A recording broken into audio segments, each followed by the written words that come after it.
Yeah, yeah. Yeah, yeah, yeah. Uh-huh.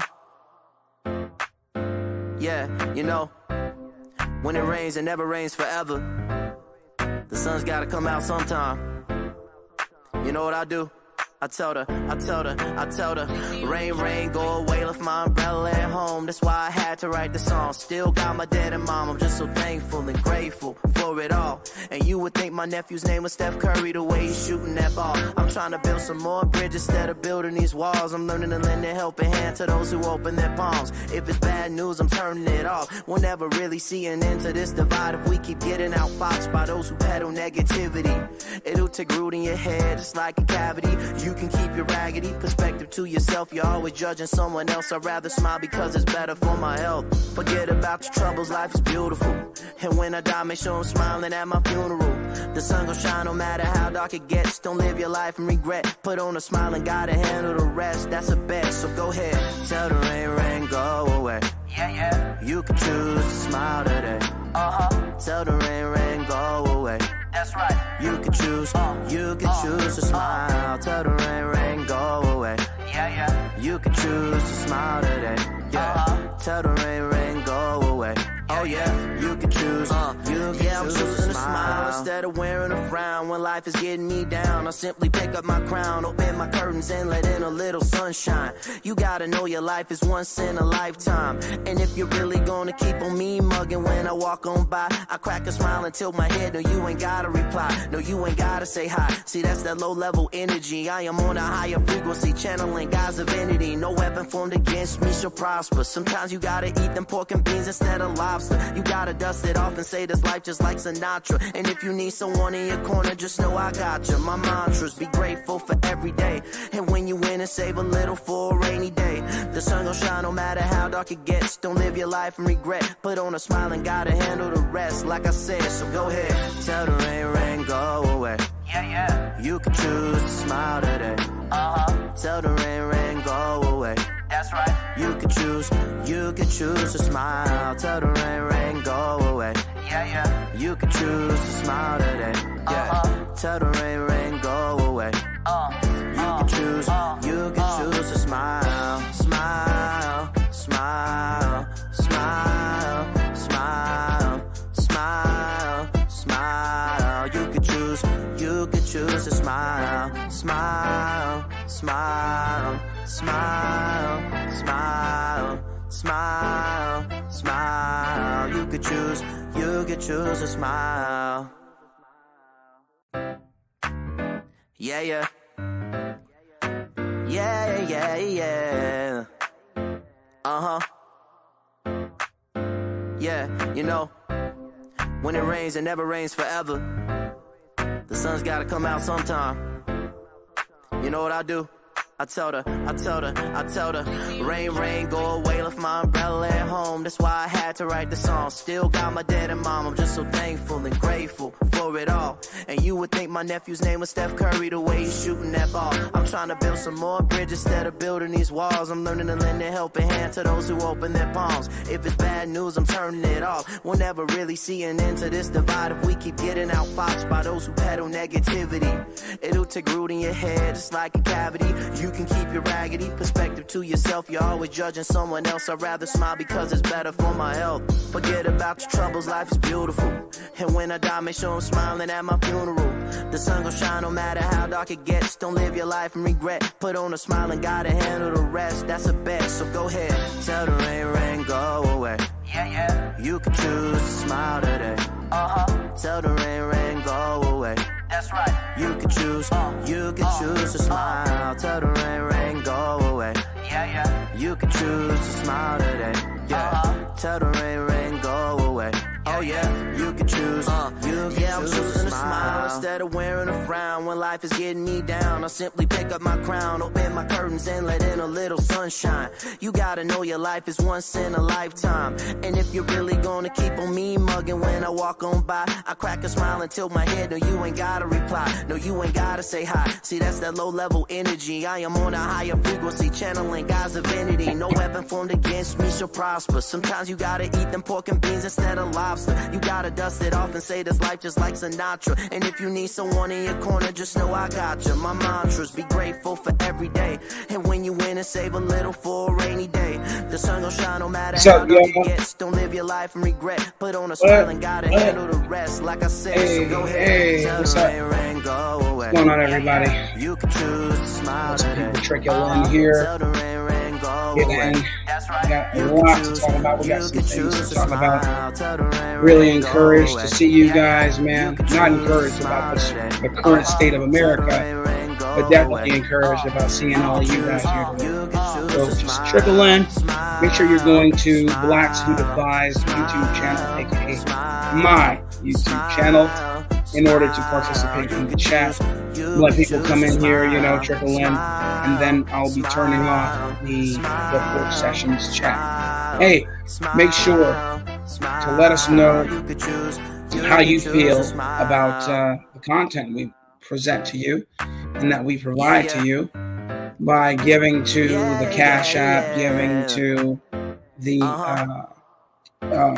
super chatting, super stickers.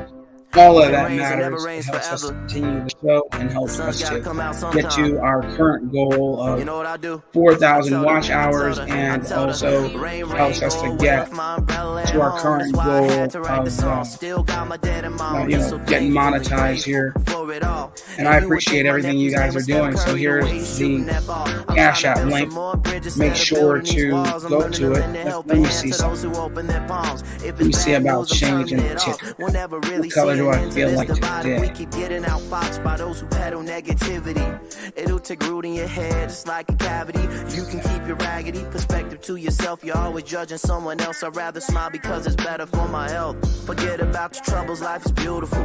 And when I die, make sure that's my brother Tim B, by the way, on the ones and twos, doing his thing musically. I'm always feeling like a red day, guys. I'm a red kind of guy. It's my favorite color. Oh, DS, what's good, man? So happy to have you. Yeah, the music is too loud. Give me a second. Let me turn it down. You can choose to smile today. Tell the rain go away.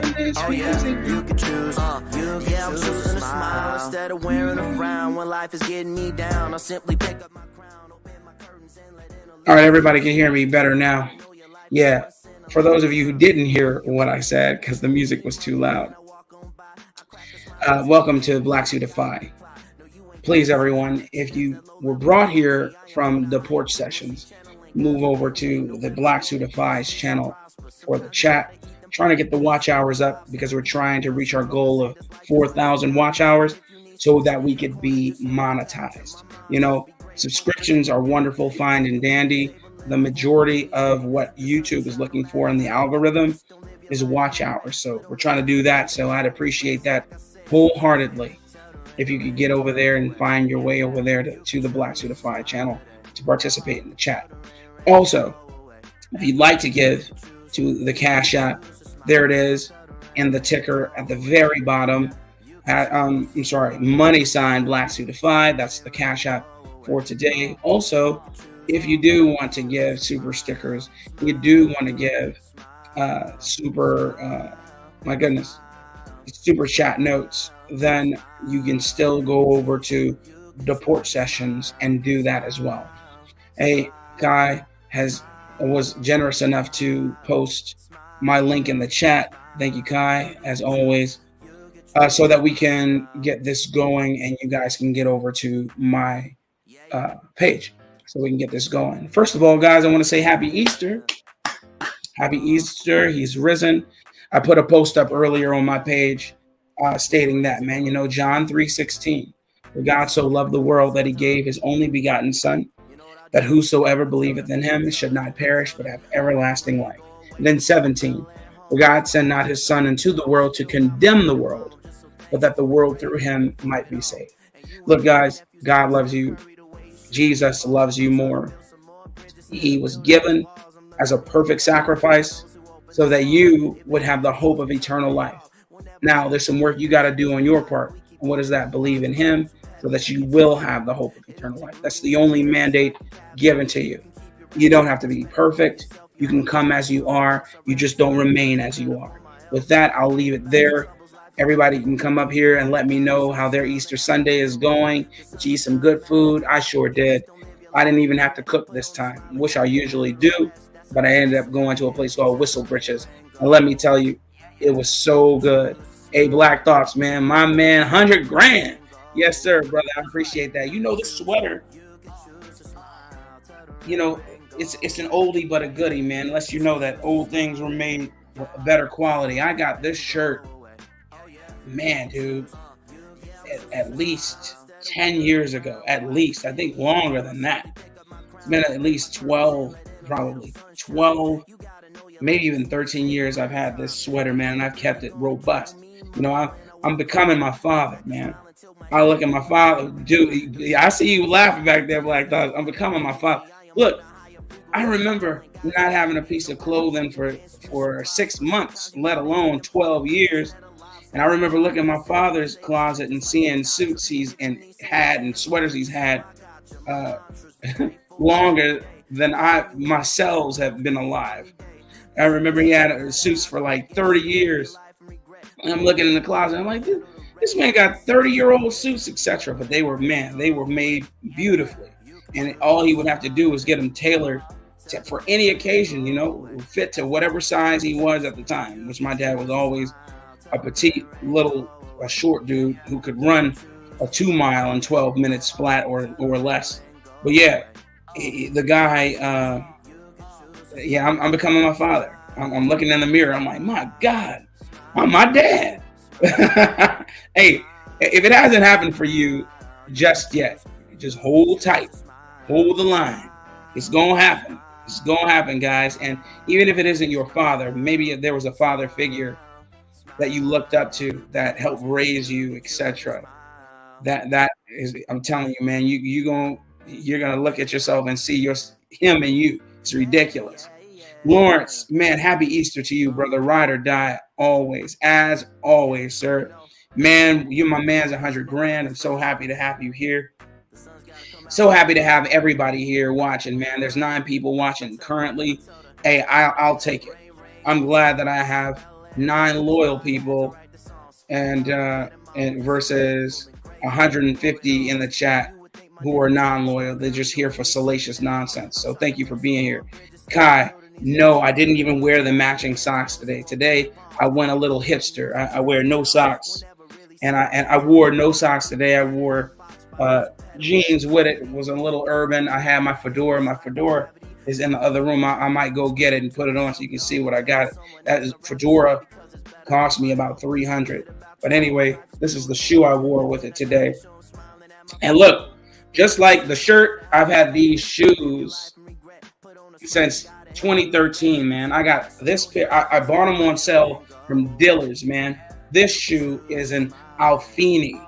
Okay, Alfani. I'm probably pronouncing that word wrong because I'm not Italian. Kai might have to correct me. But this right here, this shoe, I haven't even had to have them resold. I always resole my shoes, and I haven't had to resole these shoes.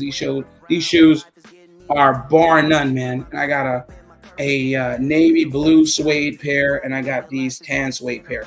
These shoes were $300. And they marked them down to $30 a piece because they weren't selling. Boy, I hopped on them. And had they had a red pair, I'd have put them on.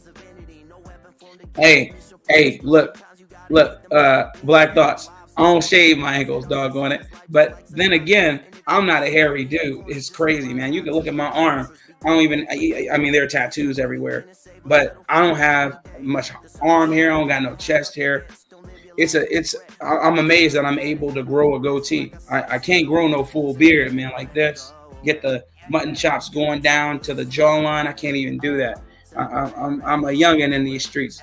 But hey, that's why I got a baby face, man. I never look my age, and I'm not gray. You don't see any gray at all? And that's an amazing thing. But anyway, man, look, my man Black Thoughts put in a back chat a debate between Coleman Hughes, a guy named Jamal. I can't remember Jamal's last name. He's a Democratic House representative or senator. I've seen him before. I can't stand him. I've heard him talk. He's a lisp having, uh, speech impediment having ass bastard, and I can't stand him.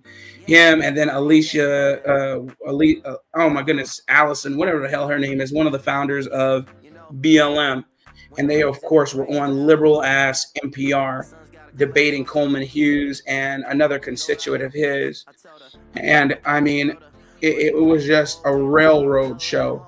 Just railroading them because they couldn't get any points off. Every point that they got off was being questioned to the nines as if what they were saying was untrue. They were questioning sources, but didn't provide any sources of their own. It was nonsensical, and we're going to get into it, man. I'm going to play the video. But before I get to doing that, man, I'm going to call a couple of people up, man. I'm going to get Black Thoughts up here real quick. Black Thoughts, man, bring yourself in, brother. I'd appreciate you coming here and letting a brother know how you feel this Easter Sunday, sir. What did you end up doing? This morning, hey, Kai, can you cut the music, or do you want the music in the back? No, I'm going to turn this off. That's what I'm about to do right now. All right. There we go. All right. Yeah, we had breakfast this morning. The kids woke me up. The Easter baskets that I had nothing to do with last night, that I took full credit for on last night's show. As you should. That I didn't do a damn thing for. The kids opened them up. They liked the stuff that they got. And then my wife made breakfast. And we had a nice breakfast. And we got some other stuff going on in a little while. Amazing. So I took, I took a day off from Jigaboo wrangling to spend time with my kids. That's always a wonderful thing, man. Somebody got to wrangle them jigaboos, though. I know you had your hot pepper stepper substitute step in for you and take care of that. Big time. What's up, man? Yeah, I'm in a sweater today, man. Listen, you guys see me in the graphic tees. First of all, I love the graphic tees. That's my thing. I got a whole collection of them. I've been collecting them since I was old enough to spend money on my own clothes. So since maybe I was like 17, and I still don't have them all here. Some of them are destroyed forever in my old house and gone. But, I got a robust collection of them. But my other love is wearing suits, man. I love suits and I love casual attire. And, I've got to upgrade, but some of the stuff is timeless, man, especially the sweaters I purchased. I put some time into the things that I did, and I always bought them on sale. I never, everything. You know what I mean? But it's quality though. This again, dude, this right here, no holes in it. It's still, bright. The colors are still popping. I've never had it dry cleaned. I've only ever machine washed, and this thing has lasted. It stood the test of time. By the time I got it, it was probably already 2 years old, brand new. You know what I mean? So I'm just saying, but now all the stuff, you always got to go to Forever 21 or wherever to get a deal on something like this. And that shit comes unwound at the seams inside of a month. And you know what? Can I just say this? Yes, sir. Real men wear pink. That's a fact. You doggone right, sir. We call it salmon. Exactly. Salmon. You know what I'm saying? Hey, one of my coworkers at a time was like, I have a salmon button-up shirt too. And his wife bought him a salmon shirt. He couldn't figure out how he was going to wear it until one day he put it on, and he's gotten nothing but compliments ever since, man. Yeah. Listen, it just takes time to figure out something to wear with. Listen, I went to a daddy-daughter dance years ago. Yeah. Man, I was in Macy's 2 hours looking for a tie. No, I'm telling you. I know. With the shirt and everything to match with my daughter's clothes. Yeah. It was wild. And guess what? It was salmon, pink. Listen, I think mine was pink, but whatever. Yeah. I'm a man's man, so I yeah, it's with pink. No work. Shoot, I know I do. I've had pink polos. I've had pink I had a pink, what's it called? It had not polo hat, but Tommy Hilfiger hat. Oh, listen, Yeah. yo, people left Tommy Hilfiger behind. We didn't. Nah, I'm trying to tell you, man. I remember in the 90s, early 90s. This had to be like 92. I remember. And my older brothers were wearing Tommy Hilfiger boating jackets. Yep. You know what I'm talking about? Yep. And I knew, I was like, man, as soon as I get old enough, I'm going to buy me a Tommy Hilfiger boating jacket. I found one day, and it was yellow. And it had Tommy Hilfiger going down the arm in blue. And it was on sale because nobody was buying it. I said, I'm going to figure out how I'm going to wear this. And I bought it. It was like $10. They marked it down from $90 to $10. And I figured out I had the collar was blue, pop that collar. The writing was blue, and the jacket itself was yellow. Hot yellow. It was crazy. Yeah, I remember the hot yellow from the Tommy. Yep. And Nautica was doing that too. Nautica was doing that too. Nautica was doing that too. The Nautica boat jackets too. I was like, I need the Nautica. I need the Tommy Hilfiger. Man, I miss actual fashion. Yeah, yo. Here's the thing. I still buy Nautica and Tommy Hilfiger. You do? Yeah, of course I do. Why would I leave it behind? You ain't lying, bro. I don't see why you shouldn't either, because I see it at Dillard's. I like to shop at Dillard's for the sales. They always have they have some magnificent sales, and so does Macy's. Macy's and Dillard's. Oh, what? Macy's? Come on. I stay in Macy's. Well, I'm trying to, man. Not so much that I moved down south because the Macy's slack down here. They do. The Macy's slack because they have oh man, I forget the name. It's not Dillard's, it's another one, but that's basically the South version of Macy's. But up north, it's all Macy's. Yes, up north is all Macy's, man. And I mean the most grandiose Macy's you'll ever see, like 4 and 5 floors, where, you know what I mean? That's what I miss about Chicago. The Macy's downtown is probably went to shit by now because of niggers, but it's in an old. It was the old. What was the name of the company? The Carsons. That Carsons had been there for like 100 years, and Macy's bought it, and then it became Macy's Carsons, and then they dropped the Carsons and made it just Macy's. Just Macy's, and it's beautiful, man. It's a beautiful store, old building, almost 150 years old, nice. Yep. And you go in there, man, just it's an actual department store. It's an actual department store. Man. Yes, sir. The huge Macy's in Manhattan, that shit is I've been to that of its own. Yes. Yeah. I've been to that one. That is what people should want to strive for. Places like that bring nostalgia, that bring, desire to want to build upward and onward. But here we are, man, going back to the point that I was making about that Coleman Hughes debate you had sent to me, man. I mean, it was a waste. It was a waste of his time. It was a complete waste of his time. It was a waste of his time. And it was a waste of our time. Yeah, it was a waste of our time, waste of his time. Nobody was saying anything. Nope. He couldn't get any points across. The white guy definitely couldn't get any points across because they were too busy cutting him off at every turn with everything that he had to say. The moderator was a non-moderator. He might as well have said, his title might as well have said Dick Ryder for Jamal and the other lady. And BLM. Let's call her BLM. BLM bitch, BB. That's all there was, because he kept that moderator, who was supposed to be fair and impartial, no matter what his leanings are. He couldn't help himself but consistently cut off the right-leaning panelists and allow the left-leaning panelists to run carte blanche. Then the points that they were making had nothing to do. with what they were asking.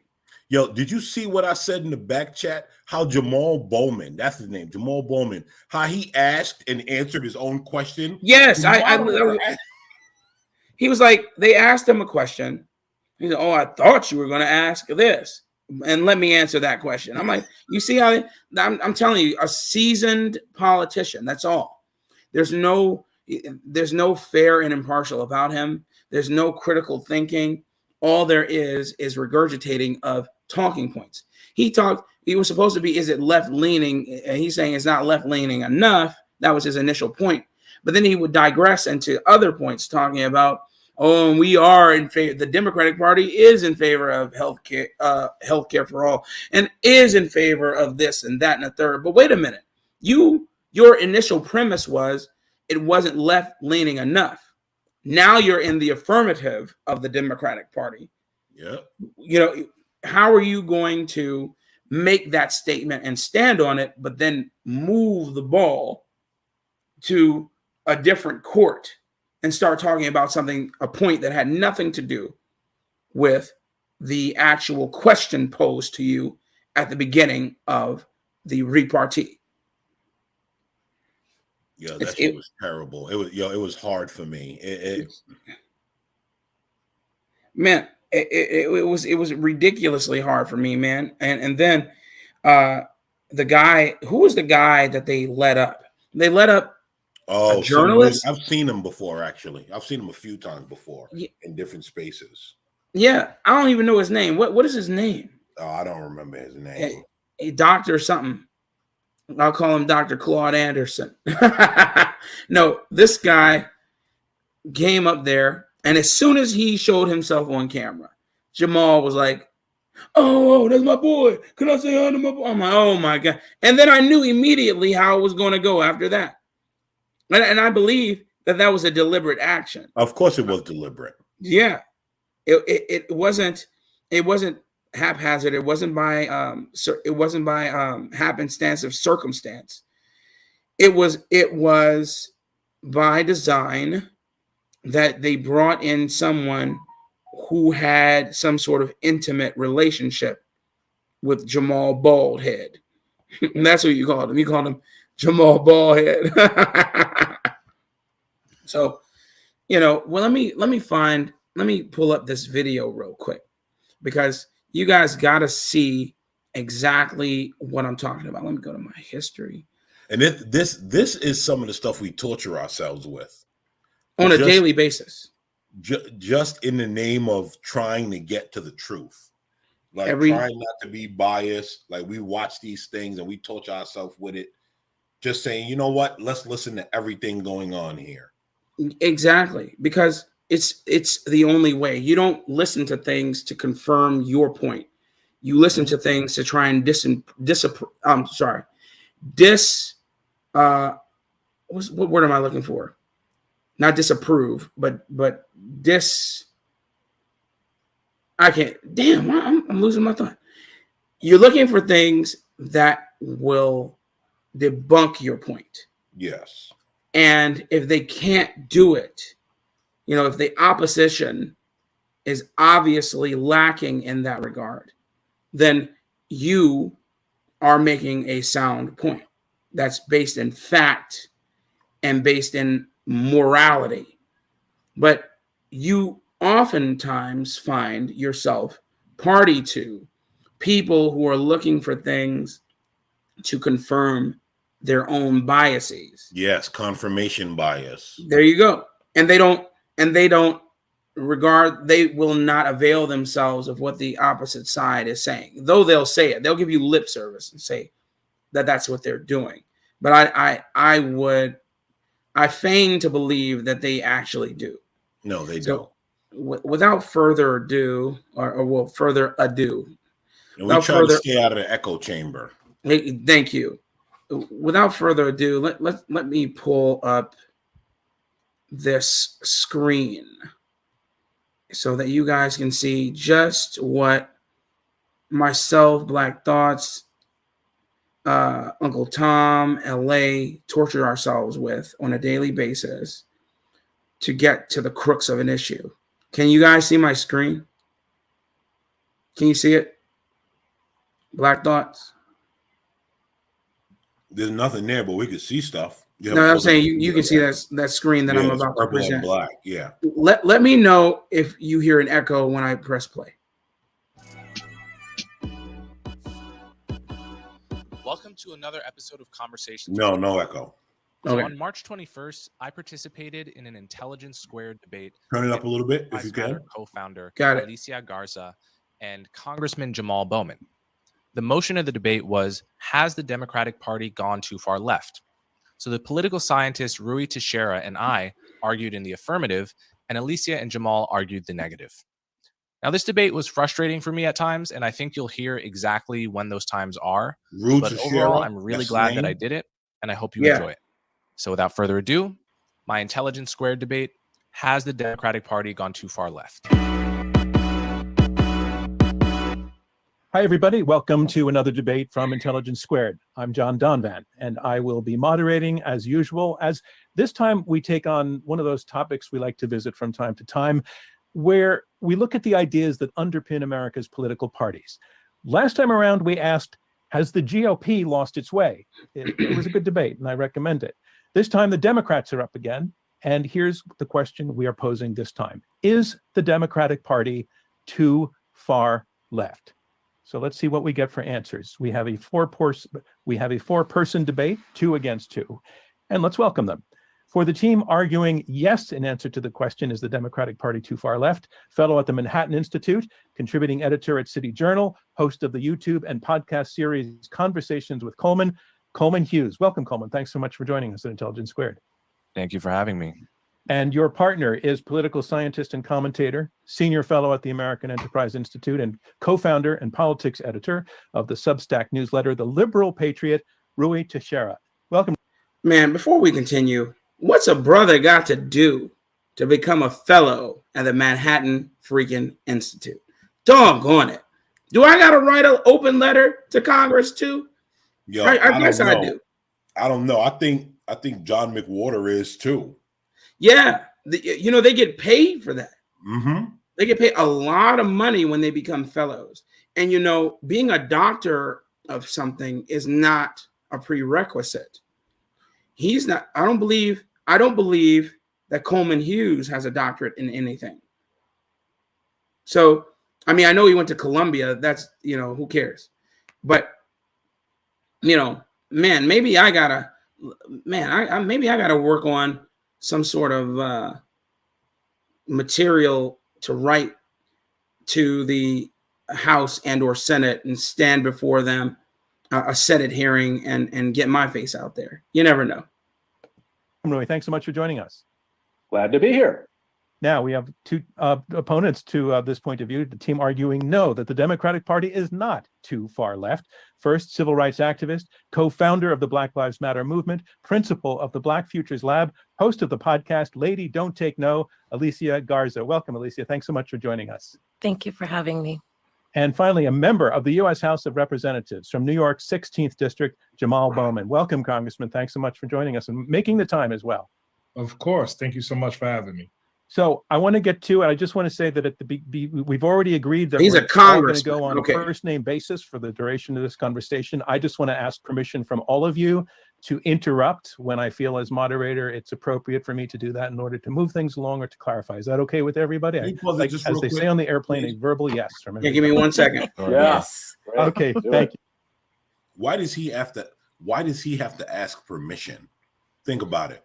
Yeah. He's the moderator. I just want to get everyone's permission to interject. What are you talking about? White fragility and black fragility. That's what it is. That's a fact. He needs to get permission so that he doesn't seem, this can't later be played and held against him. Oh, this is a white man talking salaciously to a bald-headed bitch of a black woman. That's a fact. He talked, you saw that he was talking over her the entire time and he wouldn't let her get her point across, etc. That's him being a white supremacist and his racism and blah, blah, his confirmation bias and blah, blah, yakety smackety. You That's know, exactly what it is. so, yeah, exactly. You know, so let me go ahead and play this. Thank you. So we want to give each of you a couple of minutes to explain why you are yes or why you are no. We want to start with the yes side. Rui, you are on the yes side. You're saying the Democratic Party is too far left. Tell us why. Right. Okay. Well, Coleman actually is our first affirmative. So I will defer to him. I don't have, let me just do it over again then. And Okay. our audience gets to see the behind the scenes look at a quick edit. Coleman, you are up first to answer yes to the question. The Democratic Party is too far left. Please tell us why. So first, I just want to thank Intelligence Squared for offering me this opportunity. I'm very excited to speak with you all. I'm here arguing that the Democratic Party has gone too far left. What do I mean by that? I mean that in many cases, Democrats have adopted hyper left-wing policies that are popular among elite, highly educated influencers, journalists, and activists that are disproportionately on social media, but not popular and not particularly helpful among the broader constituency, much less the American population as a whole. What kinds of policies am I talking about? I'm talking about during COVID, handing out emergency aid to restaurants based on skin color rather than based on the need of an individual restaurant. I'm talking about handing out medicine based on skin color, COVID antivirals in New York, as Kathy Hochul prescribed. I'm talking about defunding and dismantling police forces of populations that were experiencing almost unprecedented levels of violent crime and sometimes asking for more police, not less. And who pushed for this? The progressive wing of the Democratic Party. I'm talking about opposing charter schools when in New York City, we have at various times over 50,000 kids on the waiting list for these schools trying to get in so that they can have an option, so they can have school choice, which rich kids are already have. And who opposes the expansion of charter schools? The progressive wing of the Democratic Party.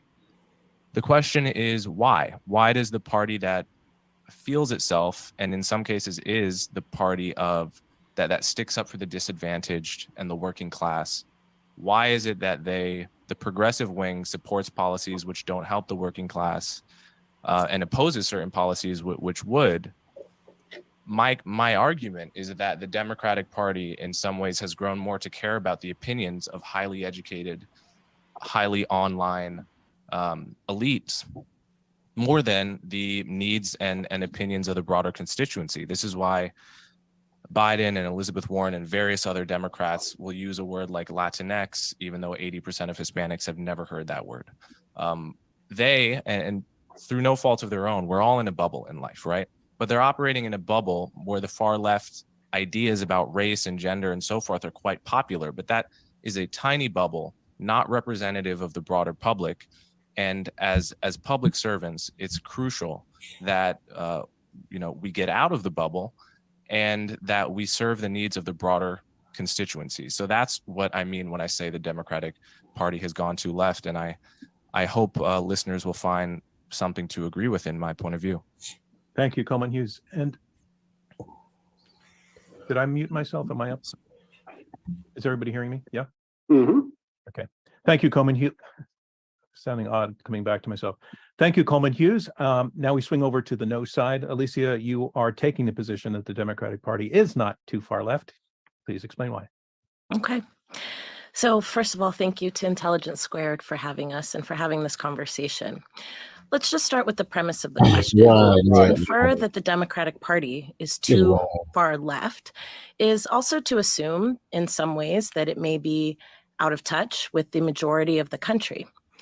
It, in fact, is saying, by assumption, that its policy positions and its vision for the country is not in step with the majority of voters or the majority of people in America who need politics to actually work for them. It doesn't do that. It is also to infer that the Democratic Party is can't win elections, right? Because it is losing voters due to its policy positions. I argue that both statements are actually patently false because they're grounded in assumptions that claim to speak for a majority. She's not lying. She's 100% not lying. Look at Chicago. did they, just because she made that statement, right? She's correcting what she's saying, but doesn't make it make sense, if y'all know what I'm saying. Because people will vote against their own entrance all the time. Look at Chicago. They kicked out Lori Lightfoot and voted in another dude who's just as bad as her. You muted, Black.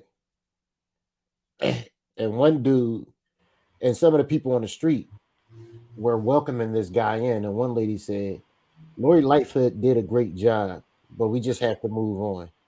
Yep. What if she would? That's like you saying, yo, you gave me all the money in the world. You gave me $1 million, but it's time for me to go with somebody who's going to pay me $50,000. Yeah. Like, why would I need to move on if she did a great job? So she's not lying. It's the point is they just keep doing the same thing over and over again. And people like her makes excuses for it. And what they always say is, well, it wasn't too progressive. It wasn't a progressive enough, to the point where they drive themselves crazy. I mean, look at this lady up here. You telling me she lives within the inner city? Do you think she lives in a quote unquote black neighborhood? No, sir. No, sir. Absolutely not. So why is she speaking on issues that literally won't affect her whatsoever? Because she has to perpetuate the nonsense. She has to create cognitive dissonance in this space. Because what all they do is insert blackface and. You know, that's the code. Insert a blackface saying the bullshit so that people will be split. That's their intention. Split them mentally so that they won't know which way is up or down, right or left. Agree. This, to your earlier point about that CTA bus driver / train conductor on that they questioned pertaining to Brandon Jackson, the new mayor-elect of Chicago, saying, and Lori Lightfoot, she did such a wonderful job. They had a black woman, don't they? You know, it always had to be a black ancient mama, mammy, Medea ass, wig wearing woman, fat too. So then she's up there, and then she said, but we need to move further, we need to move even further forward. Now that's like saying the 8th circle of hell was nice. Now let's see what the 9th circle does. It's ridiculous. The 9th circle is the worst. You traded one bad place for an even worse bad place. Brandon Jackson, I don't even know who the fuck this dude is. He came out of nowhere, right? Out of nowhere, but he had the money and the political backing to get that 1 percentage point above that moderate. What you call it? Paul Vallis. Paul Vallis. I remember that bastard when I was in high school. I remember him. And, you know, listen, they're gonna get one day. They'll get tired of the pain. You think they will? I don't believe. Listen, okay, so I might be being a little facetious. I mean, not in our lifetime, I don't think. Yeah, exactly. It ain't gonna happen in our lifetime. But one of these days, they're gonna get tired of the pain, and what people like this up on our screen right now represents, and they're going to speak more than with their vote. They're gonna speak with their, with violence, even more so than we've seen today. This BI represents everything wrong with the political landscape. She represents everything wrong with how Black people view politics. And she represents everything wrong with the Black feminine, with Black women at large. This thing right here, and how they will just bend to the sisterhood. They see this sister up here, they're going to vote for her or shill for her against their own interests. And I was listening to the guy from the Chicago, the new mayor, right? So it was this young Black lady asking him a question about defunding the police. And it was a statement that he made some time ago, I guess. I think it was during the riots. So this is how I know they're full of crap, right? Yeah. The Republicans do it too. Because they're speaking. Yeah. But they played what he said quote unquote. And so she asked him again verbatim, do you feel this way about defunding the police? Do you still think you need to defund them and take away it and break down the justice system and all that? Instead of him saying, yeah, I feel that way, he said, well, I don't feel that way. And she said, well, we have your statement. Do you still feel that way? Yes. He kept on deflecting. And my thing is, they must know these policies aren't working, right? They have to know, because if you thought these policies were working, you would say, yes, this is how I feel. But you know in your heart, you're fucking everything up. Yep. So you want to say one thing, but do another. And people still fall for the bull crap. I guarantee you, people probably voted for this cat because they saying somebody else voted for him, and his name probably was on a ballot, and it was against the white dude, so they voted him. That's how sheepish people are. Bingo. Yeah, you just hit it on the head right there. Yep. Just because it has a D beside their name, nothing else. That's it. And because it was voting against a white dude. And you asked, why is she here? Because if she's not here, she has no other use in society. None. She has an underwater basket weaving degree. Outside of misleading black people, she's serving you coffee at Starbucks. I'm curious. I wonder if we could do a social experiment one day, right? And I'm so curious about this. If we have a small town, not even a small town, a major city, and we have a bunch of Democrats on the ballot and a bunch of Republicans on the ballot, right? And then it window down, and we just have a Democrat, but it's actually like a fucking animal. So like Billy Goat Gruff, and people don't know this. How many votes do you think Billy Goat Gruff will actually get? Millions. Yeah. I wish we can do that kind of social experiment one day. I mean, that would be great. That would prove to people like y'all this retarded. They're dumb. But look, but remember what they were saying. Anyone but Donald Trump. So remember what they were saying. So they were willing to vote for anyone but Donald Trump. So if Billy Goat Gruff had been on the ballot and it came down to him and Donald Trump, guess what? They were going to vote. Yeah, we'd have the very first non-human, freaking plastic-eating, steel-eating animal in the doggone office today. Running a city. Creating legislation. Think about that.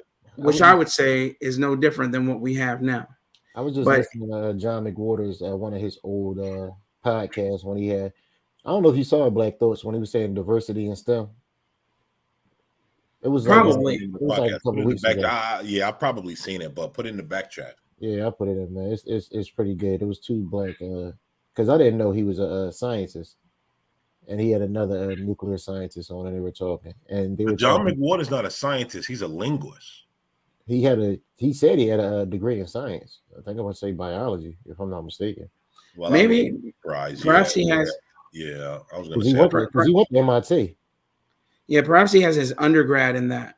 I don't know. Both of them went to MIT. It was a real deep interview, and they talked about it. I'll put it in the back chat. I'll send it in the group chat. Back chat. Yeah, you see. You need diversity of opinions, not diversity of color. Stupidity. You need people who have been through different walks of life to help make legislation, not this one monolithic source that these people are talking about. They feign diversity, talk about how diverse things need to be, but all they really mean is we need black people to be at the forefront. We need strike that. We need homosexuals and transgenders to be at the forefront, which presto facto breeds more of what they are against. Because if we're talking about transsexuals and the debauchery that they engage in, that's mostly white men changing themselves into women. And then you get more of what it is you didn't want. You didn't want white men to be there. They just said, okay, fine, let me become a woman. They become women. All of a sudden you support them. and then you get policies that are dangerously similar to the ones you hated previously, just with a different name on it. Yep. These people are the useful idiots, the useful ignorant of society. They're kind of like what's I don't know if you guys remember Beast Wars, the cartoon. Okay, and you remember when they went back in time.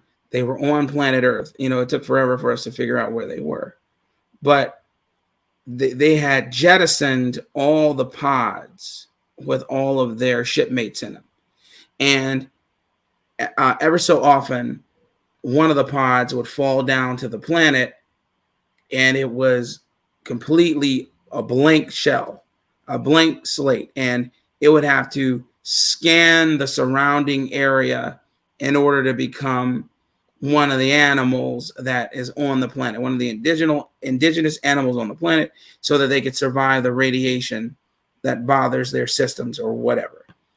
Point I'm making is that's what we're living in. We have so many useful idiots, so many useful blanks that will just willingly acquiesce to the first person that sounds good without taking any time to critically think about an issue and if it's rooted in facts or fiction. You have these people who become fictitious characters on a daily basis, and you want them to make policy. What the hell? What is wrong with people? They don't think for themselves, man. We talked about critical thinking the other day on CT's show. I came up and made the same point.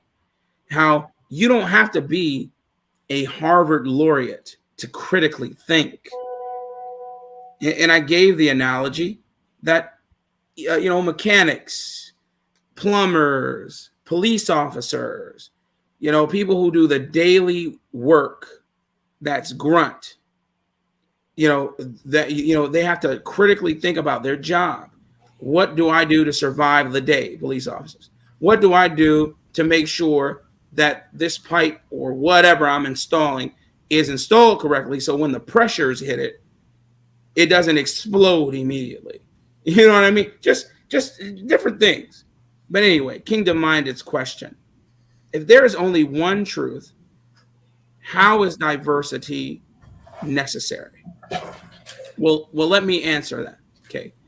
We don't want to be lockstep goose marching, like Nazis, where we only acquiesce to a single mindset. We have a Führer, we have a dictator, like Mao Zedong, Maoist China, or Mussolini, Italy, where if questioned, you are eradicated.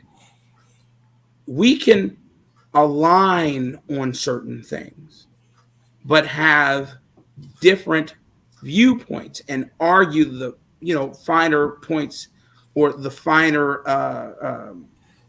the finer points of that view, but not go to war over it, knowing that our common ground is more important than us trying to tear down the house.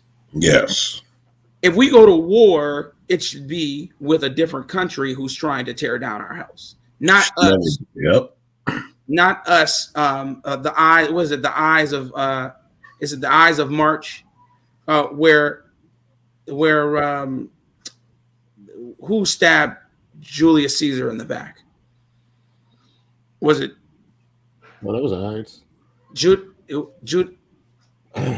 Was it Judas? I can't remember. Judas Iscariot. No, that was no. Judas Iscariot. That's Jesus. Betrayed Jesus.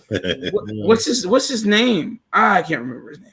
But the Eyes of March, right? Mm-hmm. These guys plotted against Brutus. Thank you. Brutus. Exactly. The person he took under his wing. We don't need backstabbers. What we need is people who will critically think. There's that word. That's that phrase again, critically think.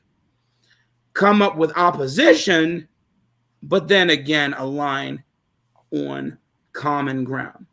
But I digress. My mic is mute. Reese. Let's listen to her 3-minute monologue. All right, yes. Let's get back to that.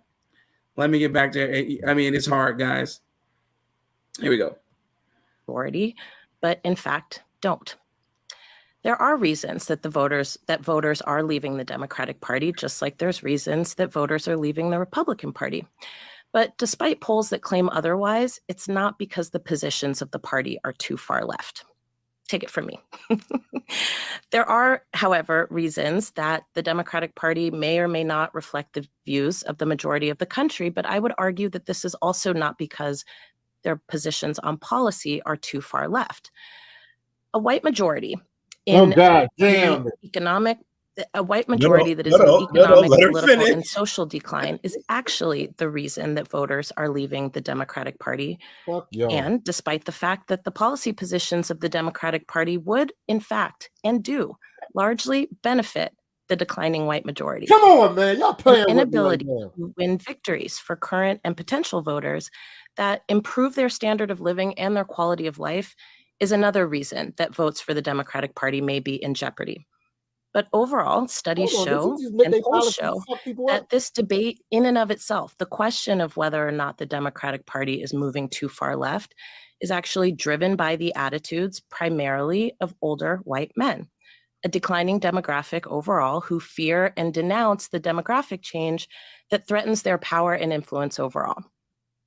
And while there may be, and I think there are good reasons to examine the policy priorities of both parties alongside the policy desires of the majority of the country, many of whom, if we're talking about the majority, don't vote or don't vote consistently, then to continue to capitulate to the wanton longings of a declining demographic politically, socially, and numerically will always be a losing proposition for anybody who's interested in winning elections. All right, can you pause it right there? LA.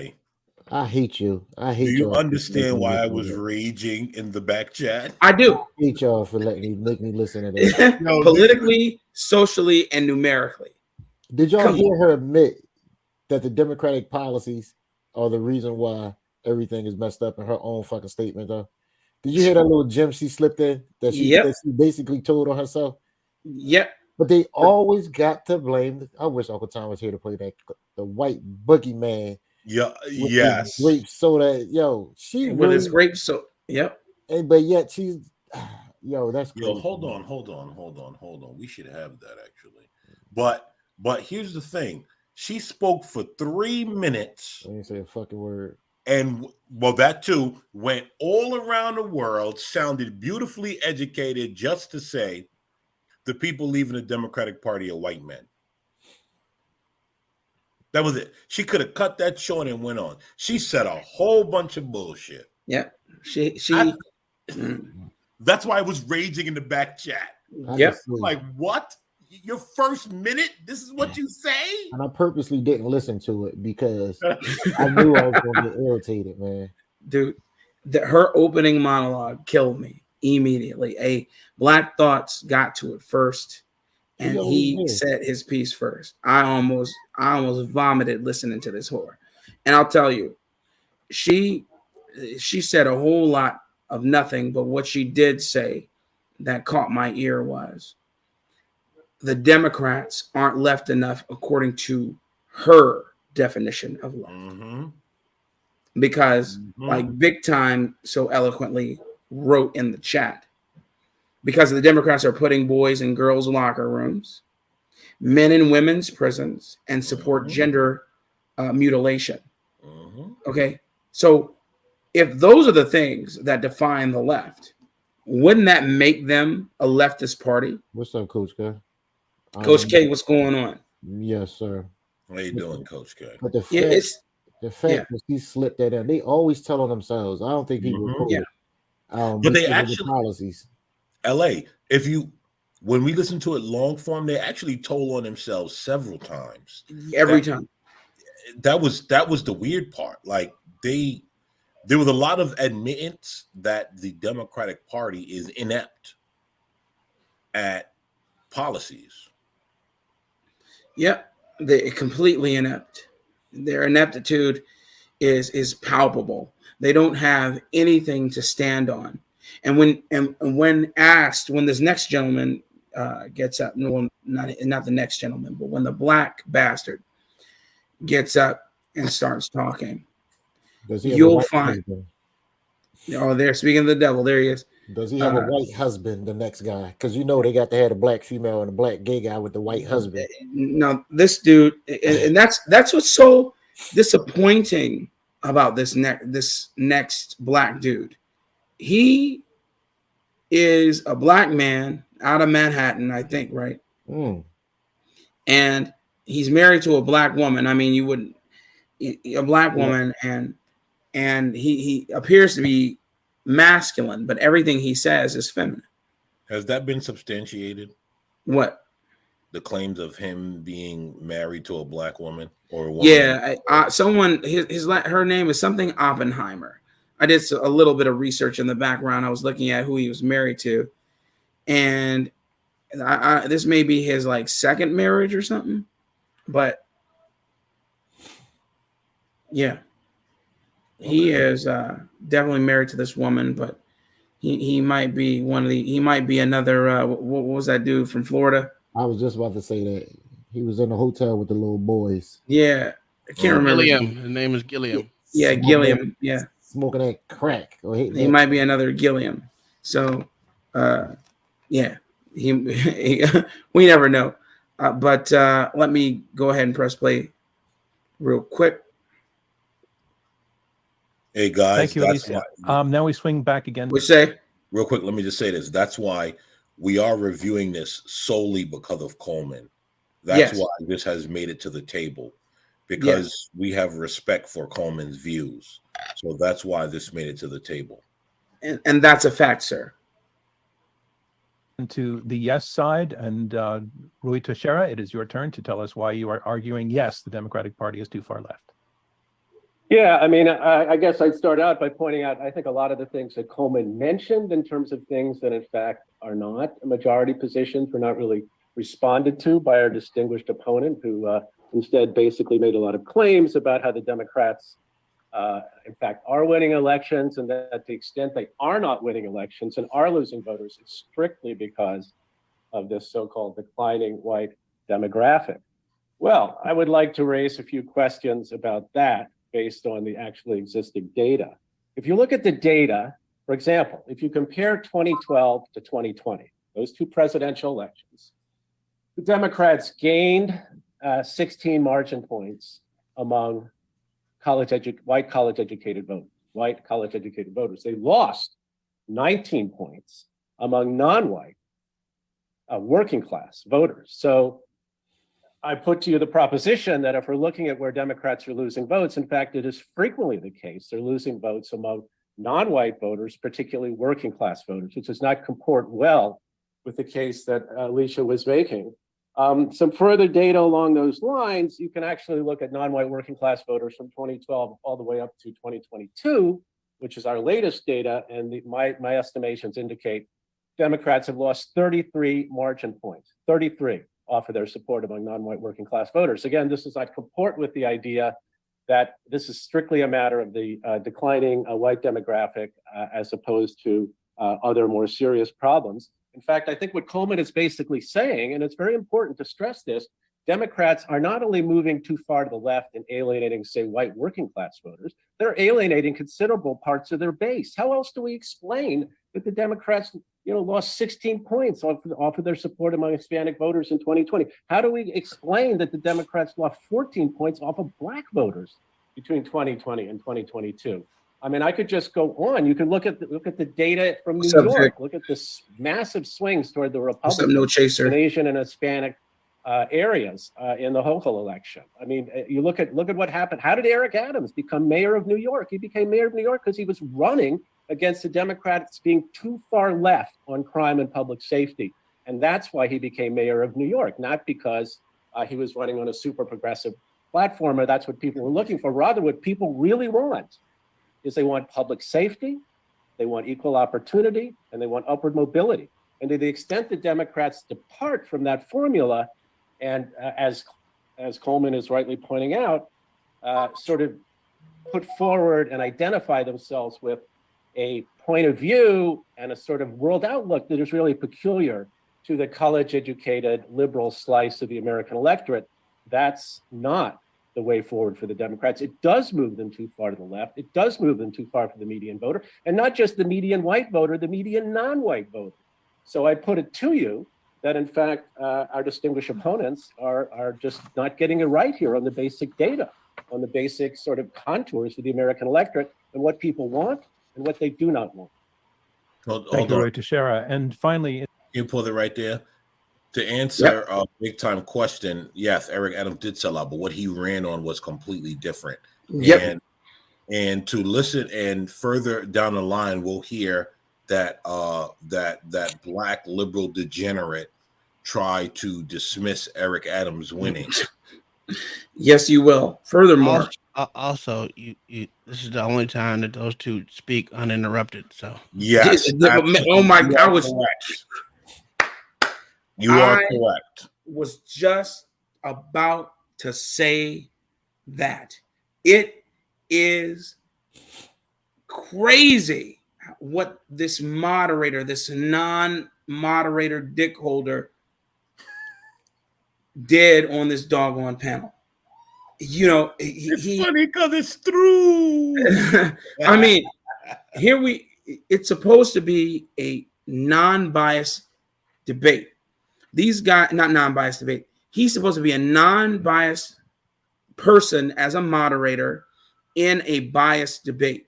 Of course, people are going to want to talk over a person, but he is supposed to rein that shit in.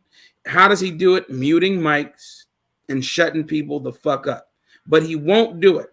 He's going to continuously talk over the people on the right or right-leaning, and he's going to continuously allow the salacious opinions and nonsensical rhetoric from both Jamal Baldhead and the other bald-headed cunt-eating bitch that's about to be. Those two are not really that right-leaning. That's crazy. No, but that's not my point. That's the whole point. Yeah. The point isn't that they are the most right. I just said right of where they are coming from. We have an instance of Coleman Hughes, who I believe isn't he a Democrat? Isn't he a liberal?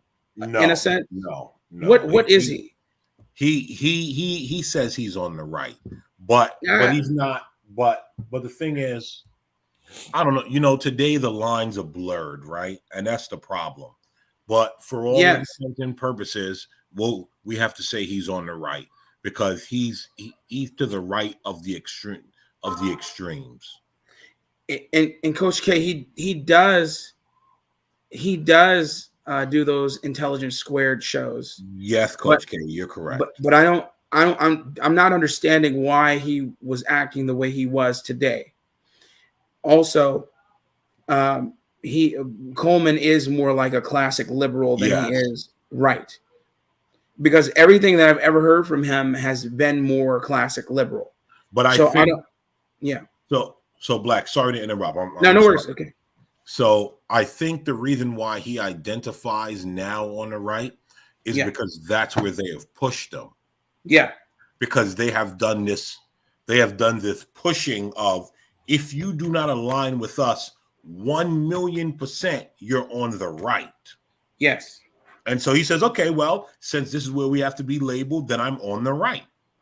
Yes, that's exactly what they have done to him, and what they've done to many who don't necessarily align with the right, but now because of where the Democrats or the progressives have pushed them, they now have to align with the right because they're the only ones showing some semblance of morality and sanity. I mean, listen, they consider Bill Maher on the right. These people are degenerates. Yes. They consider Bill Maher on the right because he said one thing One thing. He didn't say multiple things. He said one thing that went against their ideology, and immediately he's on the right. And that's what they do to everyone. Yep. And absolutely, Deborah, that's what I remember. I remember him saying he was a Democrat and him having voted for Biden, misguidedly.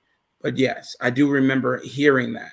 I don't remember what platform he made the statement, though. But I seem to remember that. Where was I going? Oh, let me continue with this so you can see Jamal talk. Look, if you're not careful, a lesser man would be enamored with this dude because how to use words, huh? Yeah, he word salads, man, filibustering. This is what these people do. Where is that book? They do Al Sharpton. They just say a bunch of words to put it together and get people confused. That's what they do. They're intelligent. Just say a bunch of words. This is a good plug for a book, right? George Orwell's a collection of essays by George Orwell. Okay. Before George Orwell wrote 1984 and wrote Animal Farm, he was a prolific essayist. And then there's an essay in here that I've read several times and still read and find something new in it. Page 100, it starts on page 156. It's called Politics and the English Language. And he just talks about how they deliberately, once they figured out the algorithm in a sense, they deliberately use verbiage to deflect and deceive their party's constituency.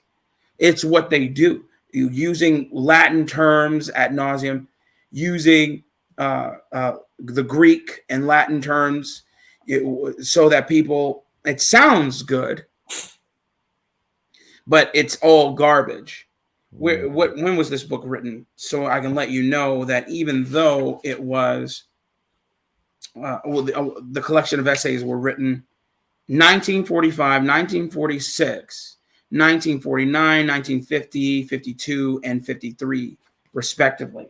And even though that's around 75 years ago in some senses, and 70 years, so around 70 to 75 years, it still rings true.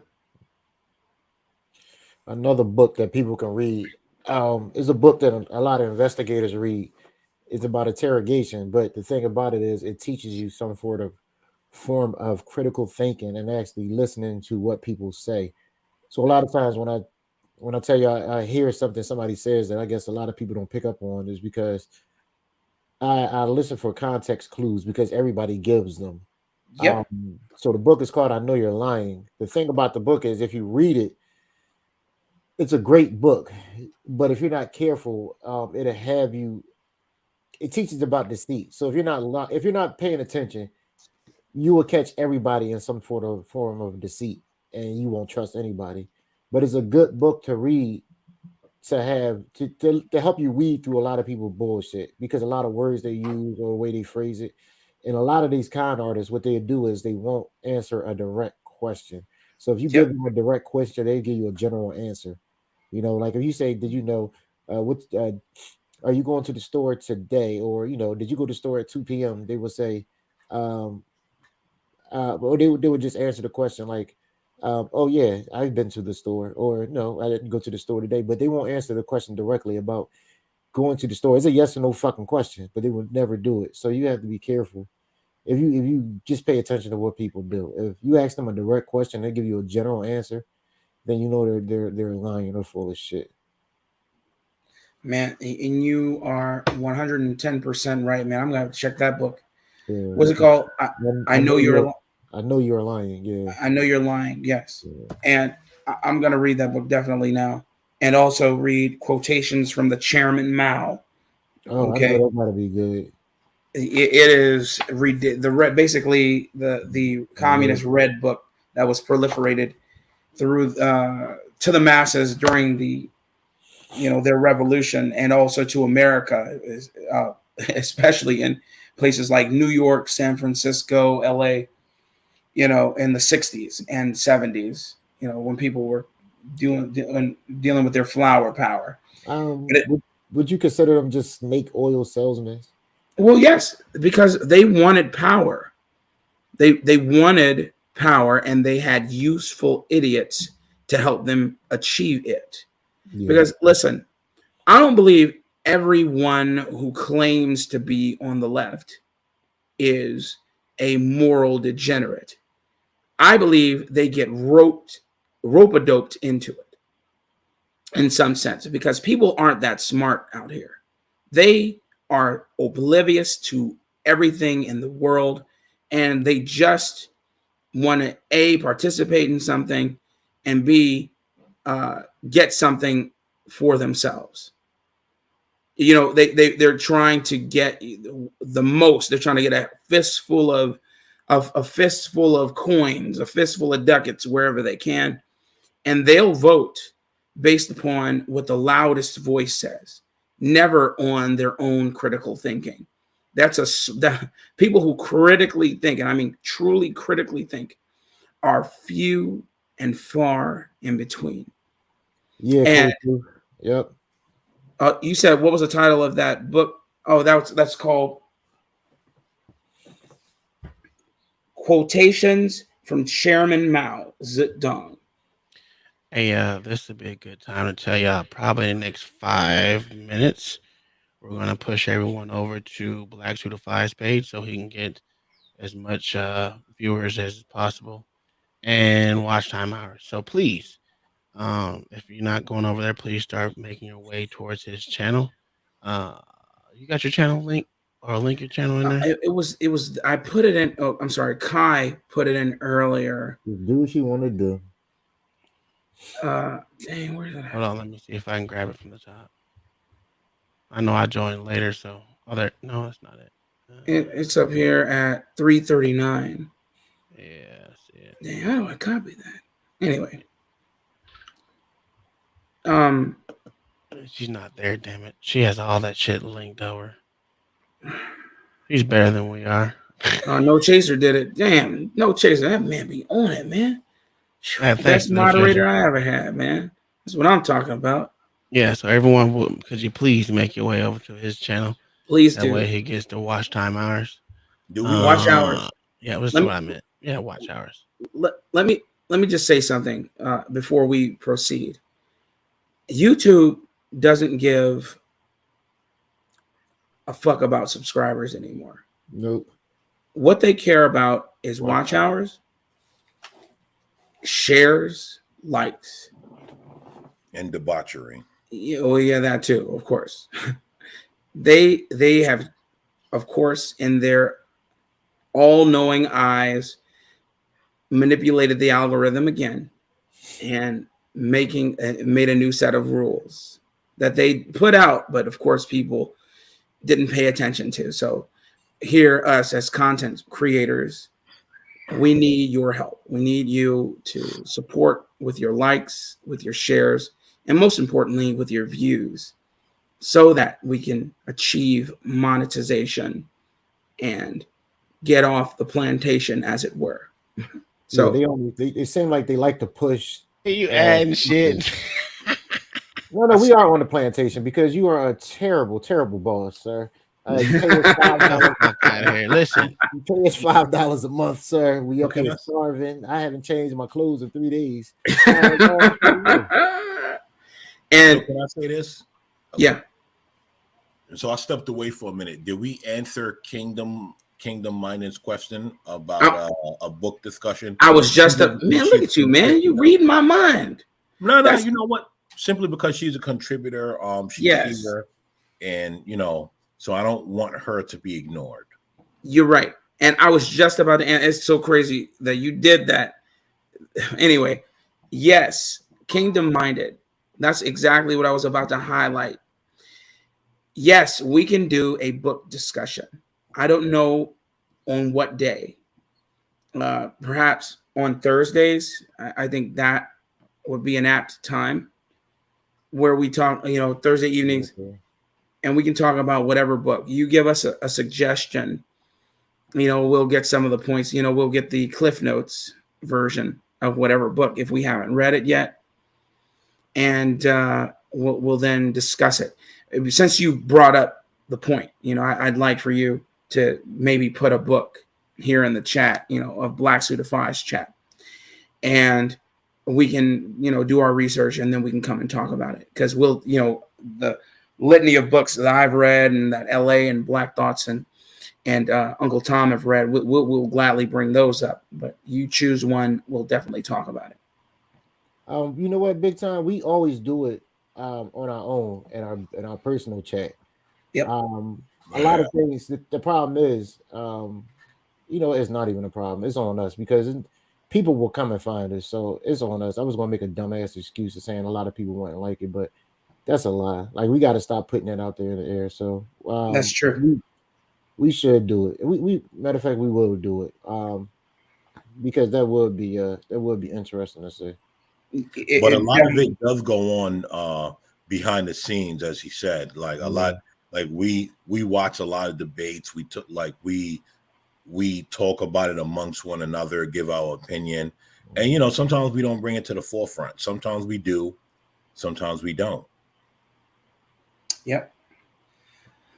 Coach K, I don't believe I have a favorite book. If I have to say I had a favorite book that's a work of fiction, in a sense, I would say it's Robinson Crusoe.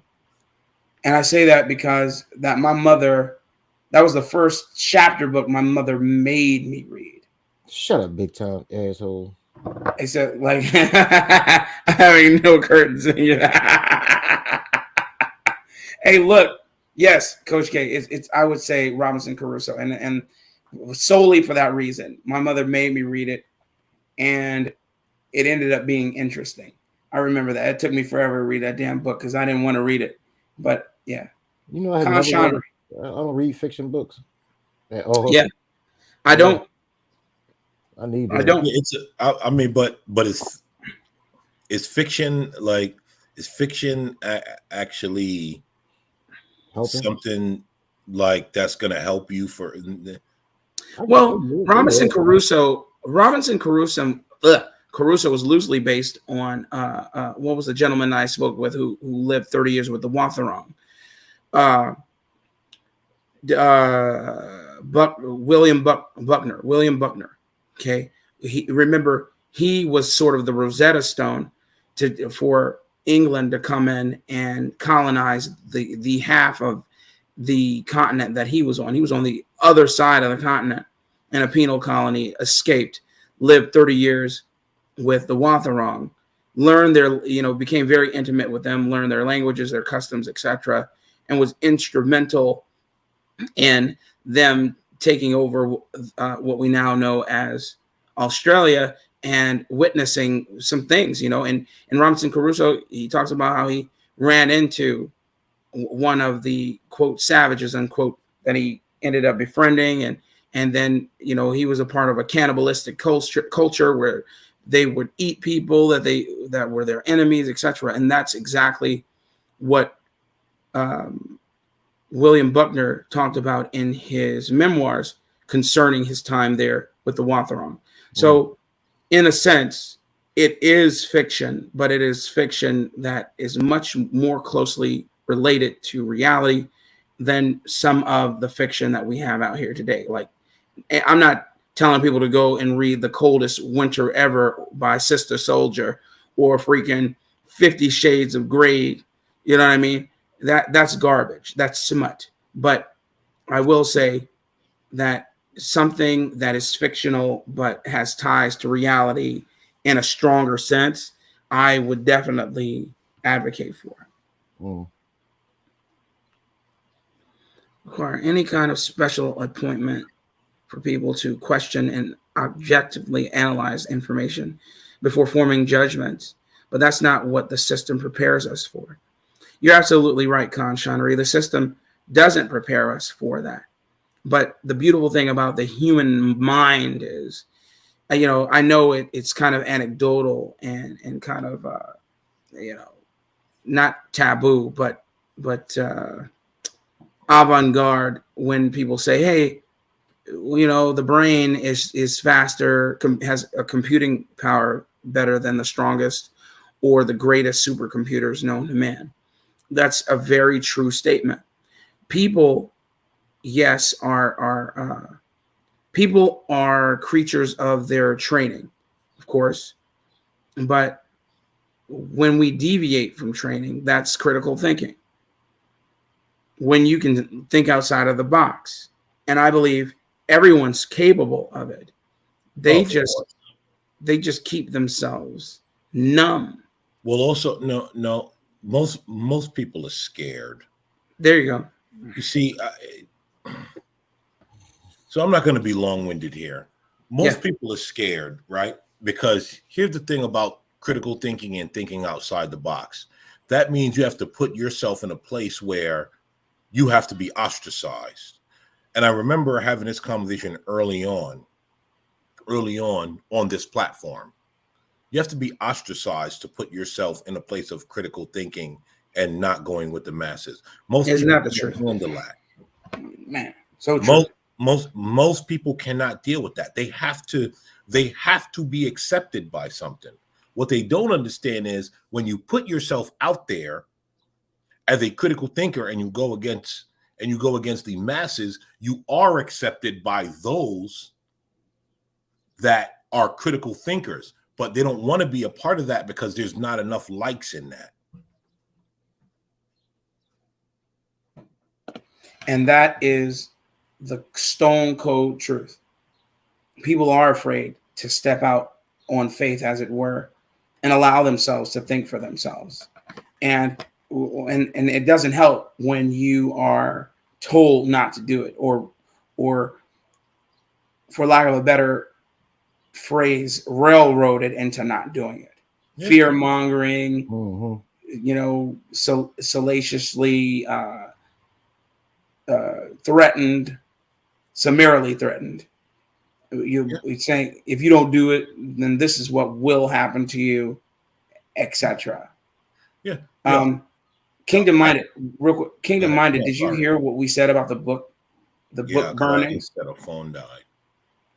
Did you hear what we said about the book burnings? How we were gonna, go to the town square. Everybody's gonna bring a book and burn it. No, we didn't say that. Well, but we did say that we would like for you, since you brought it up about critiquing books, going over a book. We'd like for you to present the first book so that we can do our research and you can and we can review it. We would like for you to do that, because we could present any book we've read. Of course, we'll do that, but I would like you to, cast the first stone. But go ahead, Black Thoughts. Hey, hold on. Before it goes, cutting off port session now. Good people. Everyone migrate over to Blacks Who Defy. Please support Blacks Who Defy via Cash App. Go over to his channel, hit the like button, subscribe to Blacks Who Defy. We are now migrating over there. Come support us there. We are going to continue the conversation there. Thank you. Thank you. Yes, if you want to do 1984, all of us have read it to varying degrees. So, yeah, we can do 1984 if that's what you want to do. And if not, we can do Harry Potter. But seriously, yeah, we're going on and on. But let me start pressing play so we can get into friggin' Jamal Ballhead's nonsense. In this round, our last opening statement comes from Congressman Jamal Bowman. Jamal Bowman, tell us why you argue that the Democratic Party is not too far left. So once again, thank you so much for having me, and thank you so much for having this debate. So no, the Democratic Party has not moved too far to the left. As a matter of fact, I would argue that the Democratic Party has not moved left enough. Let me initially respond to what was just mentioned by one of my opponents. The reason why Eric Adams won his mayoral race is because there were 4 other candidates in that race that split the vote. If it was a one-on-one race between him and, let's say, Maya Wiley, ask him, is Nancy Pelosi staying in a hotel very much different. Secondly, Republicans, to their credit, have done a better job at fear mongering and messaging and running better campaigns, particularly here in New York State, which is why we saw many of those Democratic seats flip Republican. Third, the majority of Black and Latinos still vote Democrat. So it's important to say that outright. The reason why I say we haven't moved left enough is because the majority of the American people want us to end child poverty. Yet we did not pass Build Back Better because of Democrats in the Senate that stopped us from continuing the child tax credit. Secondly, the majority of the American people support affordable housing, but unfortunately, Democrats haven't been able to provide that in Congress, and in states, they continue to acquiesce towards developers and large corporations as opposed to providing affordable housing.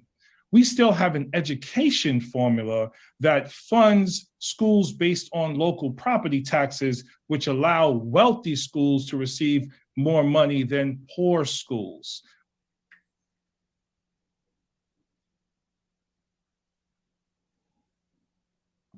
You're muted. My bad. I said, I was going to stop it right there. Did you hear what he said about the tax formula and how taxes are based on those who live in that community so that the schools can utilize those taxes that are from their communities, as if that is a pejorative. What he wants is for lines to be blurred and for the coffers of the bank to be completely open, and so that people can run carte blanche without any oversight and take for them and with them funds for any project that they deem fit that will curb poverty and bolster education. But do you notice? See, I just noticed something, right?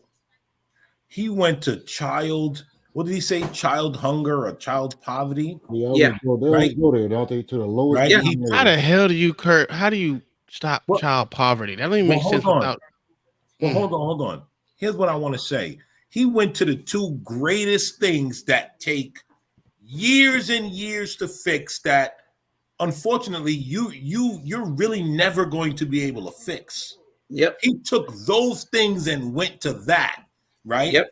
And see, this is what they do. All the Dixiecrats do this. They all go to the greatest things that they know we can't really create policy on. Nope. And they say, hey, see, this is our mission, right? Things that is far down the line. And they take it and they try to act like, so this is what we want to do. But they don't talk about things that is within their control. Nope. And I didn't catch that. Well, it didn't dawn on me earlier. But now that I'm listening, I'm like, wait, this guy's taking things that are far out of his control and trying to say, this is what my constituents want. Yes. Oh, like you can't, you're never going to fix. And then Coleman says something later on and he says the dumbest thing ever. Yep. I'm telling you, you can't make it up. This guy here is a walking, talking conundrum and wrapped in a lie. And like I said earlier in the back chat, and like I said earlier in this stream, this guy here is campaigning right now. This is his campaign speech. It has nothing to do with whether or not he believes the left has encroached upon the Democrats and they have moved further to the left or not. You'll discover that as he continues in this debate. We have to address that issue very directly.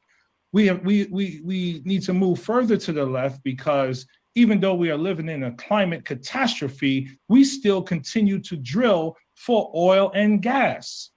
We still incarcerate. Exactly. Where did that come from? I mean, I'm asking, how did he get to where he was at today? Did he walk? Oh, you're talking about this guy. Yeah. Oh, how did he get there physically? Mm-hmm. Exactly.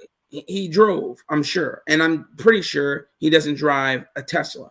I'm sure he has a freaking livery service or chauffeur that gets him from A to B.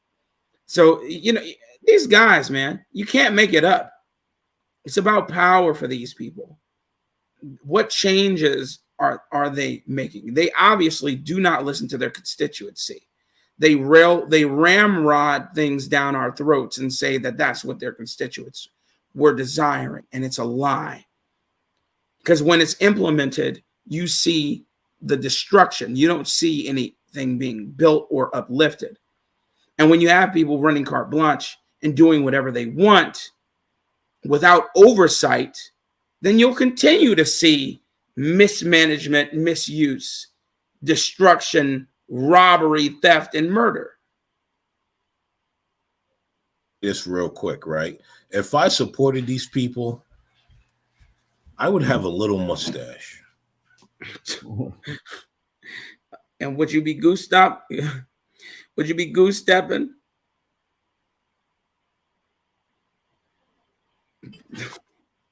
I'd be leading if I supported these people. I'm trying to tell. Look, here we go. Let's play. More people than any developed nation in the world. We still have a police force that murders with impunity. Oh, really? Where do they get these numbers? Oh, really? Where? Please, somebody, man. We have been looking. We've been hearing that narrative. That stat right there. No one's gonna ever check it. So we've been hearing those numbers, but the FBI's the FBI, Labor and Statistics, the CDC have summarily dismantled and debunked that stat. That's a talking point. But you'll hear consistently him asking this gentleman right here who just appeared on the screen, where is he getting his stuff from? And ask Coleman, where is he getting his stats from? What polls are they both referencing? But never talks about what polls he's referencing and how he came to his conclusions. That's not important. There are so many issues that Democrats it's only important to check the right side. That's how they think. Democrats continue to not lead on because we continue to acquiesce towards corporate interests and the wealthy elite trying to out-Republican the Republican. We haven't moved too far to the left. We have moved closer to the American people. The reason why someone like Alexandria Ocasio-Cortez can beat a long-term serving Democrat like Joseph Crowley is because the people demanded something different.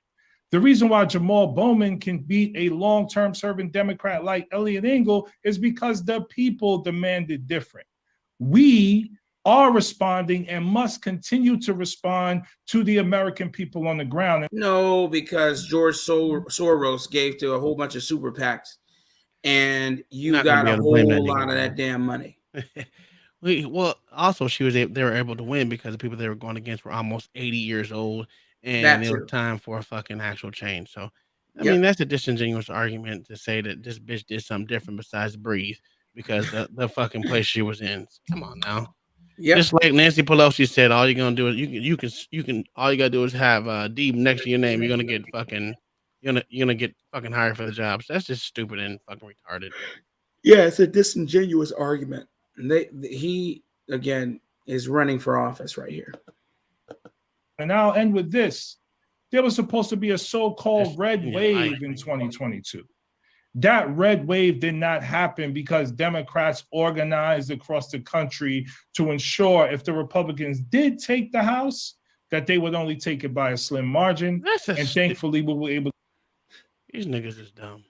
No basis in reality. And, this is no dig at you, Black Thoughts. But every time I hear a New York nigger like this talk, I just am like, these people are fucking retarded. To grow our numbers in the Senate. So as long as we continue to acquiesce to corporate interests in the wealthy elite and not go big in terms of getting big money out of politics, we're not moving. You working for free, huh? Thank you, Jamal Bowman. Obviously, All he right, must now we be. move on to, after that round of opening statements, Pussy's to landing on the floor. a portion of the program which is comprised of freewheeling conversation among the four of us. But I'd like to kick it off with a question to you, Coleman. We heard Alicia make the case that, in her view, the party is chasing a part of the populace that is in decline, and just demographically, aging white voters, which raises the question to me of what is, in your view, and I want to bring the same question to Alicia, what is the natural constituency for the Democratic Party in your view? I don't think that there is any natural constituency. I think it changes over time based on the policies that the Democratic Party adopts and the needs and problems that you speak to. Okay. So I don't subscribe to the theory that because people are one color or the other, they're a permanent constituency of any party. Look, in the 1920s, Black people used to vote Republican because they used to be the party of civil rights, and then they switched, right? So people switch over long periods of time. And that's happening bit by bit every year. And you look at the data that Roy cited on that point, and the Democratic Party is increasingly becoming the party of college educated, and the Republican Party is taking some of those non-college educated votes, including white people and people of color, Black people, Hispanic people. So while saying there's no natural constituency, you're saying there's a de facto constituency, which you are saying is becoming increasingly limited to college educated elite people. Do I understand you correctly? Yeah, to put it very succinctly, the more and more that the Democratic Party becomes the party of the language, the rhetoric, and the needs of the college educated voter, the more that the working class of all colors gets the signal, this is not my party. They're not as much speaking to me as they are to the college educated elites. Thanks for the clarification. I want to take exactly that description then to Alicia. Do you agree, Alicia, that represents what the messaging of the Democratic Party has become somewhat limited to? Well, let's talk about the conversation about the constituency of the Democratic Party, who is the natural base. I would agree with my opponent that perhaps there is no natural base. There is, however, a consistent base. When I think about who is the base of the Democratic Party, I'm not doing that just to wax poetically. I'm doing it to understand what it takes to win elections. And my understanding of what it takes to win elections is that you have to do two things. The first thing you have to be able to do is activate your most loyal and consistent voters. I think we can agree that the most loyal and consistent voters for the Democratic Party are, in fact, voters of color, particularly Black voters and Latino voters. But then you also have to get people who don't vote or inconsistently vote to not only turn out and vote, but you have to get them to do that consistently. And that is really where the crux of the problem is here. And I think it's important for us to understand that when we're looking at who are the constituencies that are up for grabs, it's not Black voters. Black voters are not in droves or even in any significant percentage points being driven to the Republican Party, despite some, weak efforts to get there. Latino voters, it is a little bit more of a toss-up, but there's actually more of an investment from the Republican Party to invest in Latino voters and Latino voter outreach, and in particular among evangelical Latinos. But then there's a whole wide swath of people for whom neither party speaks to the things that they care about. And it is both inaccurate.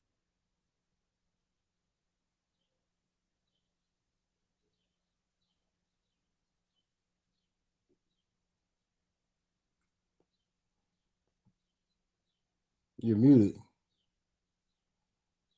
Accurate and unfair to characterize that as a move too far left to the Democratic Party. For example, in my organization, wait, let's pause it real quick. I'll mute yourself. You were muted. Who vote in this country? My bad. I keep muting myself, so I don't. Anyway, let me say what I said previously. I said I just wanted to point out that this bitch has been speaking for at least 2 minutes straight without that moderator cutting her off mid-sentence the way he did to Coleman Hughes. But also, I want to point out something, right? Yep. You notice how when they position the quote unquote left, it's two black people, but when they position the right, they put one black man and one white man, and that is to discredit what the black man on the right is saying, to push the narrative of it's white talking points. Yeah, that's what they're saying is he's following the white man. That's what he's saying. That's what they're saying. And black men are always following a white man's lead. Yes. I just want to point that out. No, you're absolutely right, sir. And it goes in line with the point that I was making, that they allow this BI to speak uninterrupted for a large swath of time and keep cutting off, whether by hook or by crook, either Coleman Hughes or the other gentleman who's on the panel. But what they're not realizing, they're pointing out, is that black leftist men are following the lead of bald-headed Marxist, liberal degenerates like this woman here. Yep. That's the part they don't want you to look at. They just want you to look at black, but they don't want you to look at that part. Oh, and I'm black, y'all. And I'm black, y'all. And I'm blackety black. And I'm black, y'all. If y'all think that she found out that kids, slave labor made them lashes, that she'd stop wearing them? Wait, time out. Do you know? She would not stop. I mean, the bitch probably has an iPhone 13 Max right now, 14 Max, whatever the newest one is in her hand. And she probably has an home and a MacBook and all the rest of the Apple slave labor sweatshop built products that make their way here to America. So absolutely, she would not stop utilizing any products that she has if she found out that it was manufactured by Uyghur sweat labor. In cold truth, she hasn't said anything.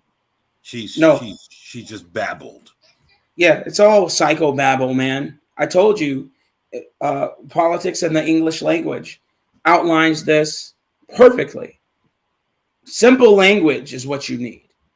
Okay, you can use big words, that's fine. But what they do, what these people engage in, and I'm saying quite masterfully, I'll say, is stringing words together that mean nothing, but sound like they mean something. Yes, she does have all the Chinese-made accoutrements. I'm telling you. In our data indicates that black voters are actually largely to the left of the Democratic Party and its policy positions. When you look at women in this country, both white women, right, and Please women show of us color, where you're getting your data, what we man. find is that the issue priorities, right, aren't always matching these. I'm quite sure she can find the data. They always do. And that's really what is at the crux of the data issue from here, the is which Democratic party Party, is though. appealing to they never these constituencies based on the things that they care about. Yeah, I know. But to say that That's the why I said- Democratic Party is moving too far left, and that is why they are losing voters, I am arguing is a misnomer and is not actually backed by data. You cannot say, right, that because there was a drop in percentage points of voters of color, for example, who voted for Democrats, that it was a result of their policies. You can, however, argue that these voters are saying that neither party actually represents their interests. So I want to take this to Rui then. What we hear Alicia saying is that there's definitely disaffection with the Democratic Party, but it's a leftist agenda is not, in Congressman Bowen's opinion, even a thing, really. And secondly, that it's not the reason that disaffection is taking place. Well, I mean, I would just again call your attention to the basic trend patterns that we're seeing here. Well, why is it that as the Democratic Party has moved to the left, and I think it has in many ways, and Coleman has outlined them, Why is it that the Democrats are hemorrhaging working class and non-white votes and gaining white, college educated and liberal votes? I don't think that's a coincidence. I think that their persona, their brand, the way they're coming across to the great, sort of mass of people in the country is too far to the left as far as a lot of those voters are concerned. And in fact, I think our distinguished opponent should be agreeing with Coleman and I about the problem this poses when they go too far to the left on things like race and crime and a variety of other social issues, because it gets in the way of building a coalition that can actually deliver the material. Rui, let me jump in. Democrats would like to deliver. Let me jump in to ask you to clarify. I want to go to Alicia's point that there are lots of other reasons for people to be disaffected with the Democratic Party, and that a leftist agenda is not part of it. What is your case for? You said it's not a coincidence, but it is a concurrence. Why do you make the case those two things are causal? Well, for example, let's take the issue of crime. Okay, very important issue. It was significant in 2020 and 2022. The Republicans are preferred over the Democrats by 20 points or so on the issue of crime. Biden averages minus 21 on his net approval on crime, more disapproval than approval. The Democrats became identified with an agenda that had to do with less policing, not more policing, as a result of the political activity around the Black Lives Matter movement and how Democratic politicians position themselves. That has been widely repudiated by voters. For example, there was a poll in Detroit, heavily Black, heavily Democratic Detroit, that showed that Black voters by 9-1 wanted more police, not less police in their communities. And this was during the whole kerfuffle about and sort of general debate about Black Lives Matter. So, I mean, data has shown over and over and over again what people want is more and better police. They don't want less policing. They're very, very concerned about public safety, and they want the Democrats or whatever party is in control to provide it. That's an example of being too far to the left and driving away voters who could, in fact, be for you. I mean, there's other examples. Okay, I appreciate you giving us a and cuts him off while they allow that bitch to go on for 3 minutes. Concrete example, because I think it would be useful to talk about an example where whether a policy is number one represents a leftist policy, number two, whether it's causing harm to the democratic interests or not. So I want to go to Jamal Bowman on the question of policing, where Rui is making the case that some Democrats, part of the problem with all of this is that Democrats are not a monolith, but some Democrats are arguing for defunding the police, or at least using the rhetoric. And he's making the case that this is a turnoff to a large number of voters of all groups. So can you take that on, please?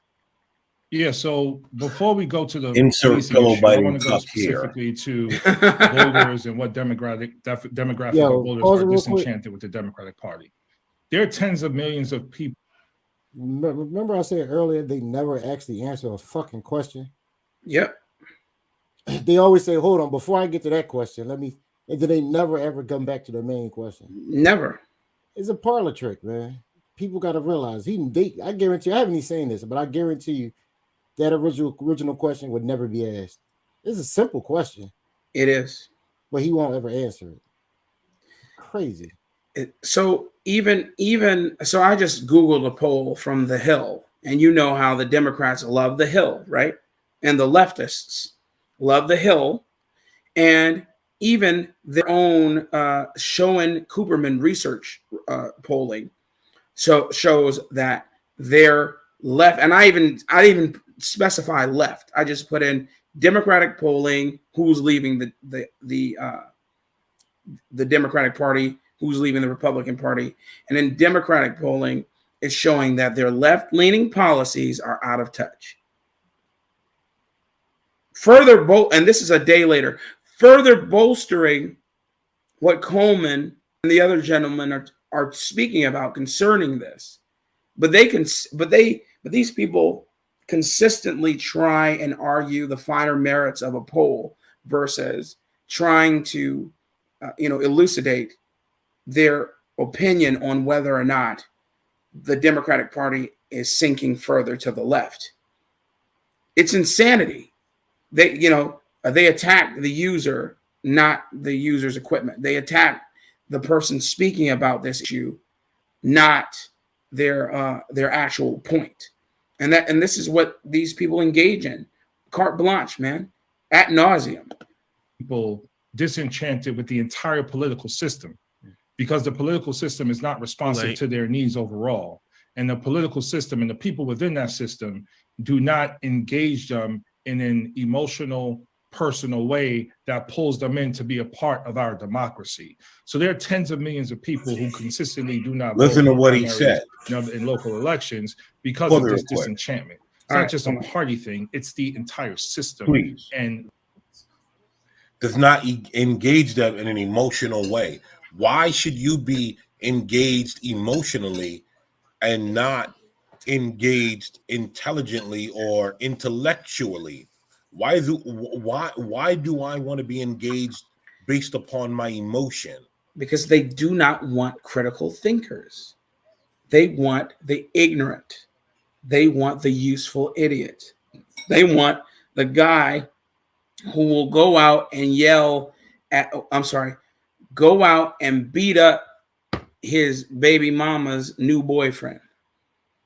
They want the girl who will go out and slice a bitch up with a razor blade from under her tongue. They want the guy who will go out and march for trans rights but won't work a job. Those are the people that they want. So what you're saying is they want degenerates. Yes. The lowest level of people in society. The lowest common denominator. Okay. Thank you. Thank you, Brother Black. They want useful idiots. Why? Thank you. You're absolutely right, sir. Though I suspect you already knew this. Representatives of that system. To the point of policing. So first of all, I need you to reference this data and reference these polls that you both continue to cite, because 20 points for police, like I have not seen polling like this. The polling I have seen is more balanced. What you see is I've seen people prefer the Democratic approach to public safety, what you see, which is not just me, about absolutely. defund. It's about reallocating resources towards the core issues that create crime in the first place. Do not talk to me about more police, and you're not talking to me about poverty. Why do people? I told you he wasn't going to answer the question. Who are incarcerated in our jails and prisons? People who come from poverty, who have struggled with housing, who have struggled with substance abuse, and mental health. We have to deal with those core issues to make us generally more safe, quote unquote. And so that's what I hear from constituents on the ground. That's what I have seen in polling. Again, Republicans have been better at messaging, at fear-mongering, at weaponizing certain issues. That's what they do best. What we need to do better, and I agree with my opponents on this, is to engage everyday people, particularly those who are disengaged, to pull them into the political process so that they know this is your country, this is your democracy, we need your voice. And that's why my initial premise, we haven't moved left enough, if that's even a thing. This idiot talking about people. Like, we have to serve the people. We have to move towards the people. And that's what people like myself, Ayanna Presley, Ilhan Omar, Rashid Tlaib, many in the Progressive Caucus or others, that's what we are trying to do. We are trying to govern with the people as Democrats, and the people are responding positively to that. Can I respond to that briefly? Please, Coleman, because jump in. I was going to go to you next, so please do. Yeah, you asked for a poll. I'll give you the link to. Because Coleman's gonna do what Coleman's gonna do. But notice, right, when he talks about poverty, right? Here's the thing, right? He never mentions. He says, oh, the right doesn't talk about poverty, right? That's what he claims. But when the right says about fathers and getting married and not having children out of wedlock, they don't talk about that. Oh. They want to fix poverty in a sense of what? I don't even know what their sense of fixing poverty is, because he keeps saying no one wants to talk about poverty, but he never gives us how he's going to fix poverty. You guys listen to him. Did any one of you hear him give a credible argument, to a coherent argument as to how he's going to help fix poverty? No, sir. -0. Well, they never do. I told you, they just They just talk around. They say a bunch of words and never actually say anything. Don't talk about crime until you talk about poverty. Well, sir, when somebody's shooting at you or robbing your house, you gonna say, "Sir, are you in poverty?" That makes zero fucking sense.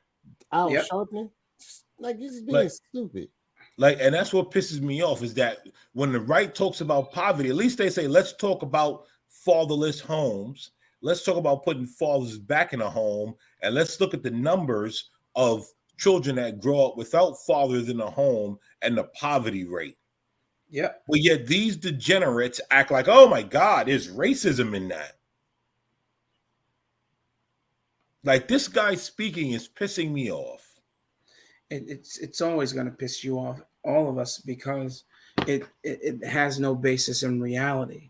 And what pisses me off more is that he gets to spew his rhetoric unchecked, but the people who are in opposition to him and his constituent are completely up for grabs when it comes to cutting people off at the toes, at the knees, so that they can continue on with their salacious rhetoric. Yep. Look, man, all of us up here, every one of us, every single one of us, all four of us, are fighters in the sense that we have families we care about. We work hard for what we have. We think critically for with anything we do. Whatever we do, we try and become some sort of expert at it. You know, we're not going to be rocket scientists per se, but we become functional at what we do. And they don't want people like us, of course not, to talk about this at all. And they don't want, and what's even more dangerous is they don't want people to want to listen to people like us on any level, in any capacity. We are to be maimed, murdered, shut up, so that they can continue to fleece the American people of all morality, all resource, and make them completely beholden and dependent on the government and its ever-growing systems. It's a Gallup did a poll at the height of 2020 during the racial reckoning, and they asked just Black Americans, do you want more police in your neighborhood, less police, or the same? 60% of Black Americans said the same, 20% said more, and 20% said less.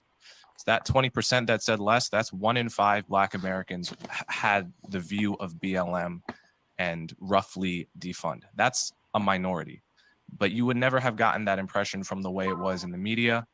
And when it was put to a vote in the referendum in Minneapolis, dismantling the police lost by 18,000 votes, right? So there was a huge disconnect between what just Black people wanted. Like forget white Americans for a moment. Huge disconnect from what Black people wanted on the issue of law and order and crime. And look, people don't have the time to wait for poverty to be solved if they're dealing with crime in their communities. You may have a 20-year plan to get rid of crime by curing poverty, but people have been promising that. Why do we need a 20-year plan to cure poverty? Look, because no one's done it in 100 years, and people don't have. Look at what he latched on to. He had to find something to. He cut him off. Yes, he had to find something to latch onto so he could cut him off, like we said they were going to do. Cut this man off. But the even with him cutting off, look at what he latched on to. It's like you said, Uncle Tom. We've been trying to fight poverty since time memorial, for eons, and nothing, and I mean nothing, that we have tried as a human race has ever come close. Ever. I would like to ask. Here's an excuse. They're gonna be like, "Oh no, it's so much corruption. We can't decide who's doing it." And when good and goddamn well. Get the fuck. But I would like to ask this degenerate, what time frame is he going to stop poverty? That is what this animal needs to be Or at. give us a fucking solution on how to fucking end poverty. Because he hasn't given any solutions. He just keeps saying we want to do it. Not even to poverty. He hasn't given solutions to anything. Anything. The guy is just a walking, talking filibuster, just trying to make words come out of his face to get you to forget about the point at hand. I'm going to drop this link. We've been talking for 2 hours and listening to this for 2 hours. I'm dropping the link here. And if you are feeling froggy, you can jump on in and talk to us about it. Remember, here we're on Blacks Who Defy. Thank you for watching. This is the Easter Sunday show. Remember, he's risen and he loves you. Jesus Christ loves you. Also, with that being said, tell us about what you've eaten on Easter. If you ate anything special, if not, whatever, that's fine. Maybe you ate a peanut butter and jelly sandwich. That's fine. Whatever, I don't care. That's what I had. I ain't got no woman to cook for me. Shit. My woman don't cook for me. I do all the cooking. But that's just because I like to do it, as you know. But Beta. But seriously, come on up here. Let us know. Also, tell us you like the show with your pocketbook. We'd love to hear from you with a Cash App donation. That'll be great. That helps go far for the show so that we can get off the proverbial plantation that Uncle Tom has us on. That's a fact. You know, slave labor. That's a Also, Hey, this coming from the person that's in the onesie, right? also,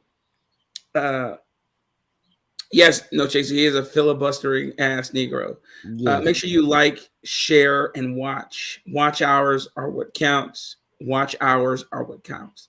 Watch this video. Leave a comment, even if it's like Blacks Who Defy, you full of shit. I don't like anything about you. That's fine. Put that in the chat. I'd love to read that and respond with a thumbs up and a love emoji. Absolutely. Keep on rocking with me, guys. I'm about to continue this. Again, the link is out there if you want to come up on the panel. So here we go. Big time, you are a dick. And so LA can finally buy. Hey, I don't got a wireless. Mine's completely corded into my computer, and I just figured out how to make it work in my computer because there's only one aux input.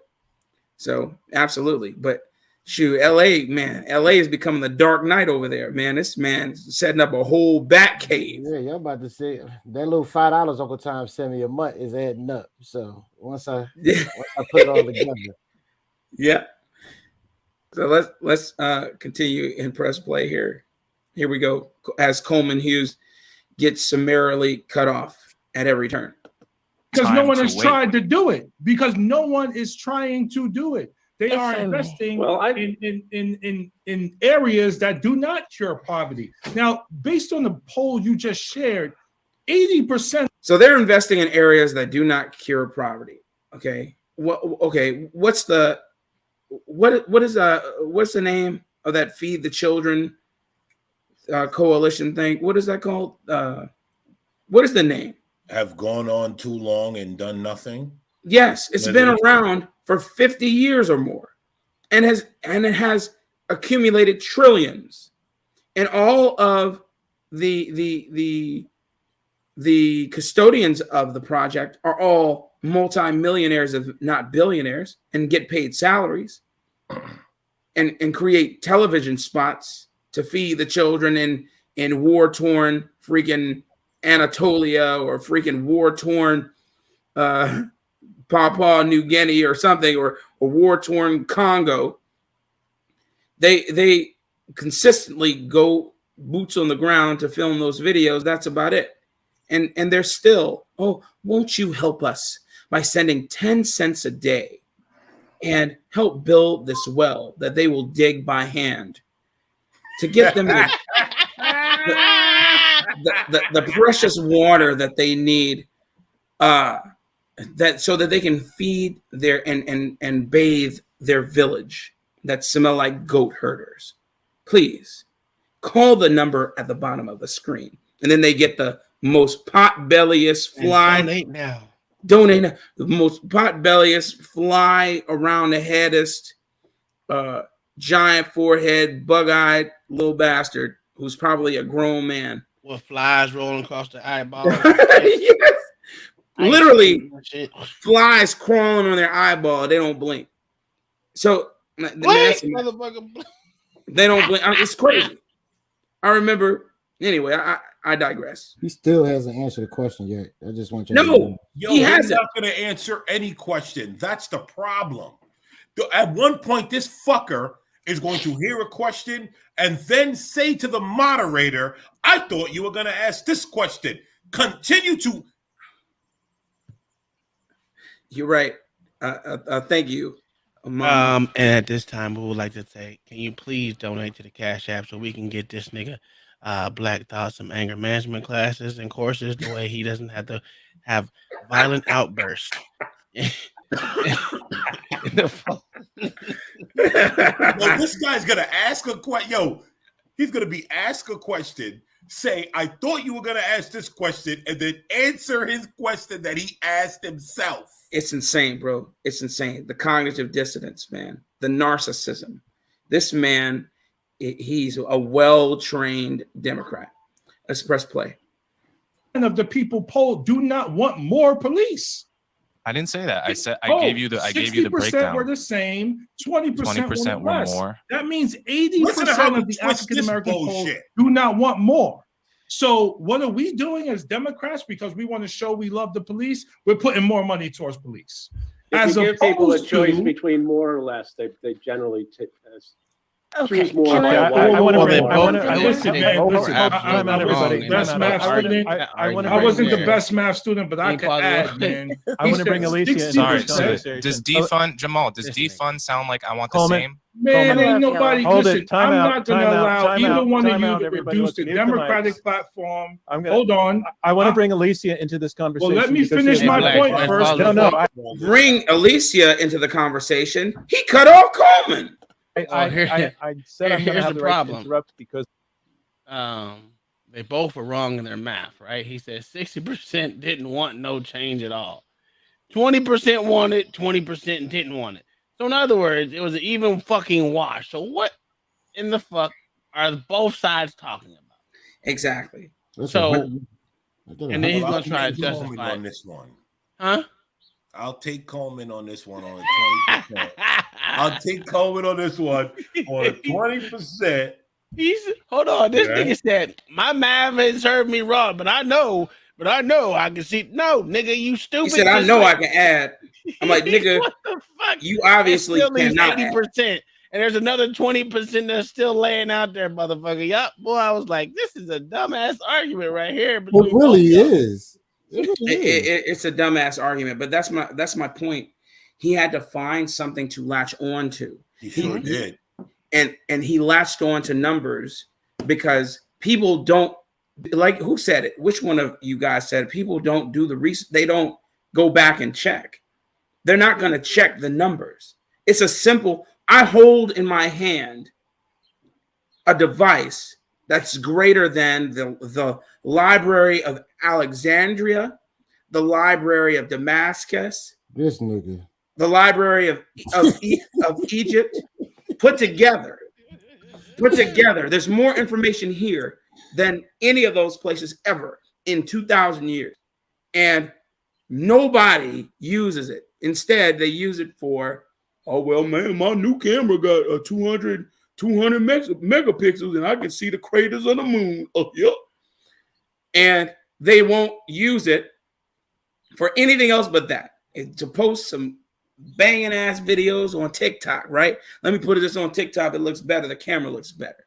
Oh, let me put this on freaking YouTube, etc. only. That's all they do. They will not do any research on their own. It's insane, man. because I want to bring Elise into the But I wasn't finished my point, and they just jumped into my point. Like Roy jumped in on my. I'll give you your. I will give you your chance, and okay. and yeah, play umpire All right. on this. Ahead, But Alicia. thanks, I'm Alicia. sorry. All right, thank you. So, this is a typical talking point, using Black voters and public safety as a way to talk about how the. Hold on, let me time this bitch and see how long they give her without interrupting. 1 second. Let me turn this timer on.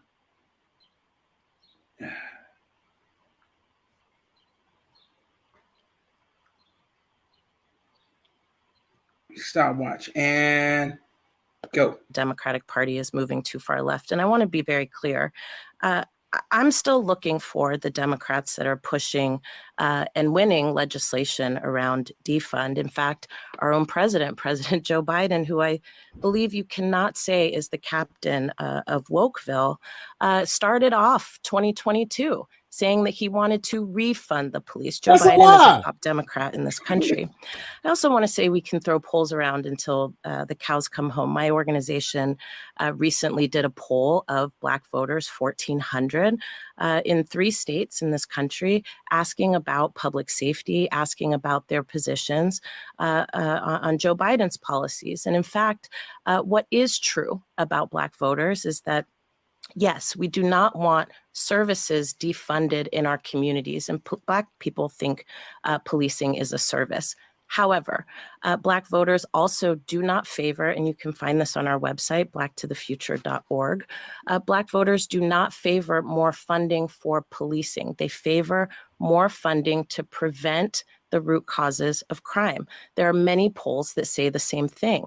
I think it's important that we really dive in here to making sure that we're not picking up fear-mongering rhetoric that can be thrown around by all parties, in fact. I do agree that not only is the Democratic Party a large coalition, it needs to continue to be. But I think you would also agree that it is very important to make sure that you are accurately speaking to issues, right, that the majority of people agree on. And what is real is that this narrative that the Democratic Party is moving too far left is actually not fully agreed on by the majority of Democratic voters, in particular, the most active base of Democratic voters. And when we talk about Black voters, I do want to just underline and underscore again, when you are talking to Black voters and polling Black voters about their positions on policy, they are to the left of the Democratic Party. And so it is not that voters are leaving the Democratic Party because the Democratic Party is too far left on their issues. It's that there is a perception that government as a whole is not working for the average 2 minutes person. and 40 so seconds if right you now. address that, then you can address some of these discrepancies. But to say that there is some huge majority of left Democratic politicians who are driving the policy priorities of the Democratic Party is just false. And I would like to see examples, right? Besides the squad, right? I would like to see examples of who are these far left Democrats, right? Let me pushing the party so far left, in fact, that it is disconnected from the rest of the country. I want to take your point to Rui, because, and 2 points. This bitch got 3 minutes and 20 seconds uninterrupted. And here we are consistently listening to her non-talking points. She has nothing she said answered any sort of questions. She just, without any evidence, threw out there that all Black people are leftist. And she knows, because she just knows, because she has her ear and her hand on the pulse of Black people, or Black America. Well, she basically called the dude that she's supposed to be in this debate with, that's supposed to be on her side. She basically called him a fucking liar. Yep. Because he said it's not too far, it's not far enough to the left. And she was like, "Oh, nobody's saying that they want it too far or it's not far enough." So, well, yeah, literally, he said that. What the bitch? Are you kidding me? And then she Yep. said that they didn't say. It's amazing how Democrats are all backing that defund the police thing now. Have you noticed, like, all of them, they saying, oh, like, where did people get this from now? Like, we just pulled this out our ass that they said defund the police? Because I don't remember. Like, in 2020, that's what they all said. Yep. That's exactly what they all said. But now they're saying that Ruckus, what's up, dude? Come up on the panel, guy. No, sir. Keep your white ass where you at. They're saying that he said, I want to refund the police. That's not what he said at all. And big time, you are on point, sir. Root causes, more social workers, more violence interrupters, more programs, more rec centers, no consequences for committing violent crimes, period. Until it happens to them. Until it happens to her, until it happens to Patrisse Cullors. That's why do you think they live in compounds now? Because they know they fleeced the black communities. This bitch got hundreds of millions of dollars off of grifting black communities and the black message. It's insanity. You can't make it up, man. You can't make this stuff up. And we're here to consistently be railroaded by it. Press play and let's time some other people, see how long they give them without being interrupted. 2 minutes, like a half a minute. The Jamal Bowman congressman pointed out that there was no red wave as much as was predicted in the 2022 elections, with the case being made that the Democratic Party was getting out of touch, and yet there was no red wave. But secondly, that has nothing to do with the topic at hand. In practice, at the federal level, the party has not been doing crazy radical stuff. You know why it wasn't a red ambitions wave? of the progressive wing of the party for things like this. One key. What happened right before the was supposed to be red wave? What happened? One key thing happened. Abortion rights. Exactly. Yep. Exactly. I don't know what made them do that right before the election. But that was just terrible timing to me. It was the balance of power. That's how they do it. Anytime you see a power shift, you got to do something to counteract it. But right away. But yes, I'm saying the pushing the abortion legislator right then and there. It could have waited. because Lindsey Graham and bitch McConnell are rhinos, and they will do whatever is necessary to make sure their actual party, the party that they love, remains in power, remains in some semblance of power, because that's where they're getting their money. The people, the deception of Americans at large is big business. And they know where their help comes from. So they're going to do what's necessary. They've been playing these political chess for years, man. They know what they're doing. They knew what that would do. Instead, they did it anyway. Even with Ketanji, the I don't know what I am thing is up there now. Even if she were, completely inculcated into the Supreme Court, they wouldn't have had the votes to stop them.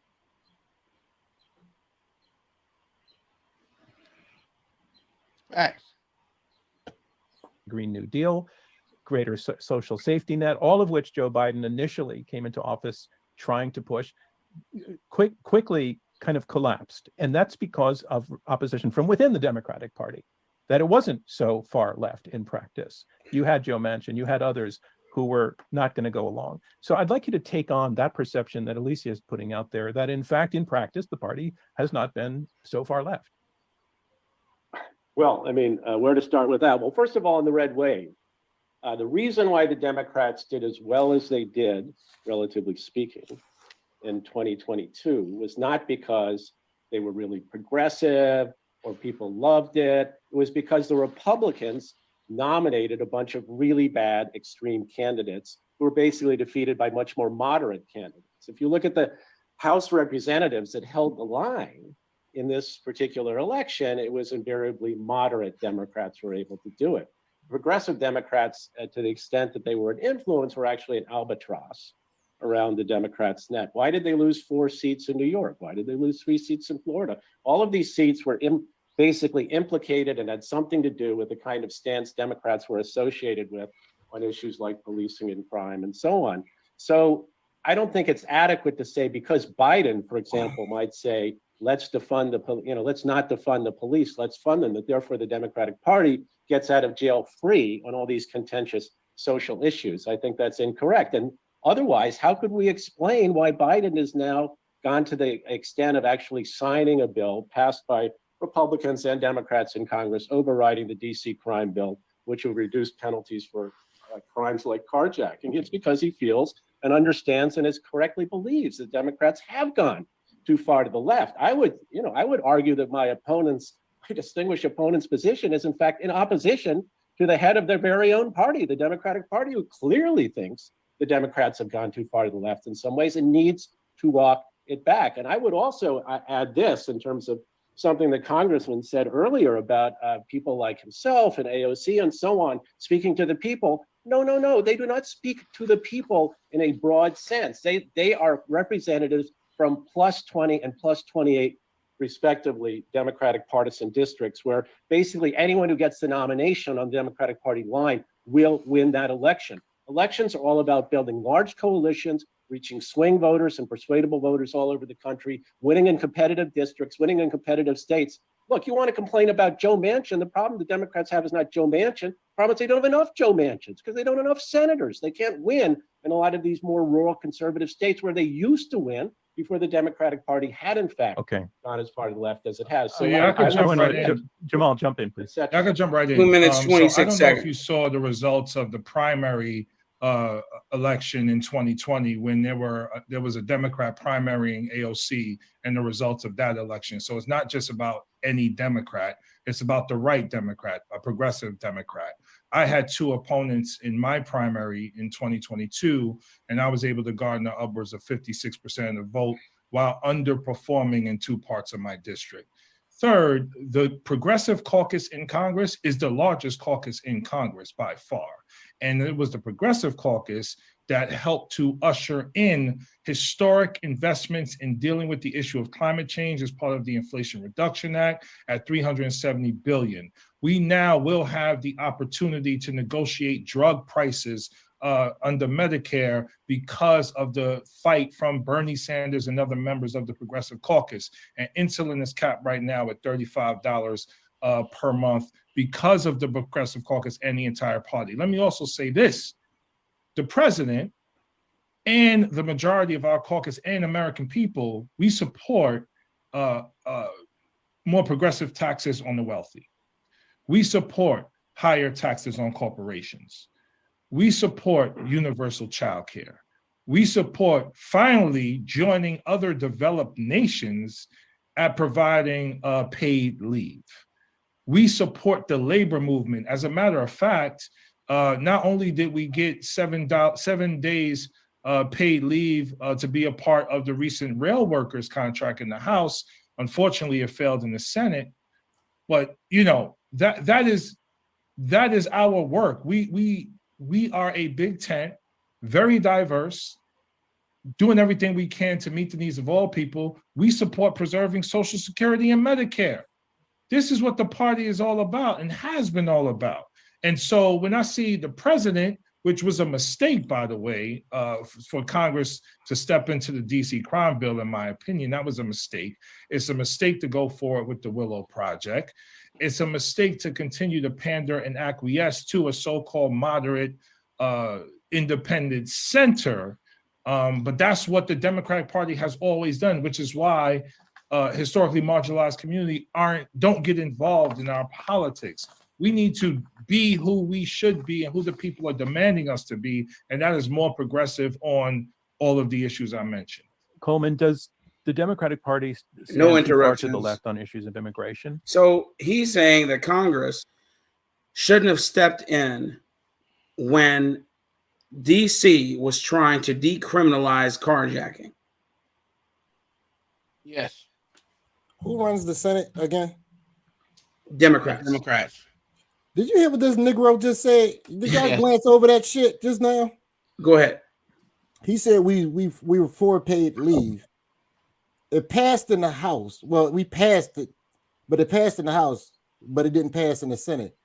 So, nigga, that made a Democrat not for paid leave. I'm sitting here confused. How is that for? I'm confused. That's exactly what it means, sir. That's exactly what it means.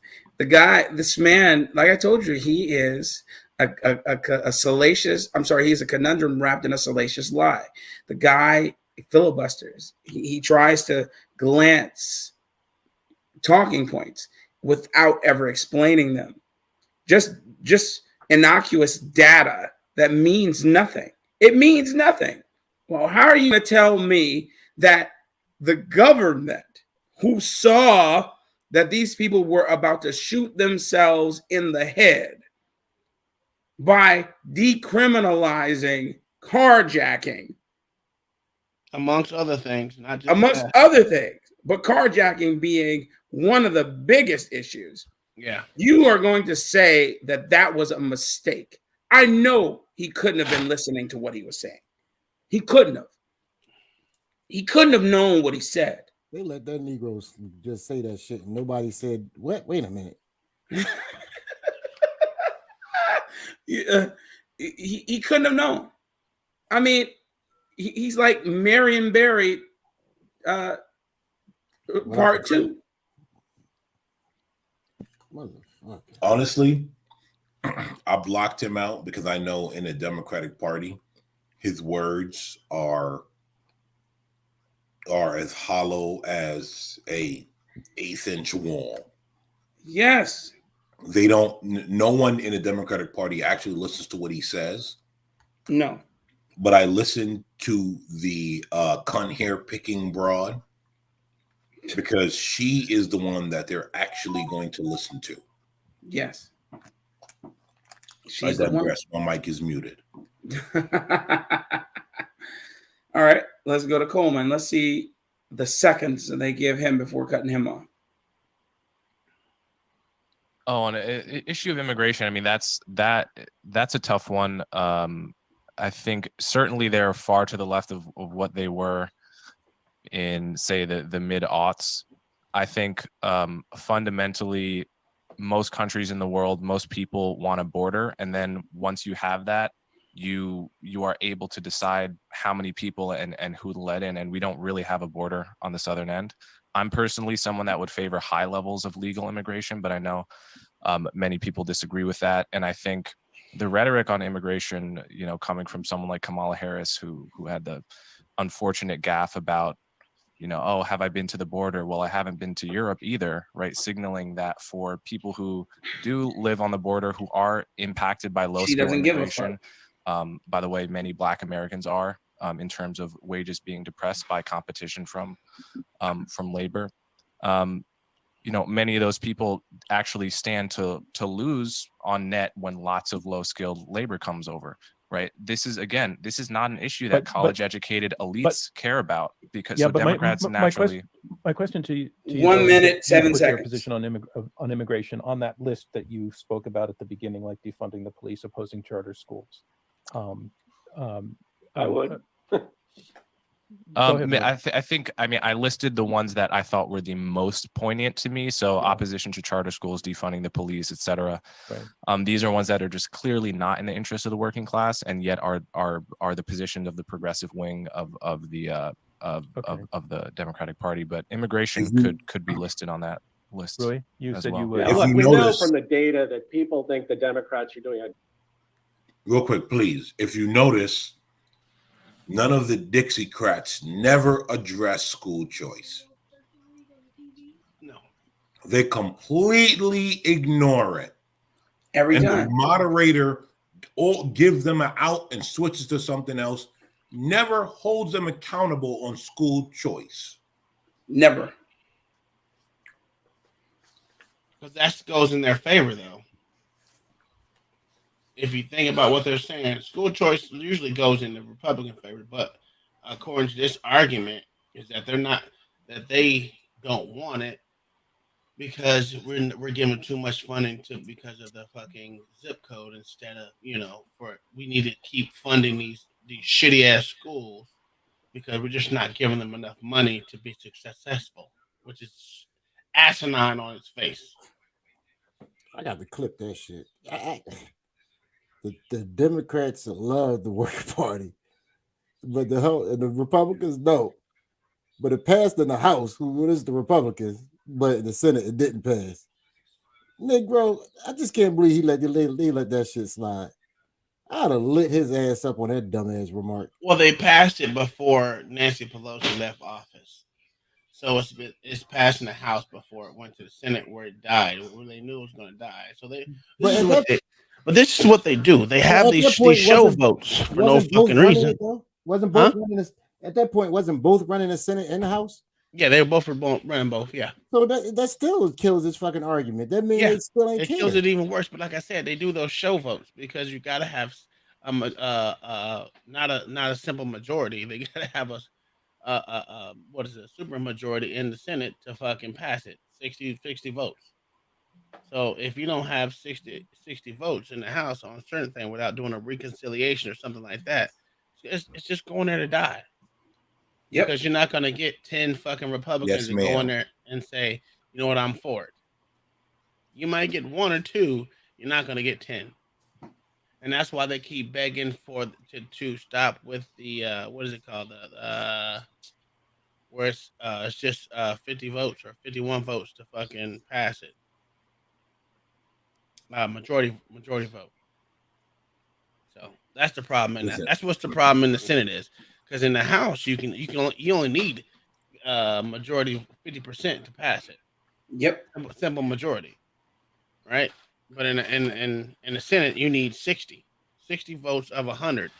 Now they're what is there, like 400 fucking some House representatives, 400 something or 3 something. I don't fucking remember.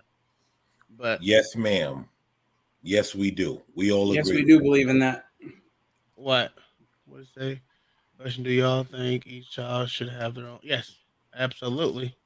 Should follow them everywhere they go, just like they do in the military.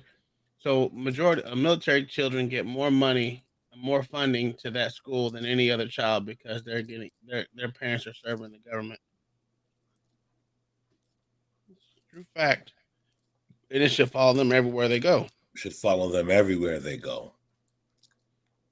So I don't think you should give fucking money to these shitty ass schools that don't look. Even the school that my kids are going to right now, well, my son's going to, these kids over here beating up teachers and fighting with deans. And you think that's gonna make these teachers want to come on and teach them shit? No. Do you think that school is gonna be successful in the end of the road? No, it's not. Like I said, it's always up to the child. But kingdom-minded, do you know why the Democrats don't want that?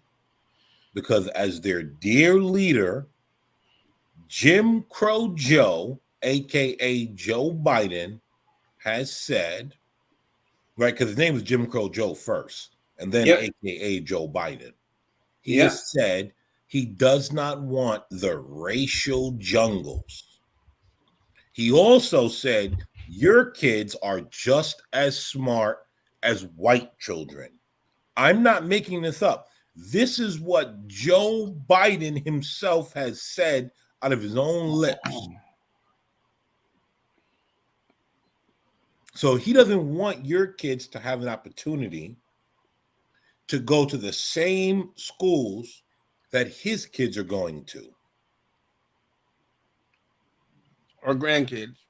Or grandkids. Or great-grandkids. Because see, what he wants is for your kids to stay, or my kids, or Black's kids, or Uncle Tom's kids, or LA kids, because I'm not singling you out, kingdom-minded.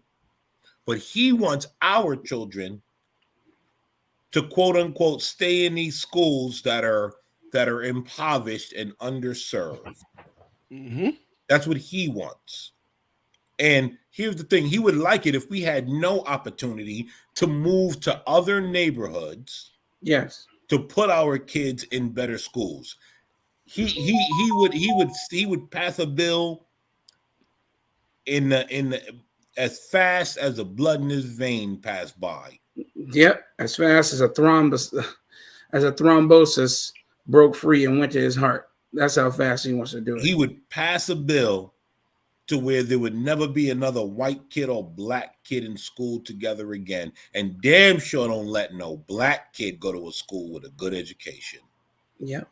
And kingdom minded, I homeschool as well. All my children, all about to be 5 of them. And my wife and I wouldn't have it any other way. It's just people need to be able to make choices for their children. How did we get presidents before who didn't go to school and achieve? Or how did we get captains of industry who didn't go to school and still achieve? Because it isn't about an institution. It's about education. It's about being educated on things that matter so that you can think critically and walk through this life without being blindsided by the truth. You should already staunchly be in the truth in your decision making. Here, I keep bringing up Abe Lincoln. Abe Lincoln, he was taught at home, and then he achieved his law degree. He didn't go to any university. He studied under somebody. Then that's when they had true apprenticeships. Yes, that's when they had most doctors up until I want to say the 70s, maybe even 80s, didn't go to medical school. Or glorified errand boys. I'm trying to tell you, they learned on the job. It was on the job training. When I went to medical school, you find out that it isn't even about learning the science. It's more so about learning rhetoric, taking oaths, and making sure you are part of groupthink, paying dues, etc. It's not worth it. That's why they're having a decline in medical students here in America that we need sorely. It takes too fucking long, and when it shouldn't. And go ahead. No. It takes too fucking long when it shouldn't, and your classes are filled with fluff. Why do you think? Listen, man, it used to mean something when people said I'm an American doctor, because the barrier to entry was so great. You had to know your stuff. Today, you have doctors being trained that a person's gender is what they say it is. And then you have to diagnose based upon that. Hey, I'm a man who became a transgendered woman, and I have periods. So now, if I, as a doctor, don't acquiesce and say to you, you know, you're right, you do have periods, and these are the tampons I recommend for you to stick up your ass. Then now I will not only lose my job and or practice, I will lose my licensure, and I am open to being sued. So I'm no longer indemnified from any of this. Any of the things I paid for, my insurance that I pay $1,000 a month for, can be removed. They can take it away from me. They can choose, even though I've paid them thousands over years. None of that is built up in escrow. That's all forfeit. They can just say, hey, we choose to not do business with you. We're not paying you your premiums back. Yeah. You know, let me tell you guys, right? And I'm sure I've probably said it before. To be a plumber in New York City, you have to have 10 years of on-the-job experience. 10 years before you can even think about getting your license. 10 on the job. Not 10 years of schooling, on the job. This dumb fuck here in North Carolina had 2 years of on-the-job experience and has his license. And the motherfucker can't even thread a hose to a dishwasher. Man, listen, it is a shit. It's going to shit. And this guy thinks that he has dominion over me. a 7-year plumber, and he thinks that he can tell me what should be done. I walked in on our manager, a 20-year plumber in New York, showing him a 2-year degenerate that is liberal, by the way, that went and got his license, which in my state, the license don't mean shit. If this guy has a license, licensing means shit in this state. How to thread a hose onto a dishwasher. I want you to understand, right? In plumbing terms, how can I put it? That's like showing you how to pump gas. That's what it's like. Showing you how to pump gas. That's what it's like. Do you see? This guy's a licensed plumber. Help me figure that out. Because you are, he's better than you, obviously, Black Thoughts. He's better than you because he's licensed, has no experience really to speak of. And because he was able to regurgitate some measurements on a piece of paper that the state proctors, he obviously is better than you. Obviously. You have no redeeming factors. It's not like you've been doing this for 20 some odd years.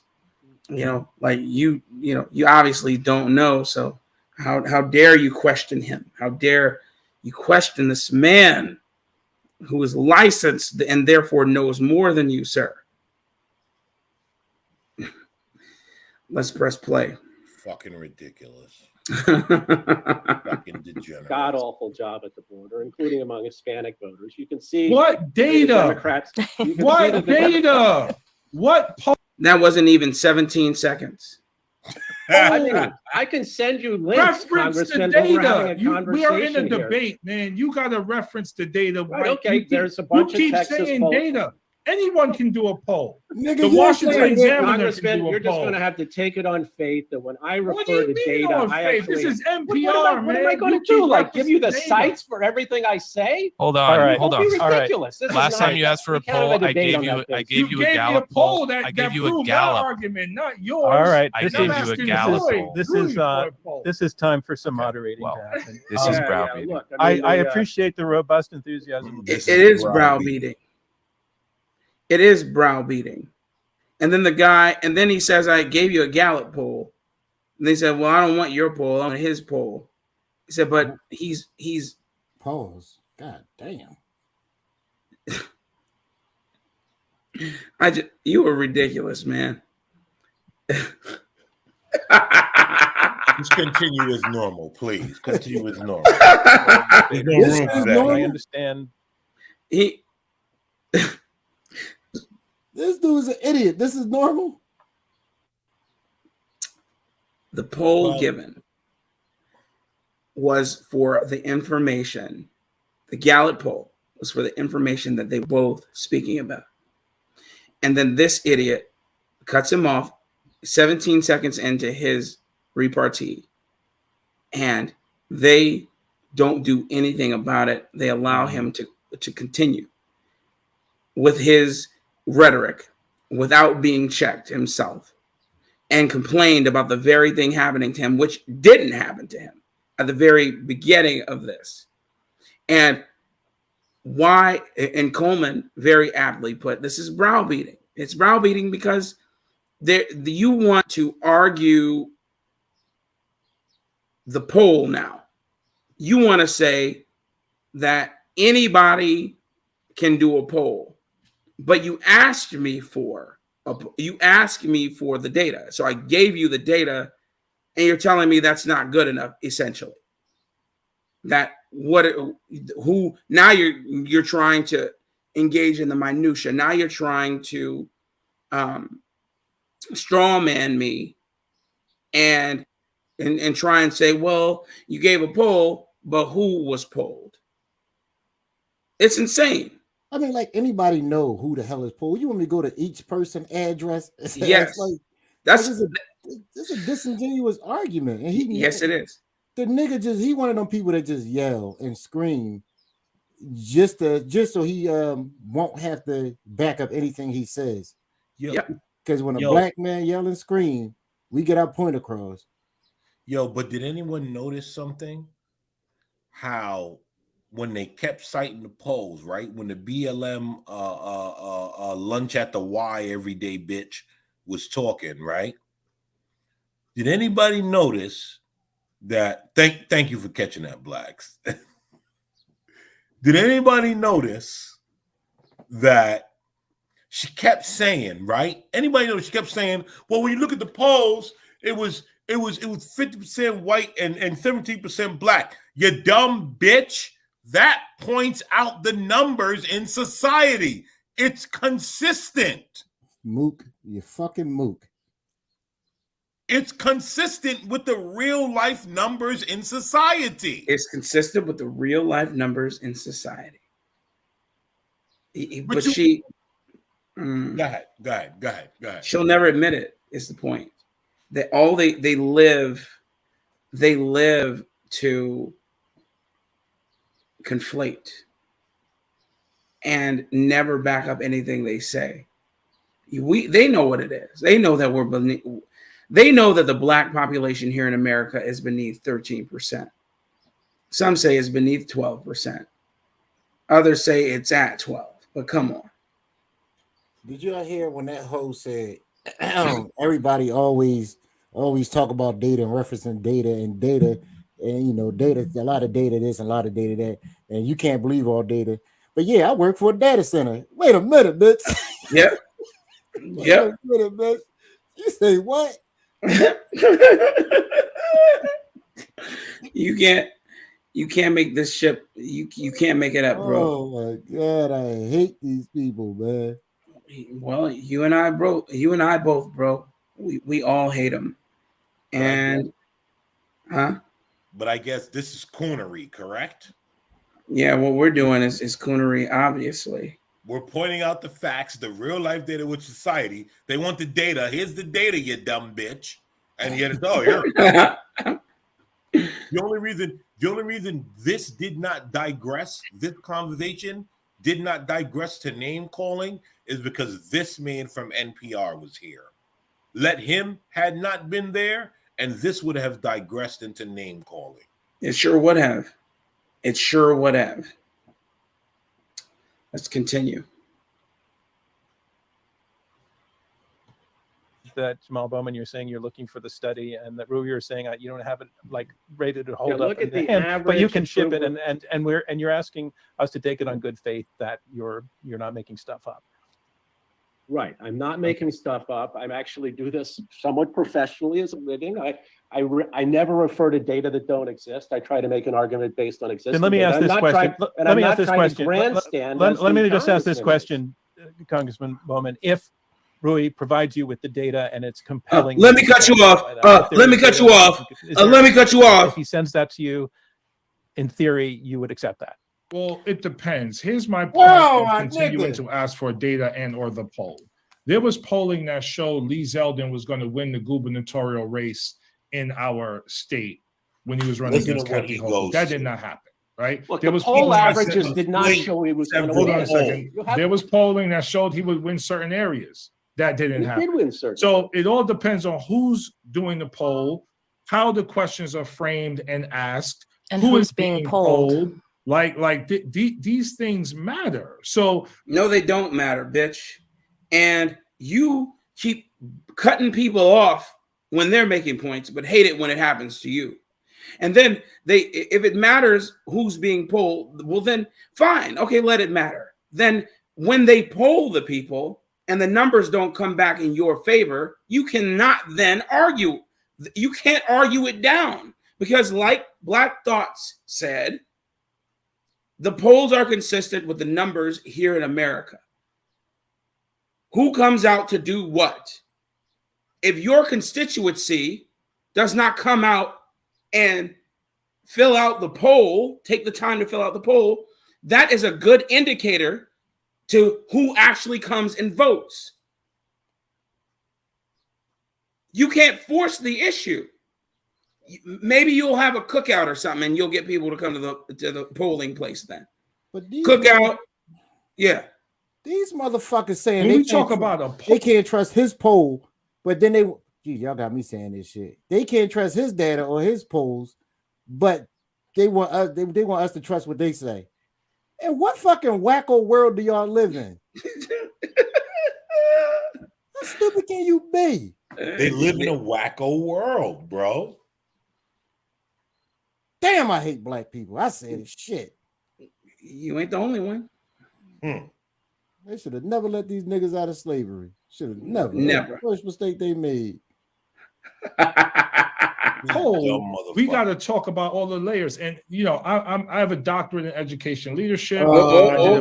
There's his doctorate in educational leadership. I'm never sending my kids to that fucking school.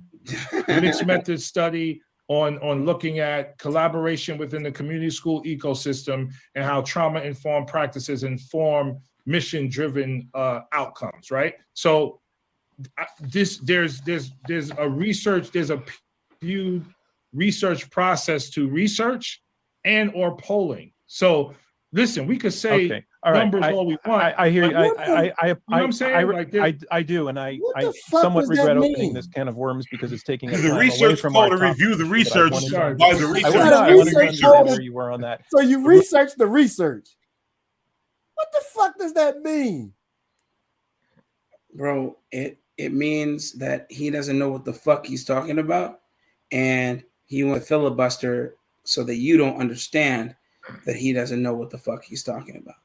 I thought it was just me, LA. No, I thought it was just me that. But they should have said, "Sir, can we please see that research paper you're talking about? Yeah, because we don't believe you.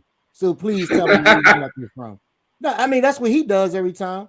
Please show us the paper. Where? When was it written? Well, I mean it's peer reviewed, so it should be online. It should be published. Yeah. So where is it at? It doesn't exist, bro. It doesn't exist. It doesn't exist, and he's not giving his data, his research points. If that's all that matters to him, he should have a list of actual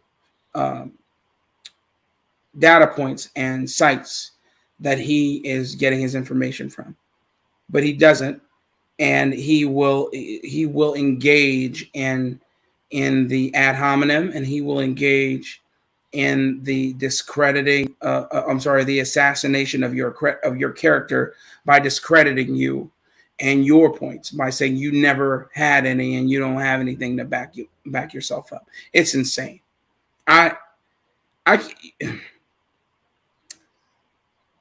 You can't make it up.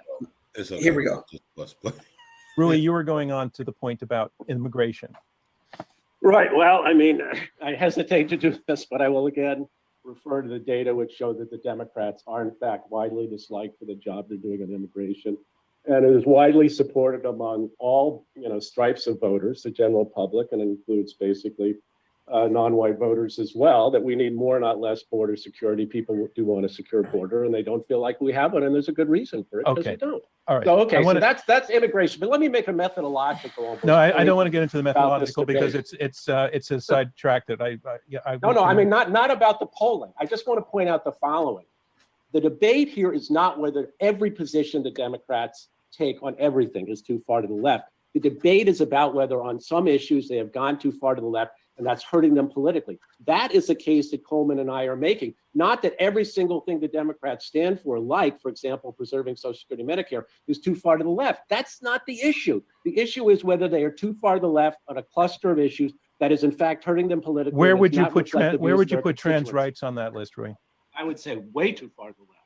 Alicia, is the party too far to the left on trans rights? No, it's not. It's not. There's that enough. Kamala Harris. I just want to be clear about this because it's not nitpicky. Dumb bitch we deal with this all the absolutes for black people. But she just said it was. The bitch just said earlier. You fucking kidding me?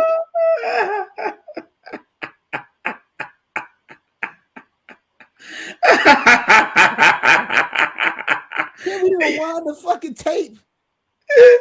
You can look. You can't make it up, man. They're going to allow it until these guys build a backbone and say, "Shut up, bitch," and get in and get in her face the way that they do. Nothing will happen, man. They'll always lose. They'll always lose these debates, even though they win. They win because they have the data's on their side, the facts are on their side. But as you know, people like to engage in the debauchery, the dick and pussy conversation. That's what they want. And if these people are dick and pussy adjacent, then they're going to listen to them. What do I mean? Look at her. She's a bald head pussy muncher. Okay. Clawed nails. Look at her nails. Her nails look like saber-toothed claws. Facts. She laughs and talks about transsexuals and blacks being all for it. You know, like that's the truth. And nobody will check her on. This is where this dumb cunt carpet muncher starts talking about black people. They're, you know what? Let this dumb cunt say it. The time when we start talking about and I'm not trying to get into the methodology, but I do want listeners to understand why you have to ask these types of questions. I see polls every single day on CNN. In fact, there was a Quinnipiac poll that was quoted just recently that say 53% of Americans think this, 47% of Americans think this. But then when you ask the question, who are you polling? The actual Quinnipiac poll says that 53% of the people who were polled were white men who said that the party and the country had moved too far left. Only 17% of those respondents were Black. So you cannot, right, make these large kind of assumptions and say, data says this, polls say this. You do actually need to be specific. Now, when it comes to Black voters and Black potential voters, I can tell you that, you know, again, where people want the Democratic Party to be is actually farther left than where they actually are.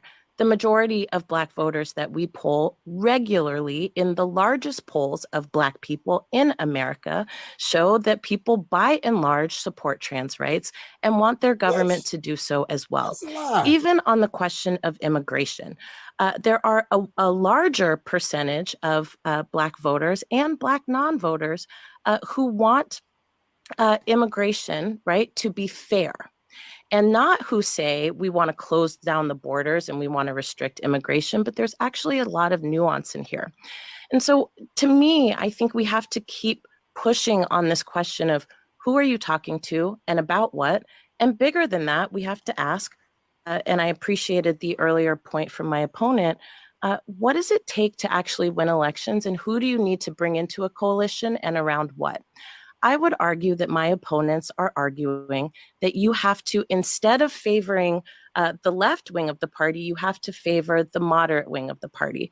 And I would argue that that is also false. What you need to do, right, is to be able to find the things that actually can bring those folks together, not that veers more closely to the moderate wing just because there are some people who are disgruntled about change in this country.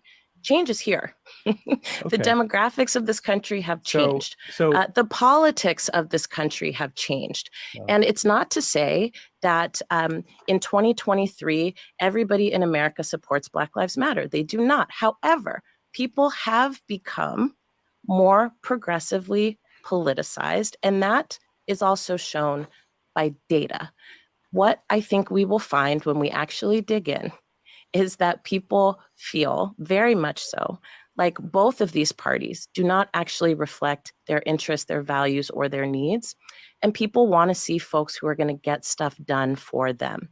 And unfortunately, this conversation, which we are having, which is still mostly a punditry conversation, isn't actually reflective of what a lot of Americans are saying that they want from their government or from a party that they may or may not deeply resonate with, not necessarily because of their positions, but because a lot of people don't participate in the first place. All right. I Can I want to go say to something about immigration? Because I've actually been to the border and to Central America. We don't give a fuck where you've been, bitch.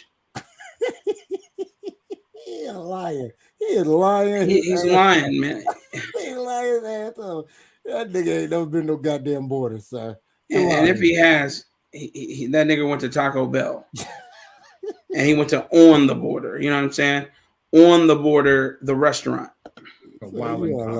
Jamal, can you do that in 30 seconds? We have some other voices we'd like to bring in, and I don't want to cut you off on that, but I just want to say if you could do it in just real quick. So it. we do not have open borders. There's been no policy change since Biden has come in. Number one. Number two, when I spoke to CBP, when I went to the border in Laredo, Texas, they told me upwards of 93% of the people they stopped are not. Hold on. Please pause it right there, sir. Yeah, I heard the lie. Please pause it. No. But hold on. There's been no policy changing since Biden has been in, correct? That's what this man just said. Did not the left say that the border policies that Trump put in place is harming immigrants? Yep. So if he didn't change any border policy, that would be saying that Biden is continuing the same border policies that are harming immigrants. Yep. But this is but it's fine now because Biden is in office. So it's fine to continue those same policies that 2 years ago they screamed was racist and harming immigrants, correct? Yep. Okay. All right. I digress. Your mic is muted. Yes, sir. Just seeking asylum. Number three, the majority of fentanyl, which is another scare tactic that we continue to hear from Republicans, that comes into America, 86%, I believe is the number, is coming from American citizens bringing it. And lastly, wait a minute, sir. Wait the fuck a minute, sir. He pulled that number. Yo, he pulled, sir. Sir, show me where the fuck you got that from. Sir, show me where sir. So what Americans go to Mexico, pick up a bunch of fentanyl and bring it back. Is that what this fucking that's what this book saying? That's what he's saying. Oh, you motherfucker. Oh, that's exactly what he's saying, sir. 86%. He a liar.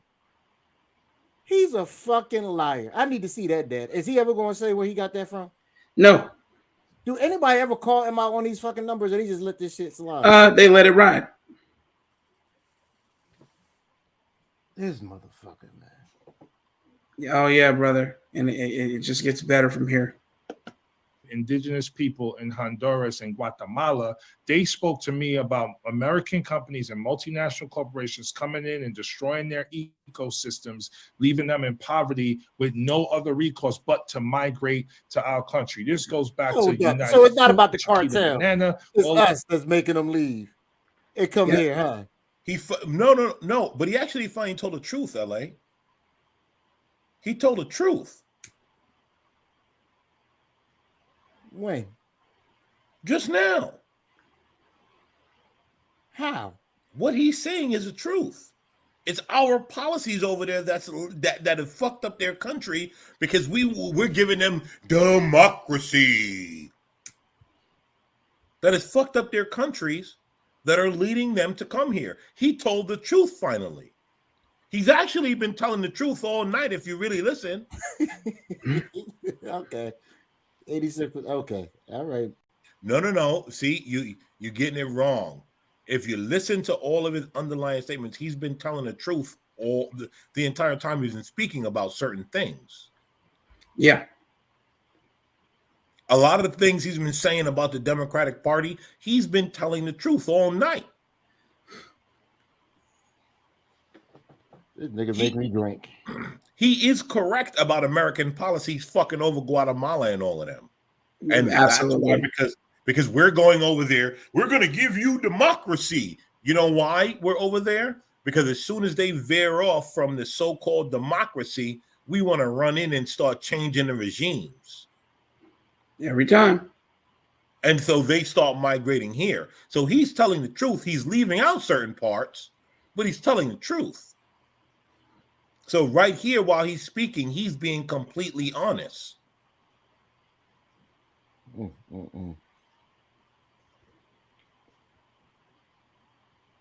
I hate this nigga. Right now, and we funded military and police in those places that led to more destabilization and disappearing of families. All right, I want to bring in some other voices now, and we have Scott Barry Kaufman, who is a journalist. And Scott, you're going to pop up on camera and come in live and identify yourself, and then join the conversation as a journalist asking a question, please. Oh, yeah, sure. Scott is my guy. Can I say hi to Scott? Hey, how's it going? Scott, you don't remember my gay lover. I do actually remember you. I was Principal Bowman then. Yes, I do. I very much. Scott's first book, Ungifted, is phenomenal. By the way. Get off that white man balls. Okay, you're the man, Scott. You're gonna make me blush because he's not gonna be I hope you still like me after my question. So Scott, tell us who you're with. And where you're based. No, sure. I'm a professor at Columbia University, a psychologist, cognitive scientist, humanistic psychologist. I'm really interested in basic needs and what we all share with each other. I have some questions for Alicia and Representative Bowman. Scott, before you get into that, in terms of managing time, I need to know how many questions you have. Okay, like 2 in 1. 2 in 1. I see people on this thing sighing, and yet if we didn't wrap up in time, you would be sighing about that. I will wrap this. I'll make it very concise. If you can make it one question for each, that would be very, very helpful. Okay, yeah, absolutely, I could do that. Thank you. Okay, Alicia, what would it look like if we went too far left? Do you have any barometer at all on, and does that concern you at all? Like, are you worried at all that it could ever get too far left? I know you don't think we are too far left, but I'm just curious if that even matters to you at all, this question of are we too far left? Like, is there anything that'll be too far left of you? Like, is there a line where you'd be like, okay, folks, I agree. Okay, great question. I'm calling Coleman up. Okay. Yeah, that's such an awesome question, and thank you for asking it. Real quick. Listen to this woman's answer, non-answer. She will not answer this question. Yeah, it's insane. What she says, you're just like, what? Unbelievable. Unbelievable. Yo, LA, listen to this part. You heard the question that he asked, right, LA? Man, these motherfuckers that gave me a migraine, man. Listen, LA, listen to her answer. You're going to love this.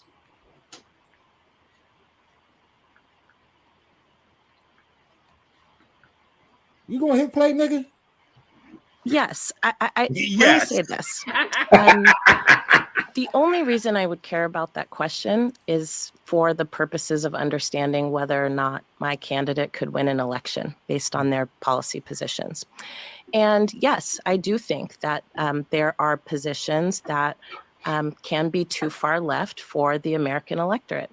For example, if somebody was pushing to completely dismantle capitalism and instead replace it with a form of socialism that would run the entire country, I would say that would be a position that would be too far left for a candidate to win. What she's saying, I would say another example could be if a candidate said, we are going to open all borders, right? And there will be absolutely no regulation on who migrates and how they migrate and under what circumstances. If I wanted a candidate to win, I would say that was too far left. But the argument that I'm making here is that actually there are not that many candidates out there that are on the mainstream stage that are actually pushing those positions, much less in any danger of winning those positions. And my argument here is that, this notion. When did we hear what was too far left for her by her definition? Nothing. Ever. She never defined what too far left was. What not being left enough was. and what being too far left was, and what the criterion was for the Democratic Party to be considered too far left. That all she answered was, if I was running a candidate and he ran on this, I would say, well, that might be too far left. But she never answered what she defines as too far left. Yep. You know, what can you do? What can you do? None of these guys who are in the position to hold these people accountable for anything will do it. So then how do you do it? But do you want to know what I say? What do you say, sir?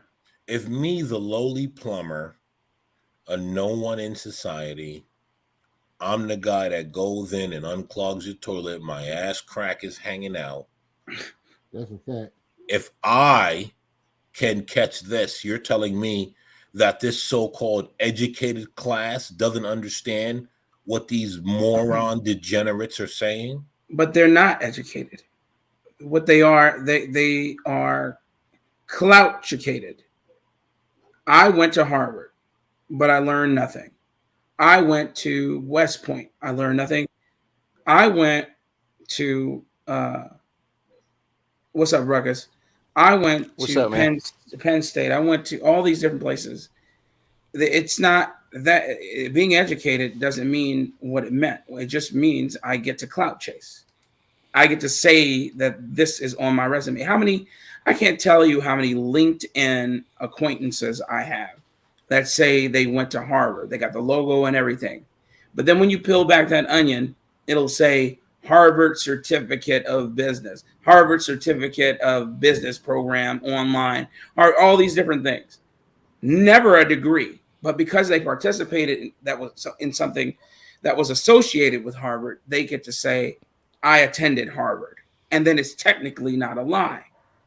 It's not, again, it has nothing to do with being educated. It's clout-educated, a term that I've just coined. Thank you. Shout out to you. That's a fact. Thank you, sir. As I continue to play this, that the Democratic Party is so far left, and so it's in danger of like alienating all these people. That nervous laugh means she doesn't have anything to say. You are a piece of shit. Yo, I noticed it. Shit. I just didn't want to say anything. Yes, I'm leaving it out. Does he have? Does he have? Does he have that dead? Oh my god! You are a piece of shit. I'm gonna change it, man. It was a joke. Happy Easter. Hilarious. Happy Easter. Hilarious. All right, let me press play on this degenerate bastard. Here we go. I'm saying to you unequivocally, as somebody who considers themselves to be a part of the far left, but also as somebody who talks to Black people and tries to get us to get energized and activated around issues that we care about, that this is not a thing. This is literally not a thing. And I think I know a little something about Black voters. And I can tell you that I would not purport to say here in any way, shape, or form that all Black voters are radical progressives. We are not. But I will tell you that on the majority of the things that Congressman Bowman is talking about, that Black voters by and large support those positions. No, and they don't. Back it with data, because I do talk. What data? Show us the data, you dumb cunt eating cunt. In the tens of thousands. Thank you, Alicia. Scott, I'm hoping your question is for Coleman. Thank you. We haven't heard from him in a while. Ooh, actually, my question was for Rep. Bowman. Yeah, I'd like to give the other side a chance to participate in the conversation. Pillow bite. Well, okay. You hear this cut? You hear him talking? Well, yeah, I mean, it's very kind of like the mirror image of that question, for Coleman. I'm more of a bridge builder kind of guy, right? So he's a bridge builder, guys. What divides us? But Coleman, I mean, what do you think is the optimal line for the Democrats? Like, have you thought through like what you think would be like the perfect sort of thing that would really get Democrats the most likely to actually win elections? If I were a Democratic strategist, my first thought would be, well, let's look at the most successful Democratic politician in a generation, Barack Obama, and try to understand what package of positions and signals he sent out to have a successful 2-term presidency as the first Black president in America with a middle name Hussein. All of these factors going against him, and yet was still able to be so successful. I would say I would want to take some indication of what packages of policies and signals did this person embody that was so successful. And yet what the trend has been is to basically reject that entire strategy in favor of far less popular, far less broadly appealing strategies. And this is what you see. This is why you see the hemorrhaging of the Black and Latino vote. And look, nobody likes the earliest messengers in a crisis. When the Titanic is sinking, the first guy that tells the captain gets booed out of the room, right? But this is what's happening, right? The Democratic Party is at the early stages of a crisis where, even though it hasn't gotten that deep yet, the trend line is clearly pointing in the direction of losing the Black and Hispanic vote. And there are people that are just going to want to push this crisis under the rug until it becomes so bad that you can't ignore, but it's already happening. Again, I just want to, the polling that I see doesn't show any of that. So I just don't, I mean, yes, it shows that I believe in 2022, there was a slight nudge of Black and Latino voters voting Republican, slight nudge, but not this beginning of some transformational shift where Black and Latino voters are now going to start voting Republican. I do think, again, to your point and to Alicia's point earlier, we have an opportunity to really continue to grow an incredible, diverse coalition of voters that support Democrats. And if we don't get better at engaging them and messaging them and the like, they will continue to sit home and or may vote Republican. But and it's Donald more likely Trump, they sit home and not vote Republican. Republican. Usually they sit home. Donald Trump pushed a big lie and incited an insurrection. The Black and brown people I speak to don't want to be a part of that, right? Then why did he gain numbers? Why did he gain numbers among them from his first election to the second? Again, they've been excellent at messaging and excellent at fear mongering. He's still lost, by the way. Fear mongering is perpetual. It always. Now there you go. Now that's another lie. Since when has the Republican Party ever been excellent at any sort of messaging? Dude, they are. Please tell me. If anything, the Democrats had got it on lock with the messaging. Like AOC, no matter how you feel about her, the bitch is polarizing. Yeah, she's basically holding that party up by her damn self, even though she's a fucking mook. Yep. So you can't. And like you said, the Republicans are terrible at it. I don't think she's polarizing at all. You might not think so, but look at her Twitter followers. Look at her Instagram followers, sir.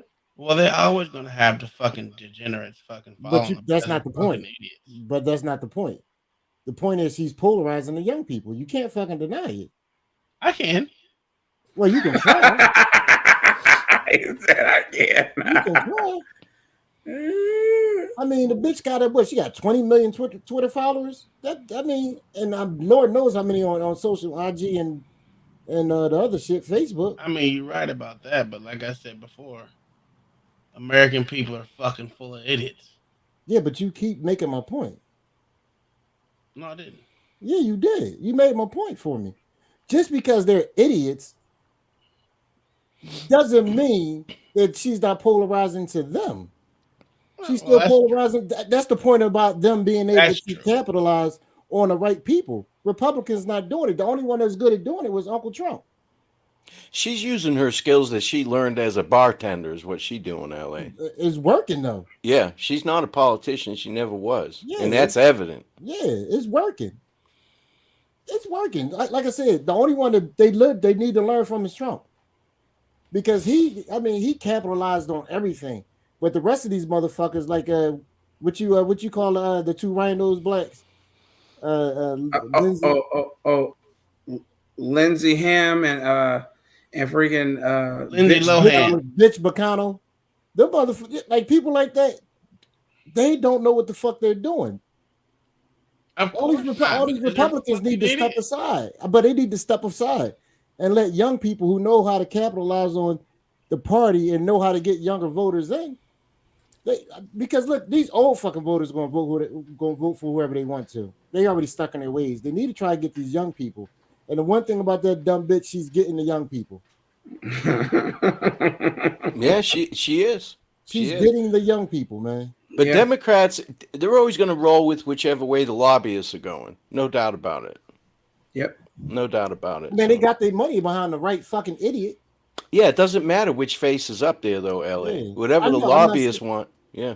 Yeah, I agree with you. But what I'm saying is they got their money behind the right idiot because she captures, no matter how stupid the people are, she still captures their vote. And they vote. When they go in the booth, it doesn't say, are you stupid? You can't vote.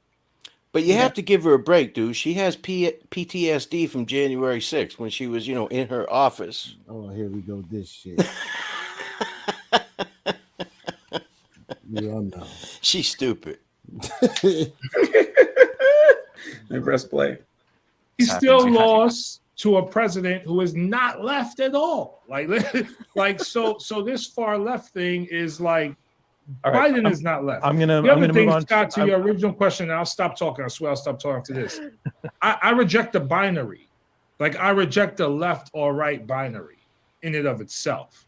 Like let's talk about people versus power. And by power, I mean corporations and everything they represent. By power, he means everybody else's power except for the power that he's collected. If we're going to choose a binary to focus on, not left versus right. So thanks, Scott, very much for joining us with your questions, Scott. I've got a bunch of other ones that people lined up, but we really appreciate it. This one comes from Zaid Jalani, who's a reporter for News Nation Digital. I'm going to take this, Rui, we haven't heard from you in a while, and I don't think that's fair. So I'm going to bring this question to you, and you can pass on it if you want to, and give it to somebody else. Are there any issues where the Democratic Party as a whole is more conservative than it was 2 decades ago? Are there issues where you think the party should be more conservative? The second one, I think you've kind of answered, but the first part. Are there any issues on which the Democratic Party is more conservative today than it was 15 or 20 years ago? I would say that's a big zero. I can't really think of a maybe foreign policy, cultural issue. Foreign policy. Well, maybe some foreign policy. That's good. What do you think, Coleman? Does that qualify? I would say to some extent. I mean, when in the Bush years, Republicans were hawks and Democrats were less eager to intervene. And I don't know if that's totally switched, but to some extent that's switched. Yeah, okay, that's kind of a separate conversation. All right, I'm going to take a second. Yeah, but in terms of domestic policy and social policy, no. Probably second question, and this one does go to social policy. I'll also bring it to you, Rui. Is Coleman correct there? Participant who's watching the debate unfold right now. Go ahead. I just want to ask you guys, is Coleman correct? Yeah. I don't want to go long for him because we're getting to the end here. I just want to ask, is Coleman correct? About foreign policy? Mm-hmm. Yeah. Absolutely. Yeah, he's right. Yes. He ain't wrong, that's for sure. Yep. How can anyone call the Democratic Party too far left when it won't even agree on enacting the kind of universal health care that is supported by even conservative politicians in places like Canada, the UK, Australia, and all of Europe? Well, that's a very good question. Let's try to unpack that. The question of whether the Democratic Party is too far left does not lie in the issue or the sort of what positions they actually hold at any given time in an aspirational sense. I mean, the Democrats do want to provide universal health care for people. The question is, how do you develop a coalition, a big enough group that you can dominate Congress enough to actually enact, a vast social program of this nature? That's really the issue. So when we talk about being too far left, we should not think about it as Democrats are for universal health care. What's too left about that? We should think about it. Are they developing the coalition and the support that would enable them to have the political power to actually get those kinds of things done? So that's the sense in which I say they're too far left. Not that they're for universal health care. That's great. And they made some progress on it. The question is, why can't they get it totally over the goal line? Why can't they move farther? They can't move farther because they don't have a strong enough coalition. They just lost the House. They're in danger of losing the Senate in 2024. This is a 50-50 nation. If the Democrats want to do cool stuff like that, it's got to be more like a 55-45 nation. And they're not getting close to the kind of politics that our opponents are recommending. I mean, for example, our distinguished opponent, Alicia, says that, too far left. Well, maybe if they were for completely open borders and dismantling capitalism, that would be too far left. Well, I'd say there's a lot of other things that are too far left, that aren't just those really apocalyptic things. Most Americans are relatively moderate. They are not interested in dismantling, obviously not interested in dismantling capitalism, but they're not even interested in a whole vector of left-wing things that our distinguished left-wing opponents would recommend. And you've got to be able to sell it to the people. We have time for one last question. In a big way. We have time for one last question. And Jamal, I want to bring this to you because I think that was one of the most smartest things said today. The Republicans are better at messaging, and this question goes to. For sure. And he still found a way to cut him off. To that. Is the Democratic Party doing a poor job of distinguishing the Democratic platform, the actual platform, from what the Republicans are characterizing as woke?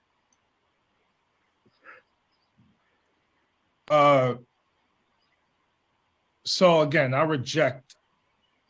don't even know what woke is. So I don't think we should be designing a platform response to the Republican use of the term woke or woke.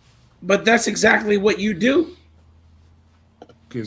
Or woke mafia or woke supremacy or wokesters. I don't think we should have the debate on their terms. They, by and large, sound foolish when they use that term woke. To what I thought you were going to ask is, do we need to get better at messaging? Yes. I think part of the reason why we haven't been as good as messaging is because we're constantly playing defense when we should be playing offense. Blacks with the fight, please. Please. Please. You heard him? Please.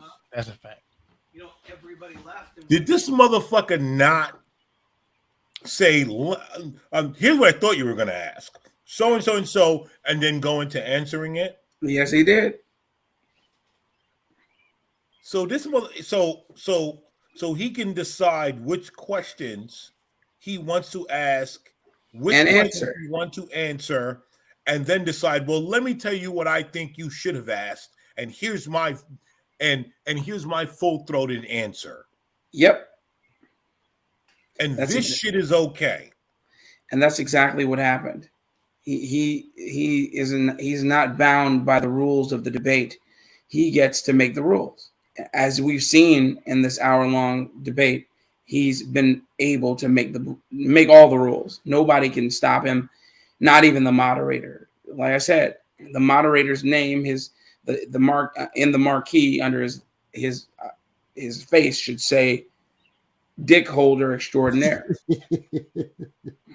Like this, I mean, when I got to this point, I said, "What did this guy just ask and answer his own question?" He did more than that. He just ignored question. I mean, this is what they do. Oh, sir, he did not ignore the question. He asked and answered his own question because he thought it was important enough that he had to state it himself and answer. So the American people care about. They care about universal health care. How do we go into states and go into parts of the country to engage so-called moderate voters in that conversation so they could vote Democrat to give us a supermajority in the House so that we could pass universal health care? We have to do better at that messaging overall.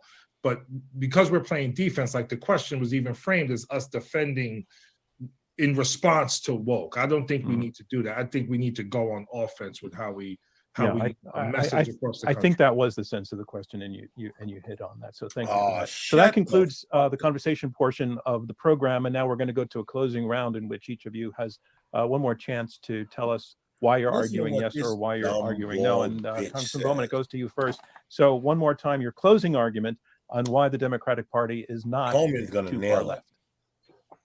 again, thank you so much for having us. This was an amazing conversation, and I hope to be back at some point.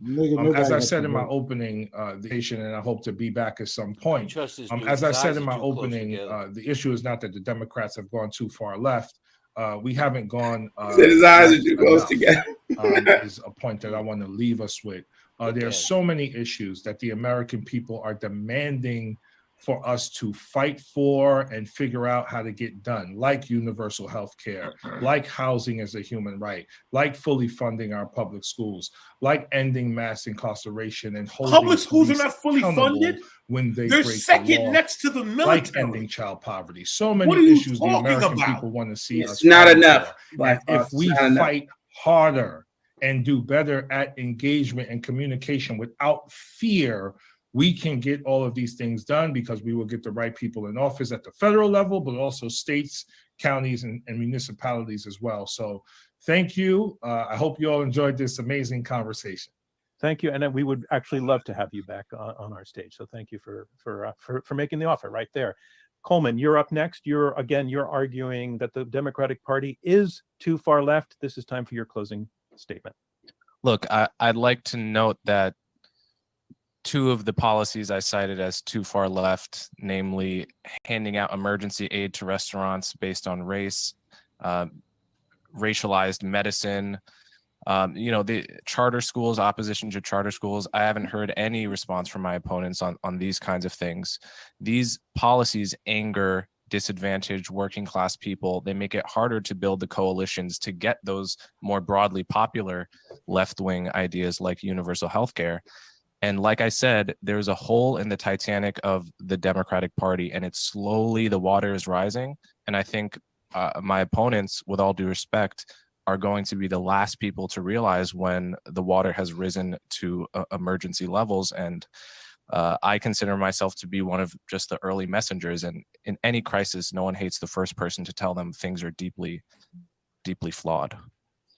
Thank you, Coleman. And Alicia, your closing argument on why the party is not too far left. Listen to this. Well, first and foremost, thank you so much for having us. This was an excellent conversation that could go on forever. I will address my opponent and say racialized medicine is not a thing. So I would like to understand what you mean by that, because it's not a thing. And also not a thing is the Democratic Party moving too far to the left.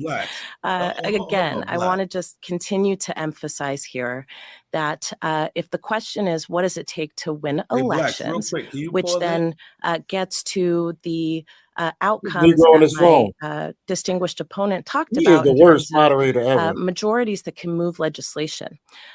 Then what we have to do is be very, very conscious and scientific about what people are actually saying about why they do the things that they do.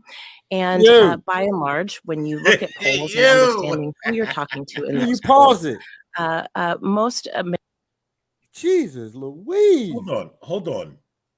During this debate, and maybe I missed it because I'm human, when did racialized medicine come up? Nobody ever said that. It never came up.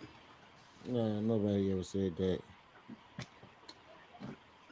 What the fuck is she talking No, about? nothing, brother. Again, it's filibustering. They just backfill. They built this shitty house, and now they're just backfilling. That's all. Trying to drop. Racialized medicine is not a thing. Duh, you dumb bitch. That's we all why know it never came up. You stupid whore. Well, they just asked for her comment, not an intelligent one, so you can't blame her. You're right. She is unintelligent. She is a dog. So dogs. They follow the bone. So she's an idiot. Coleman would eat her ass up one-on-one. Yes, he would. My goodness. Ruckus. That's why she would never do it. That's why she came under the covering of liberal ass NPR, because she knew that they would indemnify her. Ruckus, for the time you were here, did you hear anything about racialized medicine? No, and I had it on speaker when I wasn't here. No, I haven't heard anything about it. What is racialized medicine? I've never even heard that. I'm so goddamn confused. I don't understand that. I'd never heard any. But you Maybe it's her put race or eyelashes. racialized or anything in front of something, man, you I got don't even something these days. listen. Even if somebody said it as an obscure comment, it didn't happen here. Hmm. Nope, didn't happen here. Where Not at did all. she get it? Well, there's no substance to it, and they know that, but the word sounds good. So they're going to run and tap dance all around it just so they can talk for an extra 35 seconds Yo, and I guess it's deflect. when you go to the hospital and the doctor about to work on you. He say, "Oh, you black? Sorry, sir. We got to move on to the next patient because he white." I guess that's what it yeah, is. I guess, man. He goes That's down the usually next what door that happens. says the door That's that usually what under happens. generic. Yeah, The drawer under generic for their yeah. meds. Yeah. You black? You got insurance? Yeah. Okay, let's go to the white man without insurance because we gonna make sure he get. Yeah, like, I'm not. Yo, I don't even know what I the fuck. mean, that's still coming from the same people that say that black women don't get health care when they the most motherfuckers that have That's a fact. babies and delete babies, and they get the most care of any ethnic race out here. Any ethnic group out there, But they will absolutely. continually say But see, that I don't see black that men either. and black women are medically racialized. Where do you get that from, Tom? I'm What not I get? saying What? you're wrong. I just never heard that one either. No. That's usually what they say all the time. That there's no fairness in healthcare with black women. To be a black woman and get pregnant is the worst the worst gender and race to be. Oh, really? Kingdom, Ruckus. kingdom, kingdom minded with the $25 cash app. Thank you for that. Says thank you for having us over. Thank you for the engaging show. Well, we thank you so much. And again, maybe perhaps next Thursday we will have the book reading show where we talk about a book that of your choice. So I believe you said 1984, Kingdom Minded. So we'll all get the cliff notes of 1984, and we'll be well versed and ready to go over that book. I'll wait for the DVD. Yes, ma'am. Yeah, that nigga lying because I don't read. Yeah. Well, nigga, get an ebook. Listen. Hey, Ruckus. Yeah. My young daughter, her mother had her in a birthing center. Mm.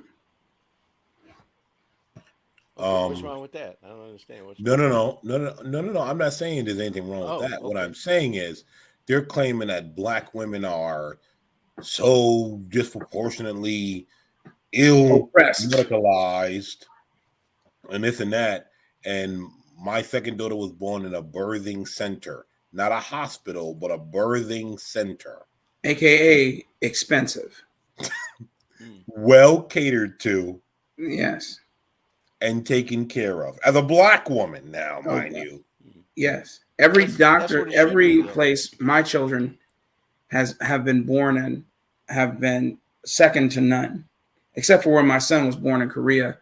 But it had nothing to do with the facility. It had everything to do with the doctor who wasn't checking on his mother concerning the birth. Almost had to have a cesarean. Thank God we had a competent doctor come in. But yeah, that had nothing to do with the facility and the cost associated. But I remember when I had my my middle daughter, she was born in El Paso on the border. They had so many problems in that town with children being stolen from the hospital once upon a time that they started putting, they had to put the tracking devices on the child, and the mother, so that they couldn't flip them and steal children out there and take them across the border and do God knows what. I mean, we didn't have any problems, but I'm just saying that technology is expensive, and the hospital we were in was not raggedy, so it was expensive. And then my latest daughter was born at Baylor out here in McKinney, and that place, a night is somewhere in the range of 30 grand. That's crazy, man. And let me tell you guys something. Here's something that a lot of people don't understand. The women cannot have certain procedures unless the man approves of it. Yes. Yes. And this is what I watched both my children being born, right? And when my wife went into labor, she wouldn't care if she was in a birthing center, in the woods. She just wanted that baby out of her, man. She didn't care about none of that shit. Well, I'm sure. Well, okay. So outside of these settings, I'm sure that's most women, to be honest, right? But you know, and see, this is what the liberal Democrats don't want, and they don't want it, especially of black men. They don't want it of all men, but they don't want, especially of black men, to have control over certain things. Because my wife couldn't, she wasn't. There was certain shots she was not having, was not going on unless I approved of it. That's good though. And they were all in there looking at me sick in the face, ready to lynch me. They stupid. They're stupid, Black. That's ignorant. Unfortunately, that shit runs rampant, but that's just being ignorant. That shit runs rampant, and guess what?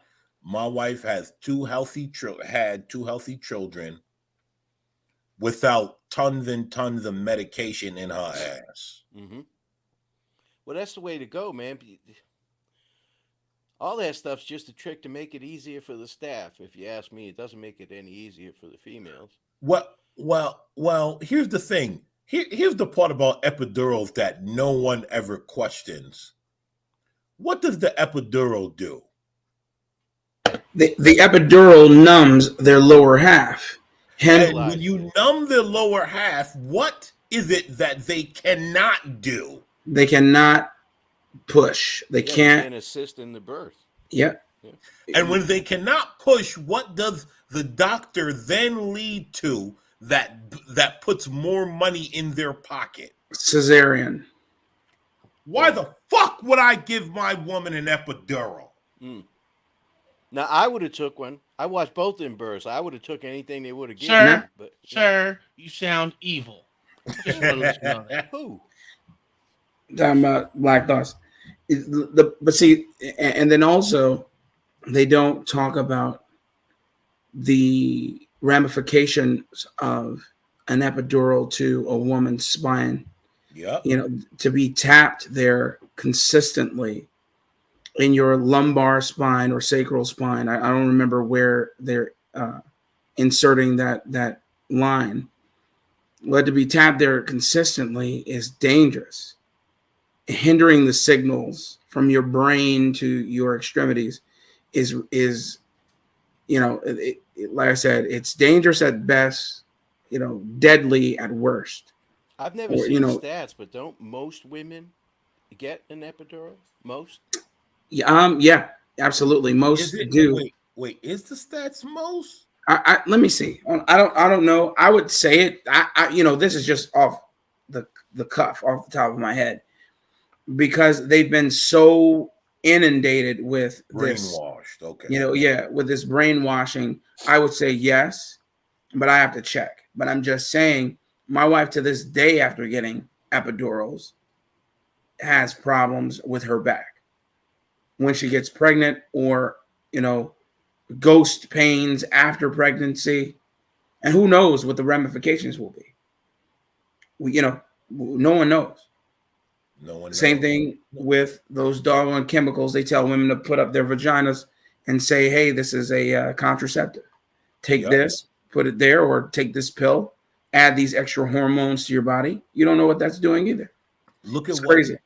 Look at what Kingdom Minded said in the chat. Walk, right? Let me tell you something. My with both children, my wife worked until she said she doesn't want to work anymore. Yes. When she said, I don't want to work anymore, you now stay home from here on end. Yes. Here's the thing. You're not going to lie in bed from here on end. Exactly. One thing that they will not tell you, and coming out of a man's mouth especially, they will crucify, is a woman has to stay active to have a natural, easy pregnancy. Well, that's what she means by walk. They made my wife, my kids were both born on Guam. in a military facility, and Yeah. they made her walk right up until they put her in the stirrups. Man, it was crazy. My She didn't want to walk anymore. Mine too. Yeah. They wouldn't. I think you guys are insensitive to women's needs. Oh, look at this. My You was wife an worked ass until baby, she man. Ain't popped, and nobody she didn't talking have to any you. choice. I told her she's gonna work and she's gonna slave for this white man till that little thing falls out of her. Okay. Look, they made my wife wait until she was 4 centimeters dilated, and they I was like, Lord, look, guys, like lies. It was crazy, man. She was in pain, and then this was in Korea at 121 hospital, and they were like, and she was, they sent us back home, all the way back home, and then she was just in too much pain. She had me drive her back. We drove back, and then she cursed out the nurse, not the NICU nurse, but the birthing and delivery nurse, until she gave her a bed to lay in and gave her an IV of like 800 milligrams of ibuprofen and whatever else cocktail to get the pain going so she can get this birth going. It was crazy. But Yale medicine says that an estimated 70 to 75% of women who give birth use an epidural. And that's a then, lot, man. Yeah, that's a lot. Yo, Northwestern medicine says that 60% of women, over 60% of women in labor receive an epidural. So yes, it is the majority, almost all of them. Now my yeah, wife man. didn't have epidurals. I mean, do I'm they tell you why. recommend them or do they offer them? Is that what they? Because they can't take the pain. Yeah, they can't take the pain. When people give this, and that goes to another thing. When people say this bullshit that women have a higher pain tolerance than men, that's I've never seen it. I don't know what the hell where they get that been from. kicked in the nuts before. That's why. Yeah. You know, they say this that's a lie, and I've never witnessed a woman being able to function at function highly while dealing with pain. And then the example they use is you get a cold and you're down. A man gets a cold, he's down. I'm like, but mark how long I'm down. I'm down for a day at best, at most. I'm sorry, and then I'm back up again. Dude, I'm not gonna lie. I get a headache. It's a tumor. I'm dying. I ain't gonna make it. Well, you're an old ass man, Ruckus. Okay, yeah, you're right. But I've always been like this. So you've been a bitch your whole life. That's all I hear. Yeah. Oh, you can call it what you want. I don't care. But yeah, that's what I've always been. I'm a borderline hypochondriac, man. Yeah. I'm pure. Kingdom Minded says it helps to walk. Hospitals don't want you eating nor drinking because if they have to surgically intervene, you'll have an empty stomach. I had a midwife, just wonderful. That makes sense. Yeah, you're right. They don't want you eating or drinking. Well, when I had that girl pregnant, when she had me smoking Newports walking around, I was trying to decide how we can get rid of that goddamn baby so I wouldn't have to see her ass ever again in my life. I'm just being truthful. This is Easter, man. How you gonna say some shit like that on Easter? And that baby should have died at the cross. Lord forgive me. Oh my God. Lord forgive me. That will send me to hell, won't it? Baby Jesus, don't listen. Well, Jesus says, "Blessed is the man. Children are a blessing from God. Blessed is the man whose quiver is full." Not with that crazy bitch. It wouldn't have been. He would have had to empty his quiver on that bitch, huh? Y'all just don't know. Oh, that's funny. This man is. You sound ignorant. Okay, I just want you to know that. Listen, all I'm saying is there's an argument to be had on both sides. Yeah. Agreed. That's all I'm saying. I'm not. What is the argument, sir? I'm not reporting to say I know what women need during pregnancy. I'm just saying certain things don't add up. You're right. My wife says it all the time. There, but you need to stay out of both of them if you're smart. No, what you need to do is put penis there, and the birth comes straight out of there. Mayo said during Panama, a 'Cause that's rumor what they spread say. across the country that if a U.S. military hospital delivered your baby, that it would be a U.S. citizen. And they probably thought it would be naturalized. That's crazy. It But doesn't matter anymore. All they got to do is walk across. Doesn't matter yeah, where you're That's born. a fact. that's very true. So Not I mean, but if if a child is born on sovereign American or U.S. land, does that make them an American citizen? I wonder. Went to the hospital at 5 a.m. She came out at 5:20. Oh, that's an easy birth, man. Good job. That's a good question, Black. I think it Does is. that automatically make them a U.S. citizen? Yeah, I'm pretty Well, sure. okay. Well, there were a couple of factors with my son. Yes, he was born on a military base, which is sovereign military land. But also, his parents were both United States citizens. Right. So, regardless, as long as we went to, because we had to go to the embassy to get his birth certificate and all that. But you hear the term anchor baby a lot.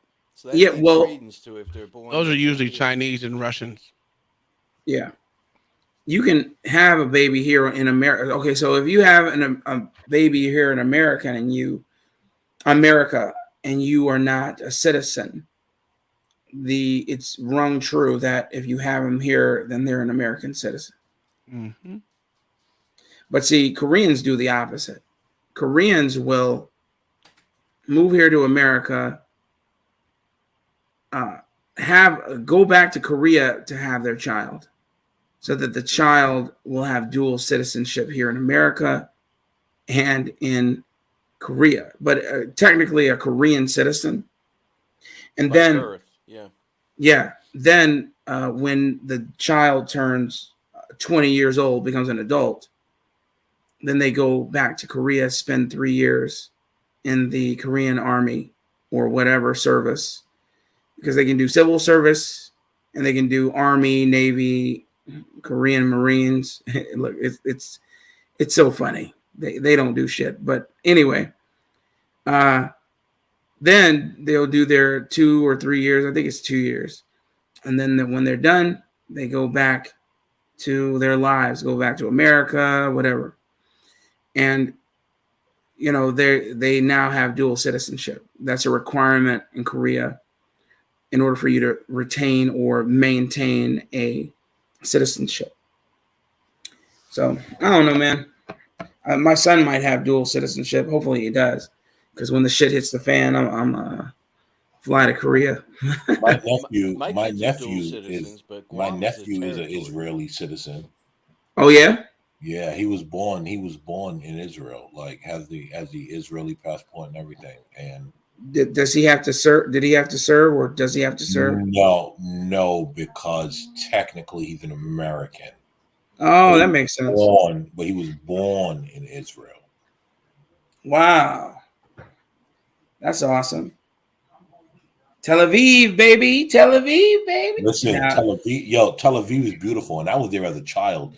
I actually want to go back now and really, really experience Israel as an adult, because I experienced it as a child. But I want to. Black Thoughts. Why were you there as a child? My mother was a zealot. Okay, enough said. Enough said.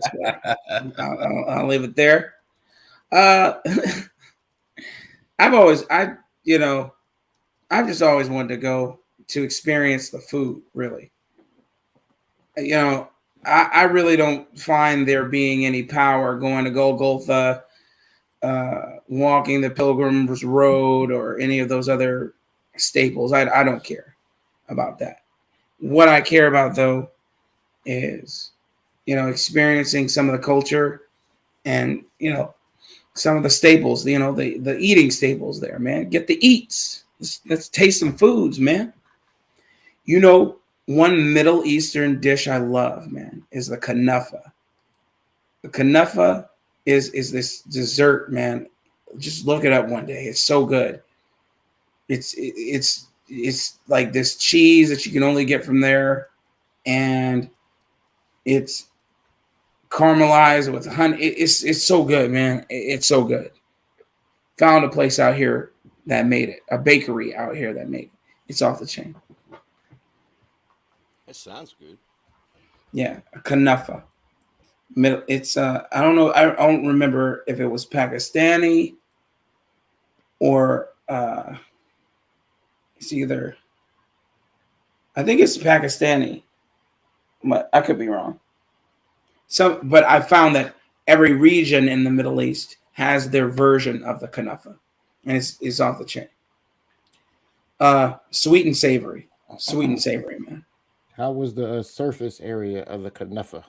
The surface area of the kanafa was very much so penetrated with the flavor, sir. Okay, blacks who identify. I heard you on the cell phone up there with LA. Yeah, well, I got a problem with blacks who identify. Funny, man. Man, that's They always crazy. getting me in trouble here, man. They She heard always you on the getting cell me. phone. Y'all need tinfoil hats like I got, so she can't hear you. Ass. That's crazy. We need a Faraday box. Yeah, you need something. Faraday box. Put your cell phone in the Faraday box so no signals can come in and out. That was funny as hell, man. In my house. What happened? Let me stop sharing this. We don't have to see the end. They're just giving their final thoughts. Thank you. Her lashes were getting on my nerves. Dude, man. Stick on dollar store menu damn lashes she has, man. I'm surprised she hasn't gone blind with all that damn glue. Hey, Ruckus. Yeah. So now that you've gotten a look into our political scenario, what is your thought on us now? Oh, I've always liked you guys. I was just scared, man, because I'm the only white dude, man. I need a safe word or something.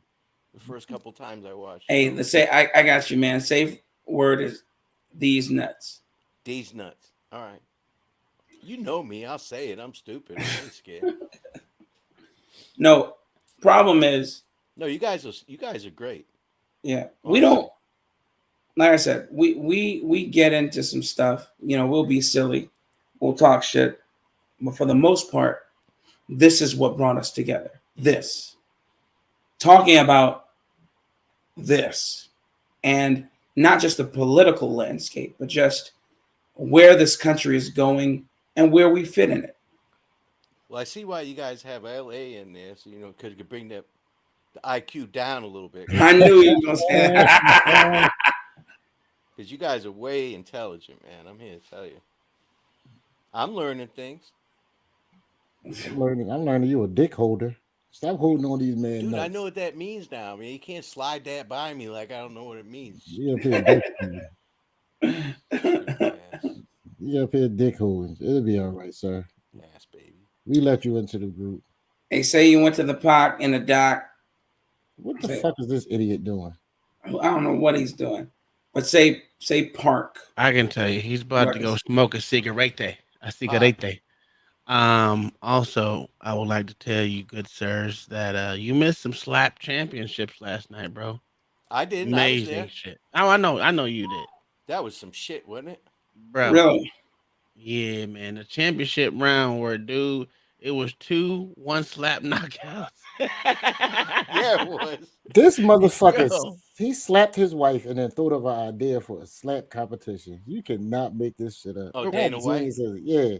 She slapped him first. Well, he slapped the shit out of her back, and he's like, I got an idea. Right. Slappity slap. Right. Bro. Yeah, that just played into something he was already doing. They had a dude named Slap Jesus. Yeah. Oh, yeah. When you left Blacks, the blue guy won. One blue- slap. The blue guy, I knew it. I bet on blue. Hey, he slapped the dog shit out of that black dude and had him crying. Knocked his ass smooth. I knew he was. It was Black crazy. dude looked like a degenerate. You would think that he can take one slap. Nah, not with them dreadlocks. Dude, I was saying he's gonna have to send another swab in to 23andMe because that bitch's DNA changed. He Brother knocked out Uncle one of his Tom. ribonucleic acids. Yes, sir. Brother Uncle Tom, I'd appreciate if you mind your business. Okay, sir. That's what I would appreciate, Brother Uncle Tom. Thank you. But you didn't say that I was wrong. Brother Uncle Tom, do you know what happens when people are nosy? No, I do not. Yeah. Explain it, sir. Jesus. Yeah, they get the Sir, slap. please just mind your business like the rest of the Negroes and look away, please. Thank He you. said, "Look away." So you don't want no parts of this shit, Ricky Bobby. Well, the thing about it is, I told Nothing to see y'all. here. We asked a question yesterday. If you see some degenerate shit happen, would you walk away and go somewhere, or would you stay there and record? I got one better for you, Uncle Tom. I told you I would stay there and record. I got one better for you, Uncle Tom. I got an actual example that happened today. After church, we went to a restaurant called Whistle Britches. I was parking in the parking lot. This black dude was coming out of Whistle Britches and going to his car with his ballooned booty, looked like a Mexican girlfriend, really short. This dude had dreadlocks. He kind of looked like that one dude who gets on panels sometimes with the dreads and play D1 ball for Georgia. So he comes up. We've been on panels with him. What's his name, man? He's usually on Ock Nation. Somebody told me to go over there. I did. Ock Nation? Yeah, he's hilarious. He's the one who I got the term Glacier Glider and Sunman from. Yeah, anyway, Ruckus is the Glacier Glider on the panel. Yeah, I just found that out. Yo, that shit had us howling. That was some So anyway, he came out the restaurant with her, and he tried to come up behind her and hug her. Me and my wife are watching this from the car, and she goes like, slaps him, get off me, whatever. Immediately, he's playing with her. He puts his hands up and pretends to jab at her. Then she is crying, and then he spits right. Then she wipes it off her face. Then he right back on her face. And then she wipes it off, and they both get into the Mercedes truck he was driving. What kind of? So she liked that shit. So there's a couple things. My wife was appalled, couldn't believe it, and I told her I used to see shit like that in Chicago all the time. She goes, I wonder what it was about, because I'll tell you what I'm gonna do. I'm gonna walk by and mind my business, because I was parking the truck to go in and get the table. So I walked right by him and acted like I didn't see a damn thing. And she was looking at me. I'm like, well, I don't know why this bitch is looking at me. I'm like, I'm not about to do shit. And so I keep going. So after the fact, they drove off. She asked me, what did I mean that there was something that I noticed? I said, that's a pimp and she's a whore. I'm like, did you see how she was dressed? She had on a damn turquoise mini skirt, and she obviously had butt augmentations and breast augmentations. Okay. Go ahead, pimp. He's a pimp. If you tried to help her and you grabbed him, she would hit you. Right, yeah. LA? We've seen it. No, They'll sir, call the police on their man never because seen they're that getting beat before, up. You sir. go to put handcuffs on the man, they're hitting you with a frying pan for taking their man out the house. No, sir. I don't see that kind of stuff. And they picked their man up from jail the next day. Yeah. Yo, that's the nastiest thing you could ever do to somebody. It's spit on them. Like that. So what was the place that you were coming out of? What was it called? It's called Whistle Britches. Whistle Britches. That sounds like a strip club. Yeah, no. So Whistle Britches is a breakfast spot. It's really popular. What is it at night though? Nothing. It's closed. Allegedly. Nigga, hey, look, I don't frequent salacious nightclubby ass spots, sir. I go to allegedly. That motherfucker spit eggs and bacon on that bitch. Yeah, man. He spat right on her. I'm like, damn. I'm like, dude, there's just no way. Egg yolk in there. Hey, no chaser. That, sir, is a fact. I ain't shit. I'm not about to put my life in the way of a whore that allowed a man Now, what's to that mean? spit Blacks, on you her. ain't shit. What's that mean? How'd you figure out what he meant there? Because I He said didn't help out. He I walked walked right right by. by and didn't help.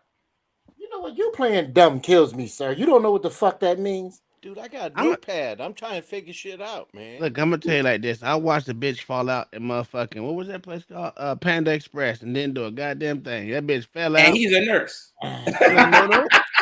I'm Fuck with that you. bitch. I was Fuck that bitch. last week I was walking, right? And during my route, I seen this old lady with a shopping cart. And she was pushing it up a hill. Don't you know that bitch tipped over, the shopping cart went down, the groceries went all over. I had my headphones on, so I looked straight when she started staring at me. So I act like I ain't here. Listen, look, old lady, this is your responsibility. Ain't nobody tell you still that shopping cart in the first place. You should never let that goddamn lot. So you got to pay the price. I feel bad, man. All right, let me see if I'm learning this shit. LA, you ain't shit. Yes, sir. Is that right comment? Is that appropriate? Yes, he, sir. he ain't shit. That's killing fact. Said, question. Now she's stealing a shopping cart in my eyes. Yeah, I should have locked her ass up. Yeah, that's what I'm saying. Yes, we did see this. Yes, I watched that bullshit. We And watched I said, him. and I actually said that the other day. I was like, I mean, matter of fact, I super chatted the shit. I said, this is what happens when you motherfucker. Hold on. I said, this is what happened when you got two black men fighting over a dirty whore. Because that's literally what it was. Why would men fight over something that's such a degenerate? Do you want to know what's funny? That's crazy. Kingdom-minded tyranny despises black men. Sure does. She mates with Mexicans Even though she looked like a black man. and she has no desire to deal with a black male whatsoever. Now, what and happened yet to Coleman's video? We never got to hear that women video. no, we heard Black everything. medicine. No, we heard everything. That broad had nothing to say. Oh, okay. She said nothing the entire time. She said nothing towards the end, the beginning, the middle. I got to look up racialized medicine. She heard nothing. She said she's probably talking about a book I read back in the day called Medical Apartheid. Yeah, it's actually a good book. But she said, but didn't she say it's not a thing? It's a myth. Racialized medicine is a myth. Well, she's a fucking idiot. You know, you would think she would be trying to say that it wasn't a myth, like it's a real thing. I have no clue where she was going with that. You would think she would say it was a real thing based that's what I'm upon saying. It was a real thing, racialized medicine. So that dumbass, I never heard that before. She was just saying anything. Yes, because no one brought up racialized medicine. She was the only one that said that. She's an idiot. Tom, is it cold on your side? No, he got a onesie. I have on a onesie, so I don't know. Got a onesie. Dude, it's cold as hell over here near Tampa. What is it? 60 degrees? You know y'all cold. Dude, I don't even look, man. I'm a anything below 70 is freezing. Y'all motherfuckers some little bitches. Oh yeah, the why wife I said be a it's little 70. bitch? I mean, I so could it's be all freezing. that, but why? Why I gotta be a little bitch? Because it's cold. You from Boston. It gets negative 72 degrees in Boston. Listen, motherfucker, I was cold up there too. It don't matter where you live. Get this nigga up out of here. I'm sick of this motherfucker, man. It's 63. 63. That's cold, man. You drop me down to make y'all any less of bitches. I don't understand this. Yo, blacks, yeah. A matter of fact, I ain't talking to blacks. You live in Texas where it's warm. Black thought, you hear this shit? They bitching. They don't so they don't know what real cold is. Texas get cold. Why is this nigga constantly talking? I don't understand. Bitch, Why you is it? asleep half the stream. I got the pictures. I wasn't asleep. Sir, you're a liar and a nigger. I got a picture. Do you really want to lie right now? I wasn't asleep. Sir, I have a picture of you laying back with your eyes. What was you praying? I was praying to the Jesus. You know, you sound like that lady. You sound like that lady. Whoa, whoa. Just because my eyes were closed doesn't mean I was asleep. Sir, you were asleep. Your head was back. Your mouth was open. I didn't know what you was Motherfucker, doing. y'all were boring. What the fuck you think? I'm gonna lay down and chill. I thought you wasn't asleep. I didn't say I was asleep. I was staying back and chilling, nigga. That's what I was doing. Like I was just doing this a second ago. So you didn't like our intellectual conversation? Praying to the Jesus. I was asking Jesus, when is he gonna make these niggas realize that they boring as hell? Get this motherfucker out of here, man. I don't know what this nigga's talking about. Oh my He's talking about some asking Jesus. Yeah. You want to know what's funny, right? Did anyone watch the end of whose stream was it? Oh, It was a couple days ago. It was I don't remember which stream it was, but it was Jay Prince and that chick talking, right? The quote unquote PhD. And she said, and somebody asked her, it was CT. I was about to say, was it CT? And she asked, Bob asked the chick, do you like black men? She said, absolutely not. Right? And then when JP said, yeah, I'm all for black women and black love, she clapped it up and said, yeah, that's right. You got to be black women and protect black women, while actively saying she dislikes black men.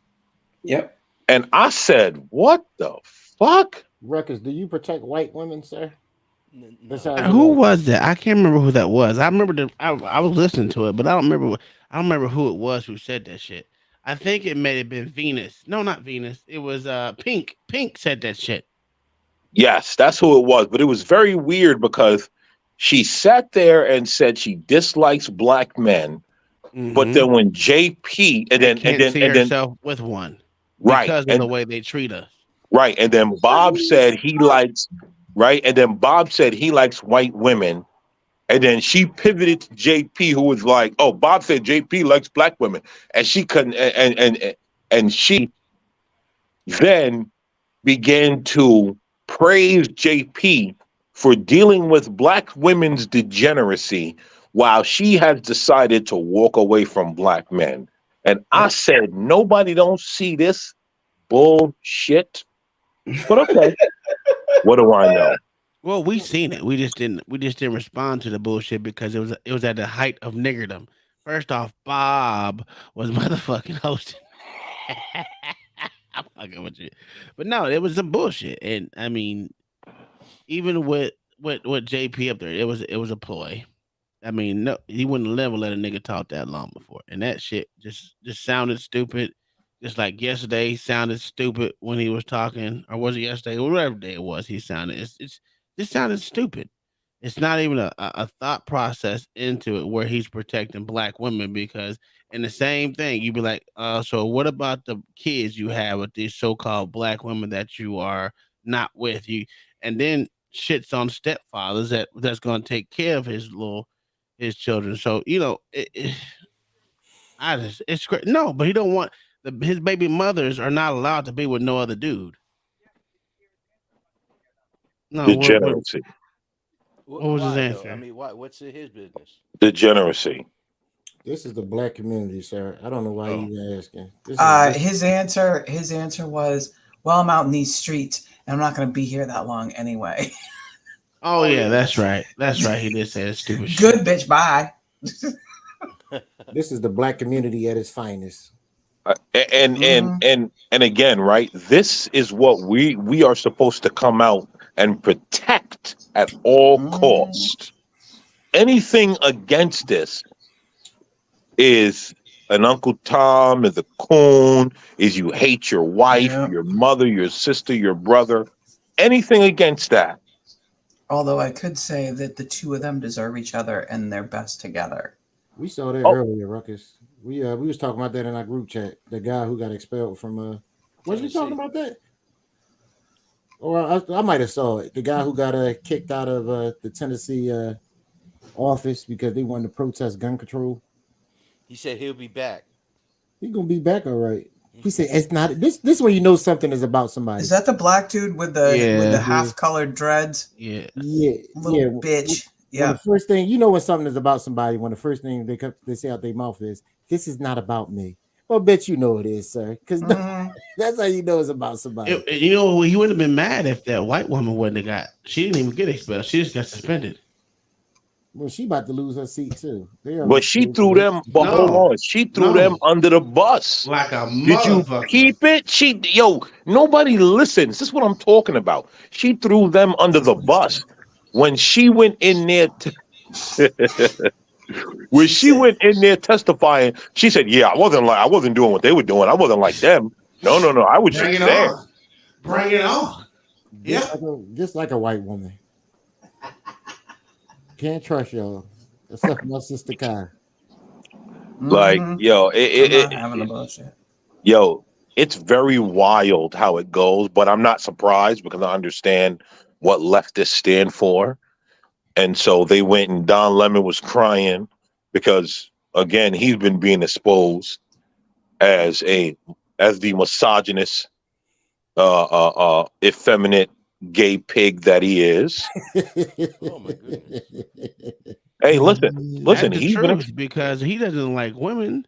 He doesn't. Think about it. He getting dicked down by a white dude, of course. So that shows you. So he's anti-black. He's hold on. Anti-women. He's anti-black and anti-women. Yeah. But we're not allowed to talk about that. Yeah. He's a racist. He loves those little males, and we can't talk about it. The Catholic Church. I just want to let Bob know. Oh, here we go. You see what happened? 600 more of them. Little kids got diddled with by these Catholic priests. That's in one state. Yeah, that's in Maryland. Yes, in Maryland. Just came out. I saw it. Yeah, 2 days ago. It was the last, I think, 20 years or something. But it was 600 just in the state of Maryland. And the fact that they don't ever, prosecute the priests, nothing like that. They just move them to a different, I don't know what you call it. Yeah, they move them to a different spot. That's all. Ruckus, aren't you Catholic, Ruckus? What'd you say? Aren't you Catholic? I was raised Irish. Yes, he's a diddler believer. Yeah. No, I was never an altar boy or anything like that. Yeah, that's where it comes in, is the altar boy stuff. Yeah. 600. Yeah, no, I don't believe in any of that stuff. That's Catholic aerobics, man. Up, down, also with you, all this shit. Kneel. Oh, yeah. Walk around. They come in. My favorite is when that Florida, that Florida sheriff comes out talking about all the pedophiles he arrested from Disney World. Yeah, that was last year. What do you mean? That was last year. No, it's not all the. It's not last year. It's all the time. He had a giant ring last year. It was like he does that all the time. 120 different people. Yeah, but he does that shit all the time. Repeatedly. Yep. I mean, where do you find the time to get 600 kids to mess with them? God damn, that's dedication.